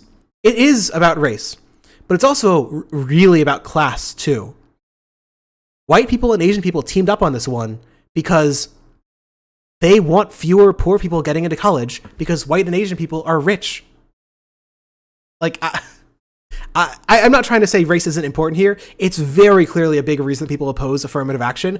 Like, when you read the language of how people talk about it, they talk about like, oh my god, the rhetoric around affirmative action is so openly racist, but there's a reason that Asians and white people are on the same class fight on the opposite side of black people, Hispanic people, and South Asian people, notably. All the people who are arguing in court were East Asian people. Why? Because East Asian groups and Indian groups are rich as fuck. But Southeast Asian groups are not in the United States. So like, yeah. The problem is that Asian people isn't a homogenous group. We call China. Yeah, no, sorry, that's what I tried to talk about here. Like, the rich Asian people were on the side of tear down affirmative action because affirmative action hurts rich people. Like, I bet you that if you looked at support for affirmative action among white ethnic groups based on average income of those ethnic groups, I bet you the same thing would emerge. That people like Italian, who are near the middle, would be less opposed to affirmative action than Anglo-Saxons, who tend to be near the top of incomes. To be clear, I said that right as you said it. Serious, it's just great minds thinking alike, clearly.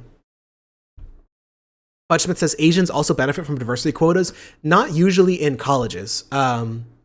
Because Asian people tend to come from high education and high income families, they tend to be very overrepresented in college relative to their percent of the population.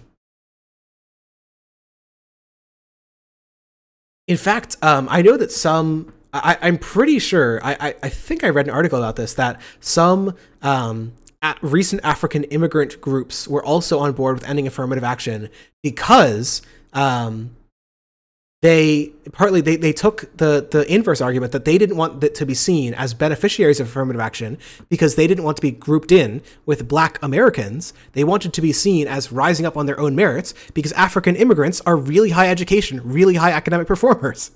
There's a whole to me this is inextricable from class. The reason why there's so much fighting about college is because college is the class ladder, and people really want to rise up the class ladder. So insofar, if you have a highly class stratified society, you're gonna get weird race shit, weird class shit about the class ladder. Because of course you are. Nigerian groups are one of the immigrant groups who are very high education, but it's not just Nigerian. All African groups that immigrate the average African immigrant group has a higher college education rate than the average American. And that's worth noting because Americans are the highest college education group basically on earth. And African nations have some of the lowest college education rates. Again, we are like the people who come to America from Africa are overwhelmingly the richest people of Africa, the most highly educated people of Africa. So again, it's class matters. What a surprise.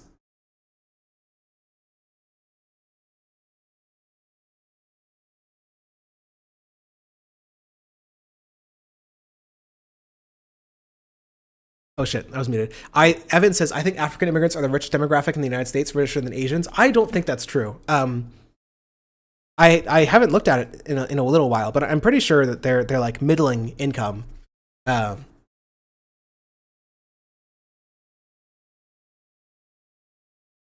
Middling income for like college education, I should be clear, but like every man a doctorate. That's right, Nakana boy. I mean, I do unironically think that one of the positive side effects of college for everyone as like a vision is that right now we think that high school is the end of education, but I think we should be actively trying to build a world where everyone has the tools to attend college. Like we should be trying to find ways to compress high school as much as possible, to optimize high school as much as possible, so to speak.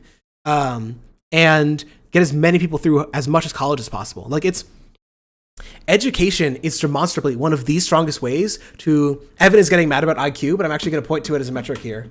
Just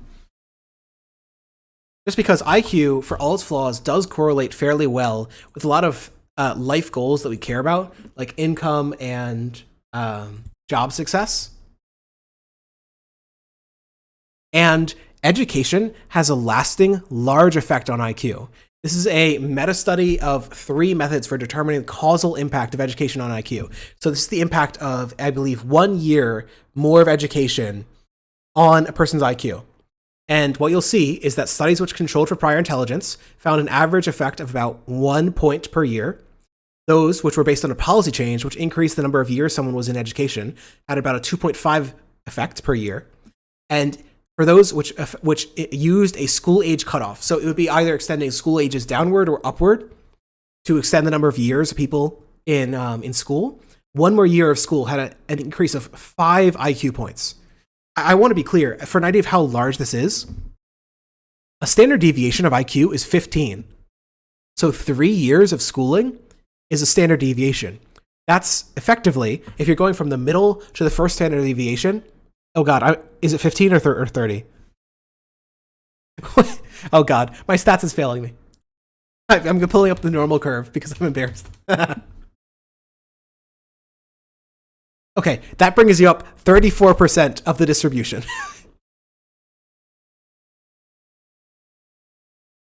Wait, Chad is saying it's 15? It's not n equals 15. No, that's... God damn it.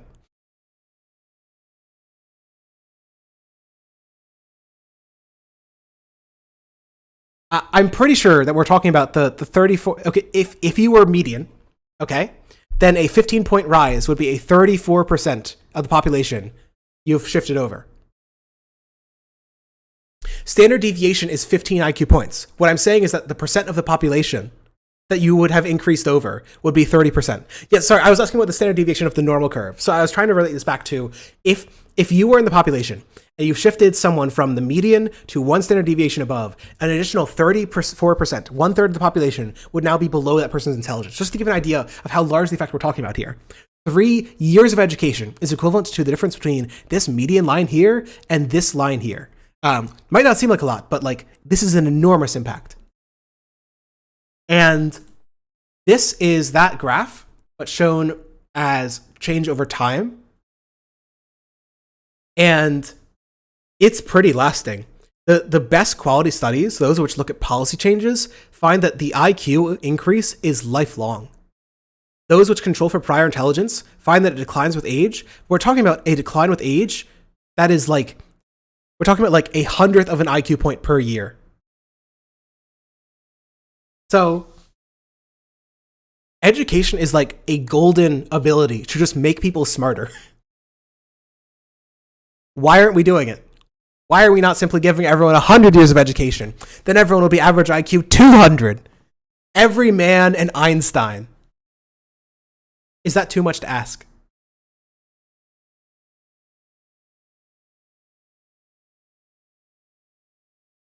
Boomers' IQ declining with age means voting should cut off as you retire. Does this apply to grad school and beyond? I believe these studies were mostly focused on K-12 education. It's not clear whether college has the same effects, but probably. And more importantly, I want to be clear here, increasing the amount of time that people are in school, K-12, has this effect, the one we were just talking about. So like, some of what we could be talking about is we don't fund as many days of schools as we should. Other countries send kids to school for more days per year than America does. Part of the reason that we do shittily on standardized testing is because we underfund our school year. I simply want kids in school for more days. That's right. I'm going to abolish summer. I'm going to abolish winter break. You're in school. I'm abolishing the weekends. That's right. What was your degree in? Economics. Minor in stats. I didn't officially get the minor in stats, but that was a scheduling thing rather than a qualification thing. Summer is over, brats. I'm like Umbridge in Harry Potter. That's right. Queen Umbridge, education proletariat. The Flynn effect implies young people's votes should be weighted more in a true epistocracy. Oh my god. Which type of IQ test are you referring to? I don't know. I think this just used various IQ tests. My bet is that most of them probably use like Raven's matrices or something. I don't know.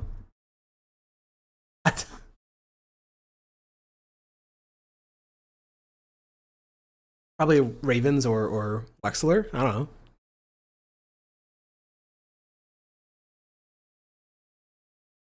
Standard IQ test, wise 4. It's shaking my damn head. How do you feel about a different break schedule? No, so this is what I've actually argued for, is that there should be like a term system. I think it should be there should be at least a holiday every month, objectively. And there should be like every third month should have a major break. That's the argument I would give. Raven's matrices isn't an IQ test, it's a best one subscore. What I'm trying to say here is it's possible that some of these only used XYZ IQ test. For example, they might have only looked at a math subscore. That's fine.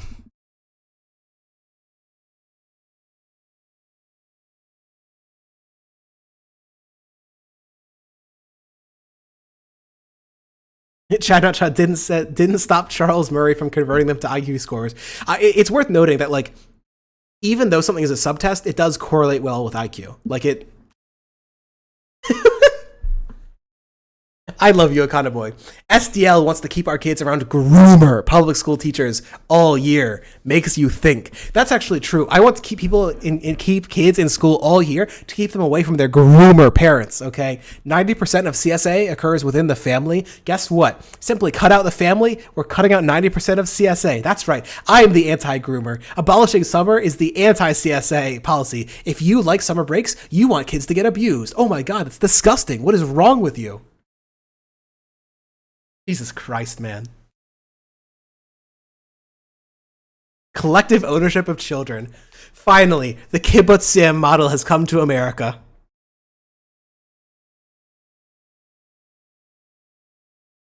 Fudge Smith is... Yes, Fudge Smiths, please stop eating the lead paint chips. when we take an IQ test on stream while explaining the racial bias within IQ tests, okay, I mentioned this before. When I try and do like the IQ tests, I am so bad.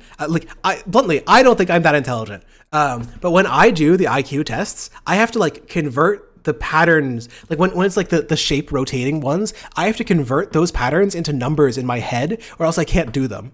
I am like so bad at shape rotation. We talked about this, I think, last stream, but like I have like basically no mental. I like cannot visualize things almost at all. Like the upper end of my ability to visualize things is like a gray outline, and that's like I don't know how to describe this. If you ask me to think of an apple, I'll think of like an apple for like half a second, and then it's gone. It's just gone.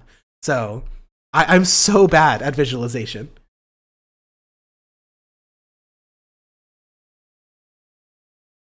SDL supports something guaranteed to increase the amount of grooming in schools. More time in school equals more time to groom. It's a simple equation. Oh my god. SDL does topology to the IQ shapes in order to understand them. SDL is bad at rotating shapes. Does that make you a trans woman? No, it makes me a cis woman. I am biologically cis. Trans women, as we all know from the TERF rhetoric, trans women be rotating the shapes all the time. Trans women have a biological advantage in shape rotation.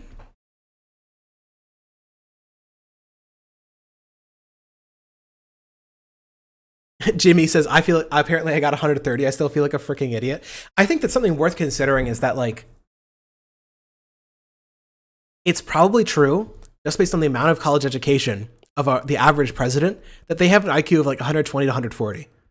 Like, based on the colleges they went to, based on their academic degrees and whatnot, average president, like Obama, probably like 120, 130.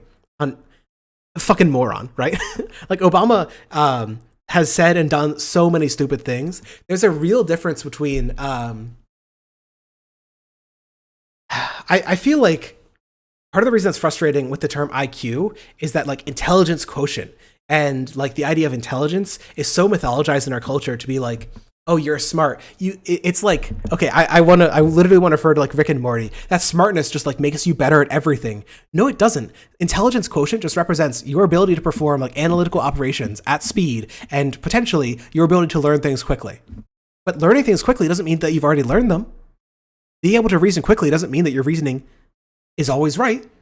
Like, smart people can be dumb as shit. There's literally an Einstein quote related to that splitting the atom is easy, but politics is hard. Because like you can have subject expertise in one area because you can have a deterministic understanding of physics and also have no expertise in like politics or sociology or whatever. And you can be a fucking moron in that area because there is no such thing as like intelligence which lets you see the universe. Trump's IQ isn't above 80 and I cannot be convinced otherwise. Okay, Trump might be an exception. In fairness, he didn't have like a higher degree. I think he got like a master's in business, which doesn't really count. Something like that. Are people with high IQ scores more likely to believe in conspiracy theories? I don't know. I know that people who have higher IQ scores on the GSS tend to be more pro free speech. That's about it.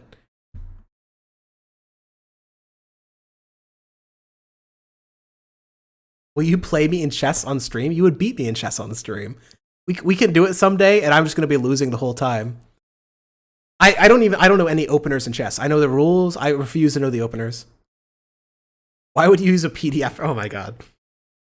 No one's behind.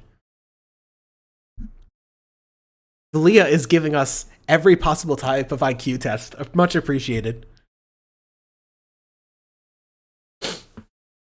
Star Roxy says, I'm not good at chess. Okay.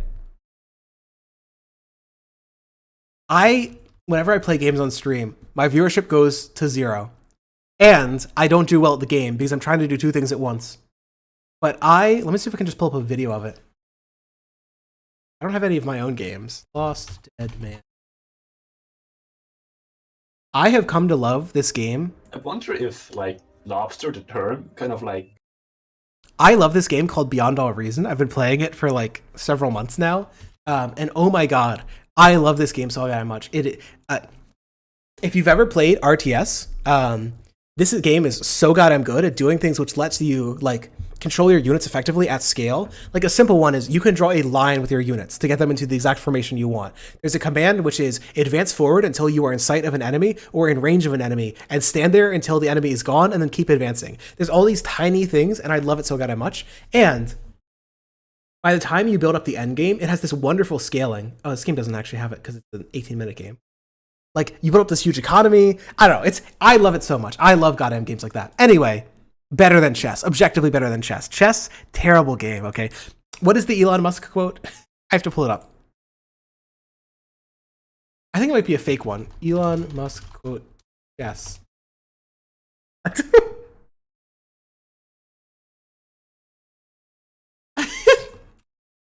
I still don't know whether this one's real.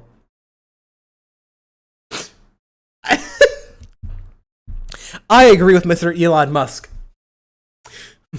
I loved chess as a child, but I found it to be too simple, useful in real life. A mere 8x8 grid, no fog of war, no technology tree, no random map or spawn position, only 2 players, both sides exact same pieces, etc.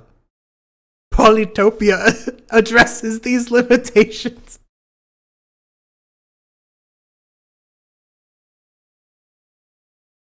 Anyway, this is my ringing endorsement for Beyond All Reason, a wonderful, and this will help Chad Not Chud. Chad Not Chud, Beyond All Reason is a FOSS strategy game. The code for Beyond All Reason is all on GitHub. I love it so goddamn much. People literally write, like, it's so cool to have a community which like improves a game by just submitting GitHub repos. I cannot tell you how different like mainstream gaming would be if every AAA publication had to be FOSS.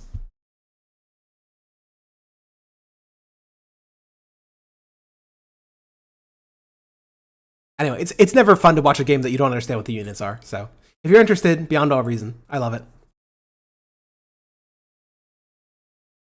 Evan said, I once saw David Shore say that educational polarization is evidence that politics is polarizing around high IQ people versus low IQ people. Not sure what to think about that. It sounds like a sus opinion. True big brain people play the Yu-Gi-Oh! Trading card game, Magic the Gatherings for pseudo-intellectuals, and Gen 1 versus System trading card game is Galaxy Brained.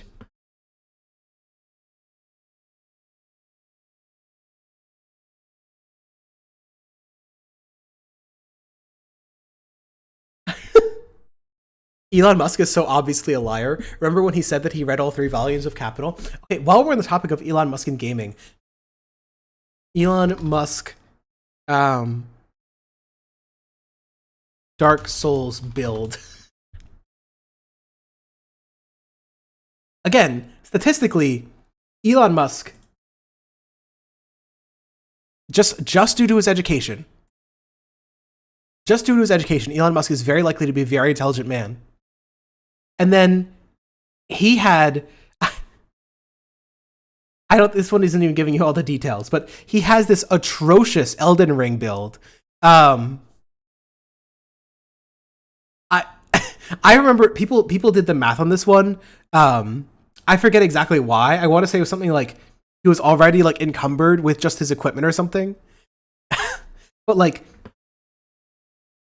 I love the fact that one of the richest men on earth is like a video gamer who doesn't understand politics and just plays games to not think. Like it's so funny that rich people are just like you and I. Like we talked about this a little bit earlier, but I really think there's so much mythos given to like the government or the rich or whatever as these geniuses, and then you'll realize that like everything they do is exactly as dumb as when you do it. He probably does not sleep and his brain rots. There have been a lot of stories which seem credible that he slept in his office and stuff like that. Like he has maybe like an obsession with working or just with like posting, and he's just like constantly sleep deprived. I would believe it. Imagine being level 111 with that vitality and using Radagon's Soar Seal. Could not be me. I've never played Elden Ring, so I can't say anything about the build. He's apparently addicted to ketamine. Okay. King. He's going down the Jordan Peterson route.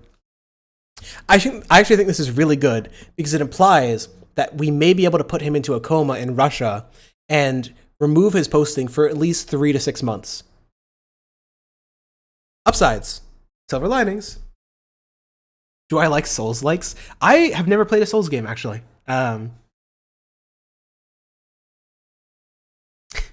My game is so broken about games. I think I gave this take on like a year or two ago, but my brain loves optimization for gameplay. I would rather play one game and like get to say like the mid game and then restart and then find a way to do it faster and then restart and find a way to do it faster than I would to actually play one game to completion. I think it's partially because like I loved to watch like gaming YouTube videos, but I would always try and find someone playing the game in like a challenge mode or the hardest mode, or someone who is like an expert in the game, like 4 years after it's come out, who spent his whole time playing this game, who knows every in and out of the game. It's like, this is the optimal build to do it. My brain is so like optimization pilled that I cannot play a game normally. So the only games I can ever play are like real-time strategy, a game that is so brain dead that I don't have to think about optimizing. So like shooters usually.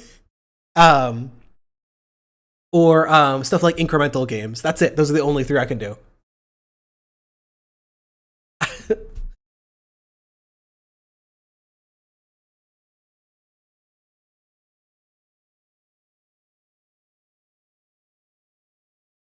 Econoboy says, one fun anti-AnCap argument is that if society is dictated by voting with dollars, it is an implicit endorsement of the wealthy. The comment went off my screen. 1 minute.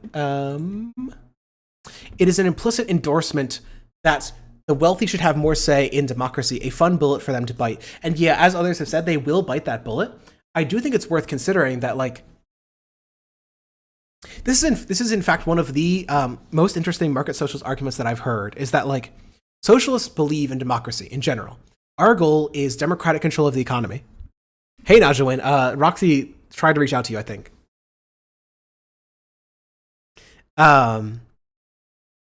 An interesting market socialist argument that I've heard is that markets aren't democracies, but they can be.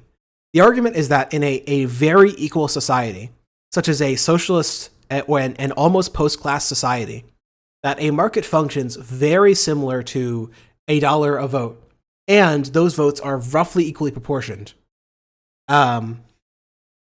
So in that context, it may be fair to say that market decisions tend to reflect democratic will. Now, there's a lot of other things which affect people's decisions, but that's true in all democracies, right? There's no democracy in which your choices aren't shaped by cultural forces, right? There's no, you're not like going in to buy a product in the store and you're completely unshaped by cultural forces. You're not going in to vote at like the city council meeting and you're unshaped by all forces. So there's an interesting argument to me that, like, if we have a market which has planning by the government, which has social ownership of the means of production of like the social wealth funds, and it's enormously egalitarian, then in that context, it may be fair to say that the market mechanism is democratic or fairly democratic. Or at least indirectly democratic. I don't know. You slandered gamers by saying Elon is among them. He doesn't play games. He copies the popular opinions from Reddit. Apparently, he was level 111 or something in Elden Ring. Clearly, he's spending a lot of time playing games.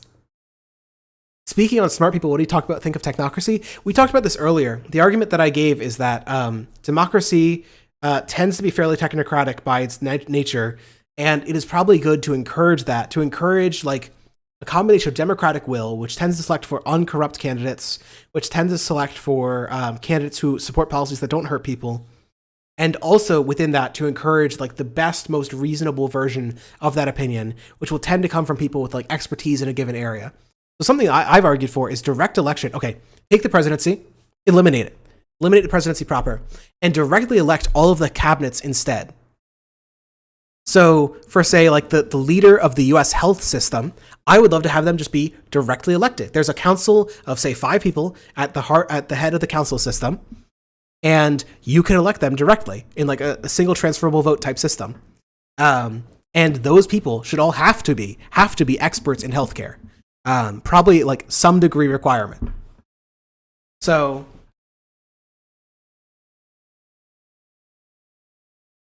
wait, Kanabai says, your socialism is all SWF? I thought you mentioned cooperatives. Yeah, no. Sorry, I was trying to say cooperatives in the sense of like, the reason that markets may be undemocratic are a few ways. One is that rich people have more money, so their votes matter more. They're money votes, right? The second way would be that even in a classless society, corporations vote too. And you could imagine a situation in which there is still corporate power being used to influence quote-unquote democratic market outcomes. Like, it is possible to imagine a cooperative Walmart doing the same things that actual Walmart does. That a cooperative Walmart comes into town, temporarily cuts prices to drive out local competitors, and then uses the market power that it gets afterwards to raise prices. At least that's what it's alleged to do. Like, monopoly power can still exist in a cooperative system. So, again, to be like truly democratic, you need a system where corporate power is minimized, where monopoly power is minimized, where monopoly power is minimized, where inequality is minimized. In Norway, baby, best economy on the planet. Can you say some countries and when they were operating under social democratic principles you felt were close to or ideal? Social democratic bargaining in Sweden seemed to be fairly effective. Co-determination in Germany seems to be fairly effective right now. There's also a form of co-determination in China, which is like completely politically corrupt, but also seems to be fairly strong if it were done in like a democratic context with like lots of independent unions.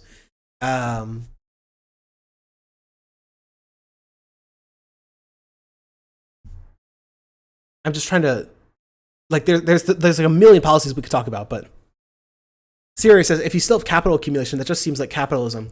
So the problem with capitalism is not, and this would probably get clipped, the problem with capitalism is not the accumulation of capital, it's the reasons for the accumulation of capital. Socialist countries like the Soviet Union accumulated capital. They didn't accumulate for the purpose of valorizing capital, meaning profit. If we want to use like the old Marxist terms, valorization of profit is the point of capitalism. It's getting the maximum possible rate of return on your investment by driving down wages, driving down unit cost, and a bunch of other things. Driving down wages, we think generally bad. Socialists, not a big fan. Driving down unit costs, good. Creating more capital and having more capital per worker, generally good. Automation, generally good, right? The problem is not the capital. The problem is the motive. And the reason the motive matters is because different motives change how you run those firms. That's the market socialist argument anyway. By capital, do you usually mean physical means of production?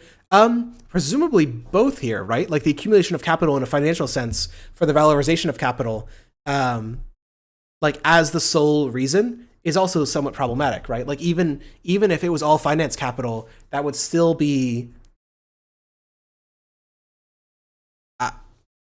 that would still encourage you to like encourage firms to cut wages and stuff, right? Like the reason in short is that it's an incentive problem. When you have for-profit firms which don't have a sufficiently strong like workers' movement to fight back, for example, they can lower wages. And finance capital wants to do the same thing but indirectly, right? The existence of capital creates the motive to some extent. If by capital we are just referring to if by capital we are referring to machines, obviously not.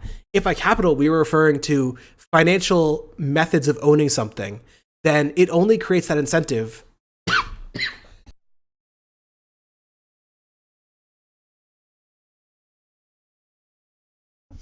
If we are referring to like the financial ownership of things, it only creates that incentive if there's a ability to use that financial ownership to valorize it, right? Yeah, that's right. I'm dying. The CIA shot me with the cough gun. I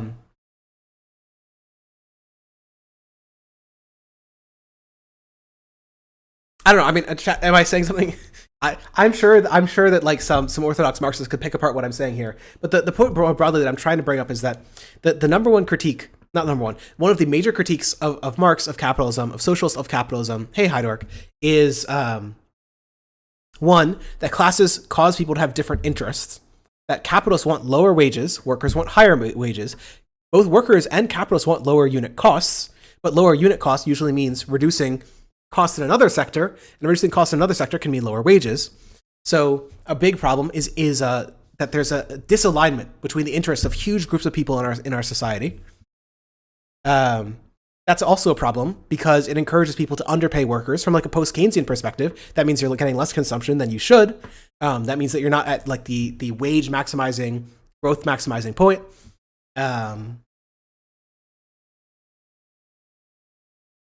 I'm waiting for either Chad or Sirius to write up a big paragraph to tell me why I'm wrong. And just to extend on this, like in a profit-based system,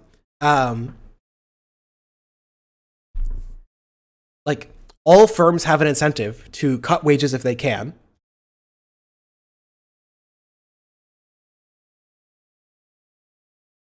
However, in the context of like a cooperatively owned system or a system with really strong unions, that is counteracted by an interest in the other direction. Kanaboy asks, do you, to some degree, is a disparate interest a good thing? Do you believe in creative destruction for democratic institutions? Basically, yes. One of the arguments is that, one of the arguments for having many SWFs, not just one, is that if one fails, then another can rise, and that allows for experimentation of structural forms, right? So, similarly, if you imagine a cooperative-dominated socialist market, then cooperatives can be structured differently, right? Like we talked about just in terms of direct democracy versus indirect, but even within that, there's different methods of like organizing hierarchy, even a democratic system. Experimentation of those democratic forms is probably a good thing. That's one of the arguments too for stuff like freedom of movement. Like voting with your feet is partly a myth because you need a lot of money to move. But if it's easier to move, if housing is abundant, if housing is really, really, really cheap, then it's easier to just choose another government, another like local government, another state government than it would be right now. So there's ups and downs to that. There's concern that stuff like that can lead to a race to the bottom, so to speak. But race to the bottom dynamics seem to be fairly rare in practice. Like capital flight is fairly rare in practice. Flight of the rich is fairly rare in practice. Mostly, it seems to be that people choose based on ideological principles and like long-term investment decisions.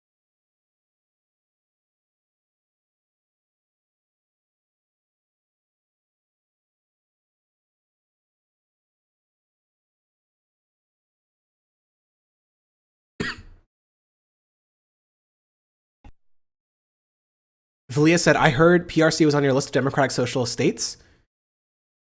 Sorry, I was pointing to one policy within the PRC. The People's Republic of China is like an incredibly unequal capitalist-dominated country, but there are good policies within China, as there are within basically all countries. Like Germany is a social liberal system. Its co-determination model is pretty good. Italy is very much a capitalist system. Its cooperative model seems to be fairly strong. Norway has lots of capitalist institutions in its country. Its social wealth fund model is really strong. China has a form of democratic firm ownership that in a market socialist context with democracy and independent unions that seems to be fairly strong. China also has something akin to like a UBI for like a very small level for rural people. Good policy, right? Like countries can be evil and undemocratic, or they can be capitalist and like democratic and have good or bad policy. Did you read my comment just prior to the one that you read out loud? I did not, I guess. If capital flight is rare, then how come local governments have to drop taxes to zero to get Amazon to build their headquarters there? There's a difference between capital flight and capital attraction. Corporations will seek, this is sort of what I was referring to. Capital flight is rare, but corporations will actively seek where to put their long-term investment, right? There's a difference between packing up your factory and moving and choosing where to put your next factory. Because on one of those, you have cost of picking up your factory. On the other, you're just choosing where to have those costs, right? So there is still like a race to the bottom. It's just smaller and more delayed. And to some degree, like not all competition is bad. Competition is not like a bad thing. Competition is not the problem with capitalism. Just like in some context, it makes sense to compete like for grades for college admissions. It also makes sense to compete for like firms producing whatever widget so that they can produce it as efficiently as cheaply as possible.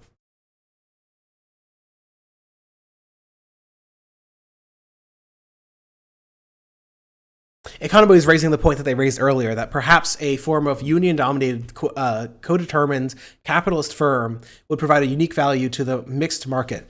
And I was skeptical. The argument that I gave before is that, like, I would tend to assume that any firm that existed in like a society with radical unions, co-determination, and sectoral bargaining would probably be fairly easily unionized. And assuming that, like, if we want to do something again as like radical as like the Meidner wage earner fund proposal, eventually that company would also be worker owned.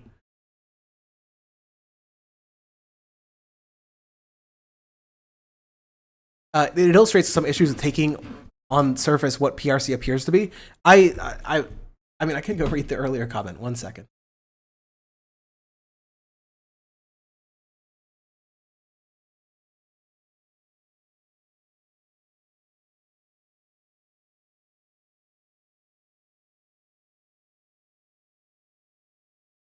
Oh, just the regionalism versus unitary distinction in China. Yeah, I'm referring here to a national policy, so I'm sure it's implemented differently in different regions, but I'm not taking that at face value. I'm just like, I'm taking that based on what people have reported. This is not the government's propaganda per se. It's just a report of like the law in question and interviews with workers. Sirius says, the issue that I have is that aligning people's incentives isn't the goal in and of itself. The Bordiga quotas have rubbed off on me a bit. There's something to the idea that just changing the control of capital over to the workers will just encourage auto exploitation. So this is the thing that I think is worth considering. It is true. So like, imagine that we do all market cooperatives. We do a mutualism, right? Where every firm is cooperative owned.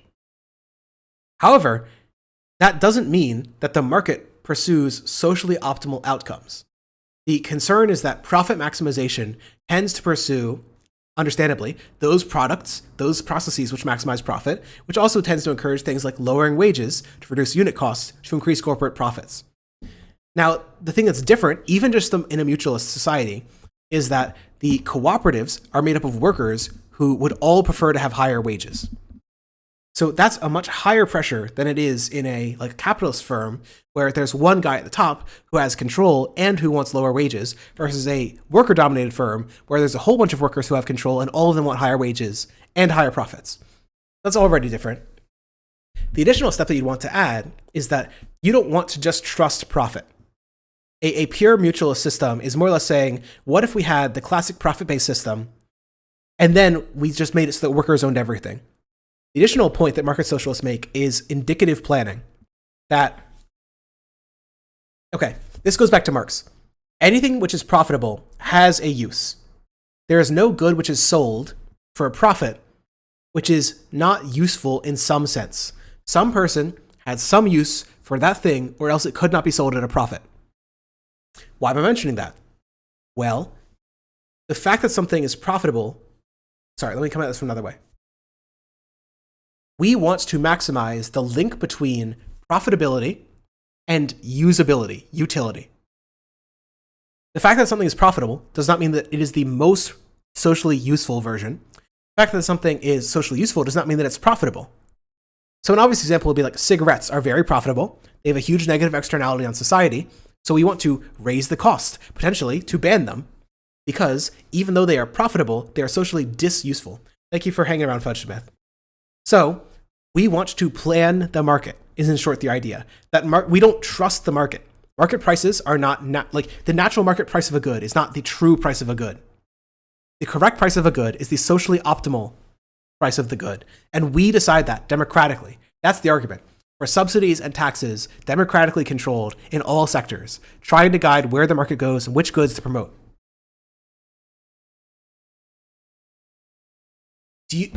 So I just to me, the argument here is that yes, there's still pursuit of profit, but if you imagine a world where profit is perfectly aligned with social utility, then this concern that you are valorizing profit, which is not in line with social utility, becomes smaller and smaller and smaller. That's sort of the argument. there's still a concern in market socialists that you are pursuing things which could induce bad incentives. However, I will just note that these are also problems for central planning systems. Let's imagine that you are a firm which has a quota. You have to produce X many steel widgets per day. Well, you can do this by hiring more workers, but the only way you can do it by hiring more workers is if you lower your wages, because you have a fixed budget. You can only spend so much. So you need more workers. Well, if you need more workers, you need lower wages. If you don't have the ability to decide how many workers to hire, then you've lost a lot of ability to have a dynamic economy. So it's very hard for a firm that can't decide, like, I want to hire X many workers to rise or fall with how well they're doing. So you sort of run into this problem that any economy which doesn't have incentives to cut down workers' wages, which doesn't have incentives to like economize more broadly, will also have problems with efficiency. So the central planners aren't going to give you infinite money for infinite workers. Like, the central planners also want cheap goods. They don't want it for profit-based reasons, but yeah, they want you to spend as little time and as little wages as possible. So I just want to be clear here that, like, sometimes these conversations are sort of framed in a void where it's like, oh my God, profit is so evil because it encourages people to lower wages. That's true of virtually any process that you would talk about. Like, even when you talk to like left comms, they'll talk about, like, an example would be that you drop a list of social values for how a product was produced. And I want to note, within that list of social values might be stuff like wages, so they might explicitly value firms which pay workers well. Okay, but a lot of the other values are going to include stuff like cost, like how much materials went into this, how much environmental impact did you have, on and on and on and on. And all of those things also involve cost, right? They involve workers' time. So the less you pay on wages, the more you might be able to afford some of those other goals. There's always going to be a pressure on wages in any system of incentives, any system of incentive.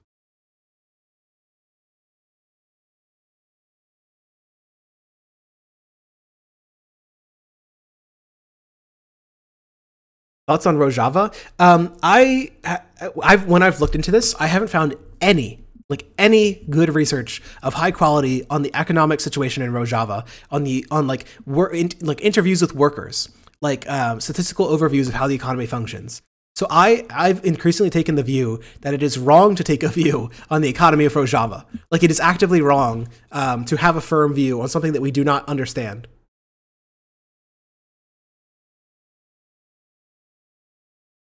Bye, Tyranax. Thank you for sticking around. Yeah, I was probably gonna head off in a minute or two because I've been talking for hours.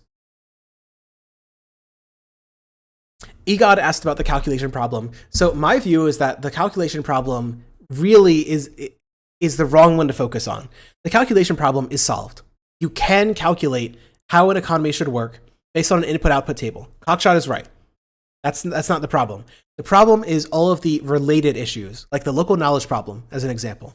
The fact that you can calculate the ideal input-output table is not the same thing as knowing how to increase production. There's a difference between knowing that you want more steel widgets and knowing the most efficient way to make more steel widgets, right? There's a difference between, like, knowing that you want to start shutting down these factories, and a difference of knowing what could you use those factories to do as a new function, right? So the problem is that the calculation problem, it merely solves the issue of, like, could you do a centrally planned economy if you had perfect information at the sectoral level? Yes.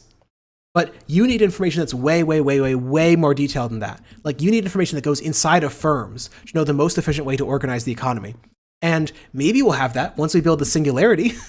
But it's going to be a long time until we have that kind of artificial general intelligence that has the ability not only to observe each firm, but understand each firm. That is a level of understanding that is hard to comprehend. Most of us don't even understand our firm. Like, if you asked me, like, at Chatter, as you were listening to this, could you, like, if every person at your firm but you was fired tomorrow, could you figure out who to hire to perfectly replace all of the roles? Probably not. It depends on where you are, but Probably not. You probably do not know well enough the ability, like the work of each person at your firm, to know exactly who should replace them, like who you should hire and fire for. And that's like one aspect of the firm. The reason I'm trying to give it is that like there's a lot of embedded knowledge in firms. I think the local knowledge problem is actually the much harder problem. When I was looking into this, EGOD, maybe to speak to this from a story. When I got into socialism, I started as like the anarchist side of things. And then I was like, wait, all of these economic theories kind of suck. The more I read into these economic theories, they are terrible. And then I was like, okay, well, I need to find a real socialist economic theory. And I found Paul Cockshott. And I was like, wait, this solves the calculation problem. Okay, why don't we just do that? Big computer. And I bowed down and I prayed before big computer. And then I read about more of the other problems that plagued central planning. And to me, it's like the local knowledge problem. Cockshott, yes. Chad name. It is a Chad name. So my experience was anarchist to like central planner type to realizing, oh my God, actually the problem is way more than just calculating the number of products. It's about solving firm level behavior. Like, how do you decide who to fire and fire? How do you decide whether a worker should be working at this firm or that firm? And the only way you'd know is if you had knowledge into each firm. Show the breathing video? The breathing video is disgusting. I'm not going to show the breathing video. Beyond, it's not a good critique of his ideology.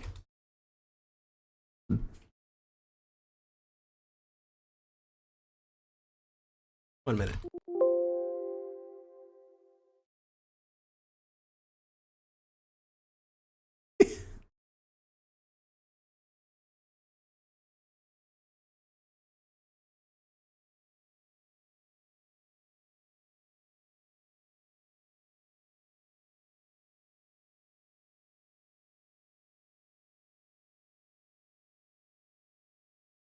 Artificial.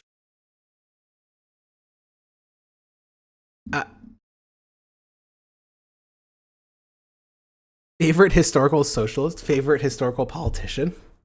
Oh my God. Stalin and Stalin. The smiley face at the end really sells it. EGOD says, I'm writing an essay on Hayek's critique of central planning, and I'm really not persuaded by Cockshott. Yeah, the take that I gave is that I think that if you take the narrow view of the Austrian critique of central planning, which is it's like the simple calculation problem. Could you, given a big enough computer, calculate the input-output tables? I think the answer is yes. That's the argument I've given. At the same time, the argument I think that it's poorly put by the Austrians, but the problem is more broadly stuff like creative disruption. It's the question of like dynamic efficiency. Something that's in fact been argued is that the socialist. Okay, let me see if I have the paper on this one. Okay, no, I know I don't. Okay, let me lay out the argument you got.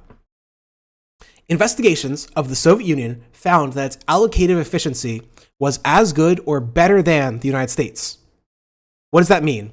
That means that is a firm sending its products to the best other firm to maximize the output of the economy? The answer was almost all the time, yes. However, the Soviet Union was really, really bad at a lot of other efficiency metrics, which aren't captured in the usual efficiency metrics. They were really bad at stuff like quality control. So a lot of goods that were sent out to the right firm, but they sucked and they had to be trashed. So there's a lot of things that aren't captured in like an input-output table that I think that the broader, let me see if do I have an example of that on hand? 1 minute.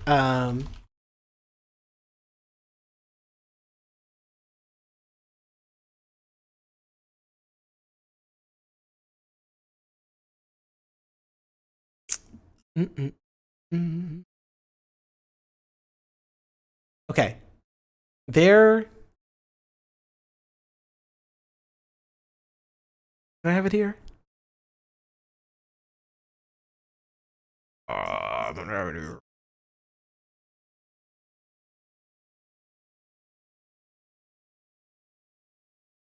So this is just a very quick description, but this is from Alan Nove's description of the Soviet economy.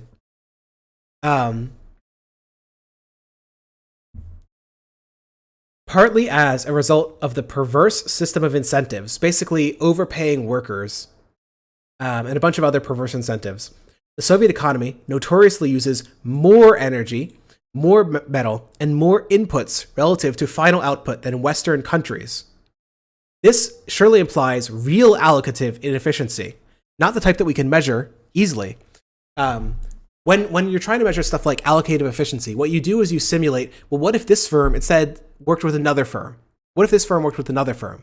That really can't measure you stuff like, well, what if we just changed the whole set of these firms, like steel, to use more energy efficient methods? So there's a real... okay, let me give you an example of why this stuff matters. In the Soviet economy, there was a lot of labor hoarding, that firms basically had wage subsidies. Workers were too cheap. And as a result, firms would overhire, and because of that, there was such low unemployment. Unemployment was on the order of 0.5%. About 1 in 200 people were unemployed at any point in the Soviet Union. As a result of that, because it was so hard to get a replacement, people would keep these spare workers on hand, just sort of sitting around in the factory to sub in if someone was sick, which is probably a good thing to have extra workers on hand for that, or two, if someone had to be fired. So that meant there was a lot of idle labor, just sort of sitting there all the time, because labor was too cheap and because it was too hard to hire a replacement. That wouldn't have been a problem if either of those was solved. If it was easier to hire a replacement, the only way to do that really is higher unemployment. But you can solve the labor being too cheap problem. Just stop subsidizing employers, which they did. That's called the soft budget constraint, broadly. Is inefficiency a bad thing? It's technically more efficient to pay people less, but I want them to be paid. No. So here's the thing. Okay. Paying people more isn't inefficient. Imagine a society where everyone is fully like equal income, right? What happens if you reduce wages? Well, then everyone consumes less. Like, let's say everyone's making $50 an hour, and you've reduced them now to $45 an hour. Okay, consumption has now gone down by 10%. Okay, so then 10% of production has to be shut down. Okay, now that 10% of production is shut down, let's assume 10% of workers can no longer work on a job effectively.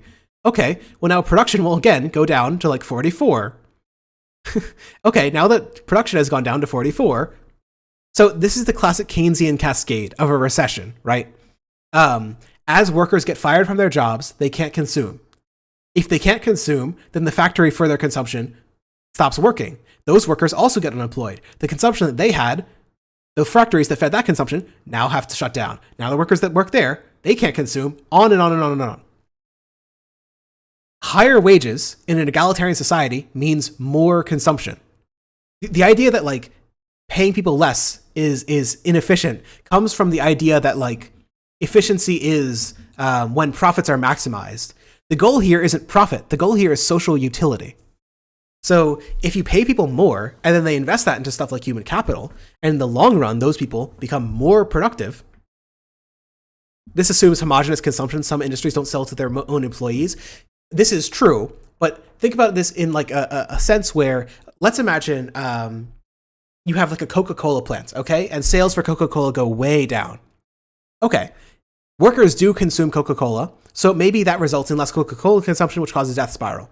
But even beyond that, Coca-Cola consumption going down by 50%, and then Coca-Cola production going down by 50% means that all of the suppliers, like tin cans, stuff like presses, stuff like the lathing equipment and stuff like that, all of that is going to go down in production too, right? And all of the workers there who do consume Coca-Cola will bring that down. And Coca-Cola consumption going down will, in short, intermediary goods are only useful because of final goods. All cans have plastic lining. I did not know that. My point is just that intermediate goods are only useful because of final goods. Even if only final goods consumption goes down, then it will fuck up all industries. Like there is no way to have like a perfect cascade where only one industry goes down. So my point more broadly is just that post-Keynesians talk about how there are two equilibriums. if you look at like a stable economy of long-term growth, there's sort of two paths. One is the high profit, low wage equilibrium. That's the one that most countries like the United States lie in. It's that we have profit-led growth. The way that a company gets more profitable is by cutting wages or cutting unit costs. And because it did so, it has more profit and it can invest that back into investment and capital, and it gets bigger, and so the company gets larger. There's also another type of equilibrium. It's the wage-led equilibrium, where productivity goes up. Productivity means that people can earn more money. The fact that people can earn more money means that they can get more consumption. The fact that they can get more consumption means more firms can be profitable. The fact that more firms can be profitable means they can hire more people, which means higher wages. So both of these are methods to increase growth. So I'm just trying to bring up, like, the efficiency we're interested in here is not like cost per unit product or whatever. The efficiency that we care about is human well-being at the end of the day. So the question is, what achieves the most human well-being for the most people? And generally, cutting wages is not a good way to do that. There's some sectors where wages could genuinely be too high, but in the United States, that is a very rare sector. Maybe, like, you could argue doctors or something, but given the shortages we talked about, I think I get your point. Maybe I could have explained it better, but the idea more broadly is just like, efficiency isn't when people are paid as little as possible. Efficiency is when as little waste occurs as possible. Waste means that there is an alternate way to set up the economy to have gotten the same output for less of the same input. So if that means that you free up workers, well, maybe now that you've freed up workers, you have extra money to consume. Those workers should be in a firm to feed that extra consumption. That's the idea.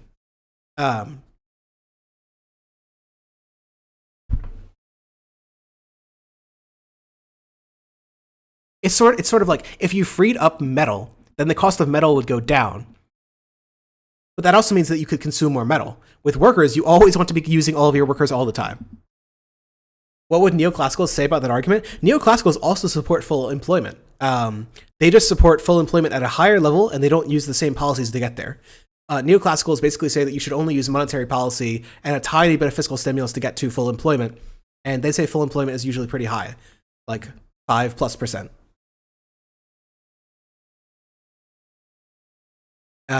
Their argument is that, like, I don't know, maybe Econoboy will tell me that I'm wrong about this one, but like, yes, something static. It is like an RTS. If any of your workers are idle, you are failing them. But unironically, that is literally true. Spells of unemployment cause permanent depression, permanent loss of earnings, permanent unhappiness, and permanent like learning loss. Like unemployment is really bad for people.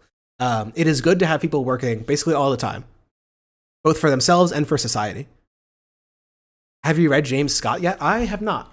Link me it again, and I will tell you that I'm going to read it again, and then I will fail again. Assuming that you have done so before. Is capital not a resource? Isn't paying a worker more than you need to a waste for that resource? Yes. There is a point at which wages would be too high, because you should be investing more of that back into... So, okay, let me put it to you like this. Imagine that the economy is composed of... Let's imagine it's a socialist economy. And let's imagine for the point of the example, that the economy is composed into merely two categories.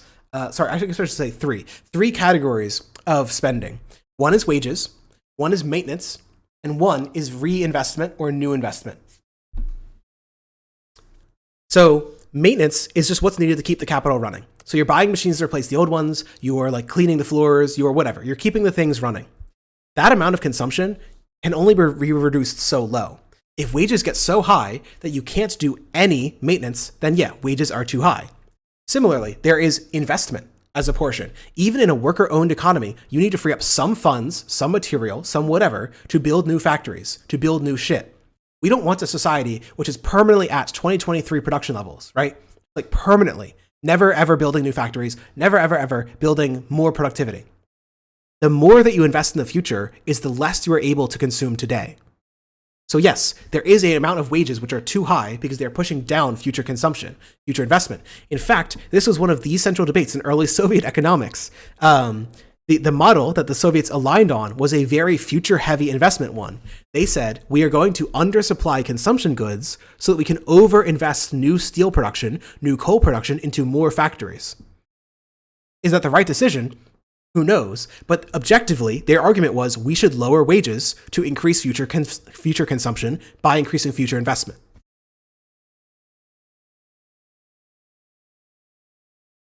An Austrian socialism coming to a central bank near you, provided by SDL.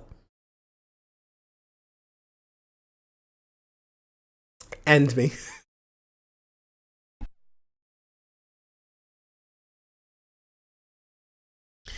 Vlia is giving me their argument that neural networks and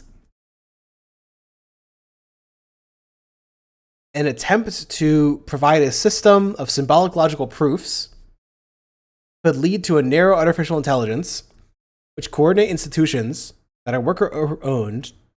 They could outcompete contemporary corporations. But what I would just say, Valia, is this. It is possible that an AI can run a business better than a non-AI. Absolutely. We just haven't observed that kind of thing yet. I think that it is important to realize that the arguments for socialism right now do not rely on big computer outcompeting like the market or whatever. Socialist markets can outcompete the market. We don't need to wait for like perfect AI or pin all of our theories on the possibility of the perfect AI working. Socialism could have worked in the 30s. It could have worked in the 1910s. We could have done it whenever. We just weren't doing it right. That is the market socialist argument. Sirius says, I don't know if I agree that consumption or production is good to increase in general, but that gets into degrowth and I'm not prepared for that argument. Well, without getting to that argument too deeply, the argument I'm just trying to give is that there is some level of investment that we want, right? And maybe that amount is zero if you're like a degrowth or stasis type person. Maybe that amount is negative if you're like a really radical degrowther, that you want to be actively like tearing down factories to reduce certain types of production, right? But that amount relates to how much consumption there can be right now, right? If you are actively tearing up factories, you can probably consume more today because you now have very much cheaper metal and very much cheaper building materials and stuff like that. The less investment you have, and even if you get into negative territory, the more wages you can have. But the more future investment you want, the lower wages you need to have. So there is objectively a point at which wages can be too high, even in a purely egalitarian system where there is no waste, where there is no profit. Marx even mentioned that. I want to say in Critique of the Gotha program, he talked about how the central fund would be funded by, first you deduct like the cost of maintenance of equipment, you deduct like investment, and you deduct wages, and then the remainder would go to like the common fund. Are you familiar with the steady state economy? I have not read deeply. I've only read very light degrowth work. How would tearing down factories decrease prices? It would decrease prices very temporarily. The price of bricks would slightly decrease for a few years. I'm not trying to argue that. I'm just trying to say in the context of degrowth, that would be the type of thing people talk about. That like the degrowth argument is that by not spending so much on, like, say, maintaining fossil fuel infrastructure, that frees up resources to spend things on services. I'm going to go now. I sent you Seeing Like a State. You should read it. It's good. I am actually going to head out in just a minute. Let me see if anyone's online. Maybe Conyer. I should be seeing y'all on Wednesday. Thanks for coming. It was great having you here. Thank you. Not Conyer, not Xanderhall, not Demon Mama. Bosch is hosting me. Riverboat is not live. Uh-oh. Alright, I'm gonna go to Twitch and see who is live. Valia says, I think market socialism would have worked at much lower population levels, but industrialization abused real scientific knowledge and technological innovation in order to maintain the perpetual growth model. Slave labor empires catalyzed by the agricultural evolution after the Indus River Valley's decline. I think that is reading way too much into it. I would just say, yes, we use scientific knowledge. We aren't in a perpetual growth model. Growth could stop. Even capitalism doesn't require growth per se. It just requires disruption. But like... EP time, yeah. Let's see who's online. Could do Let's see who's actually doing politics. Are you doing politics? Are you doing politics? Doing politics? You doing politics? Oh, we should do actual Jake. Never mind. All right, found him. Post him. I need you to stream again so that SDL can raid into me. When are you gonna stream?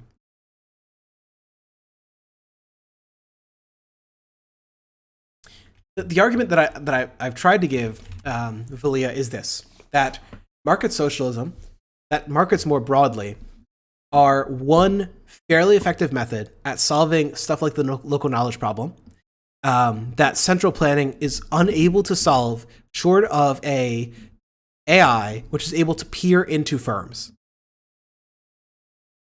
Wasn't actual Jake? I remember actual Jake from that one debate with President Sunday. Look, I refuse to hold grudges. I refuse to take people for their worst moments. Actual Jake is a generally good progressive leftist. I am going to send y'all over now. So I'm going to link it into YouTube chat. I'm going to link it into site chat. Y'all should click it. Put it on mute if you don't actually want to sit around. And have a great evening.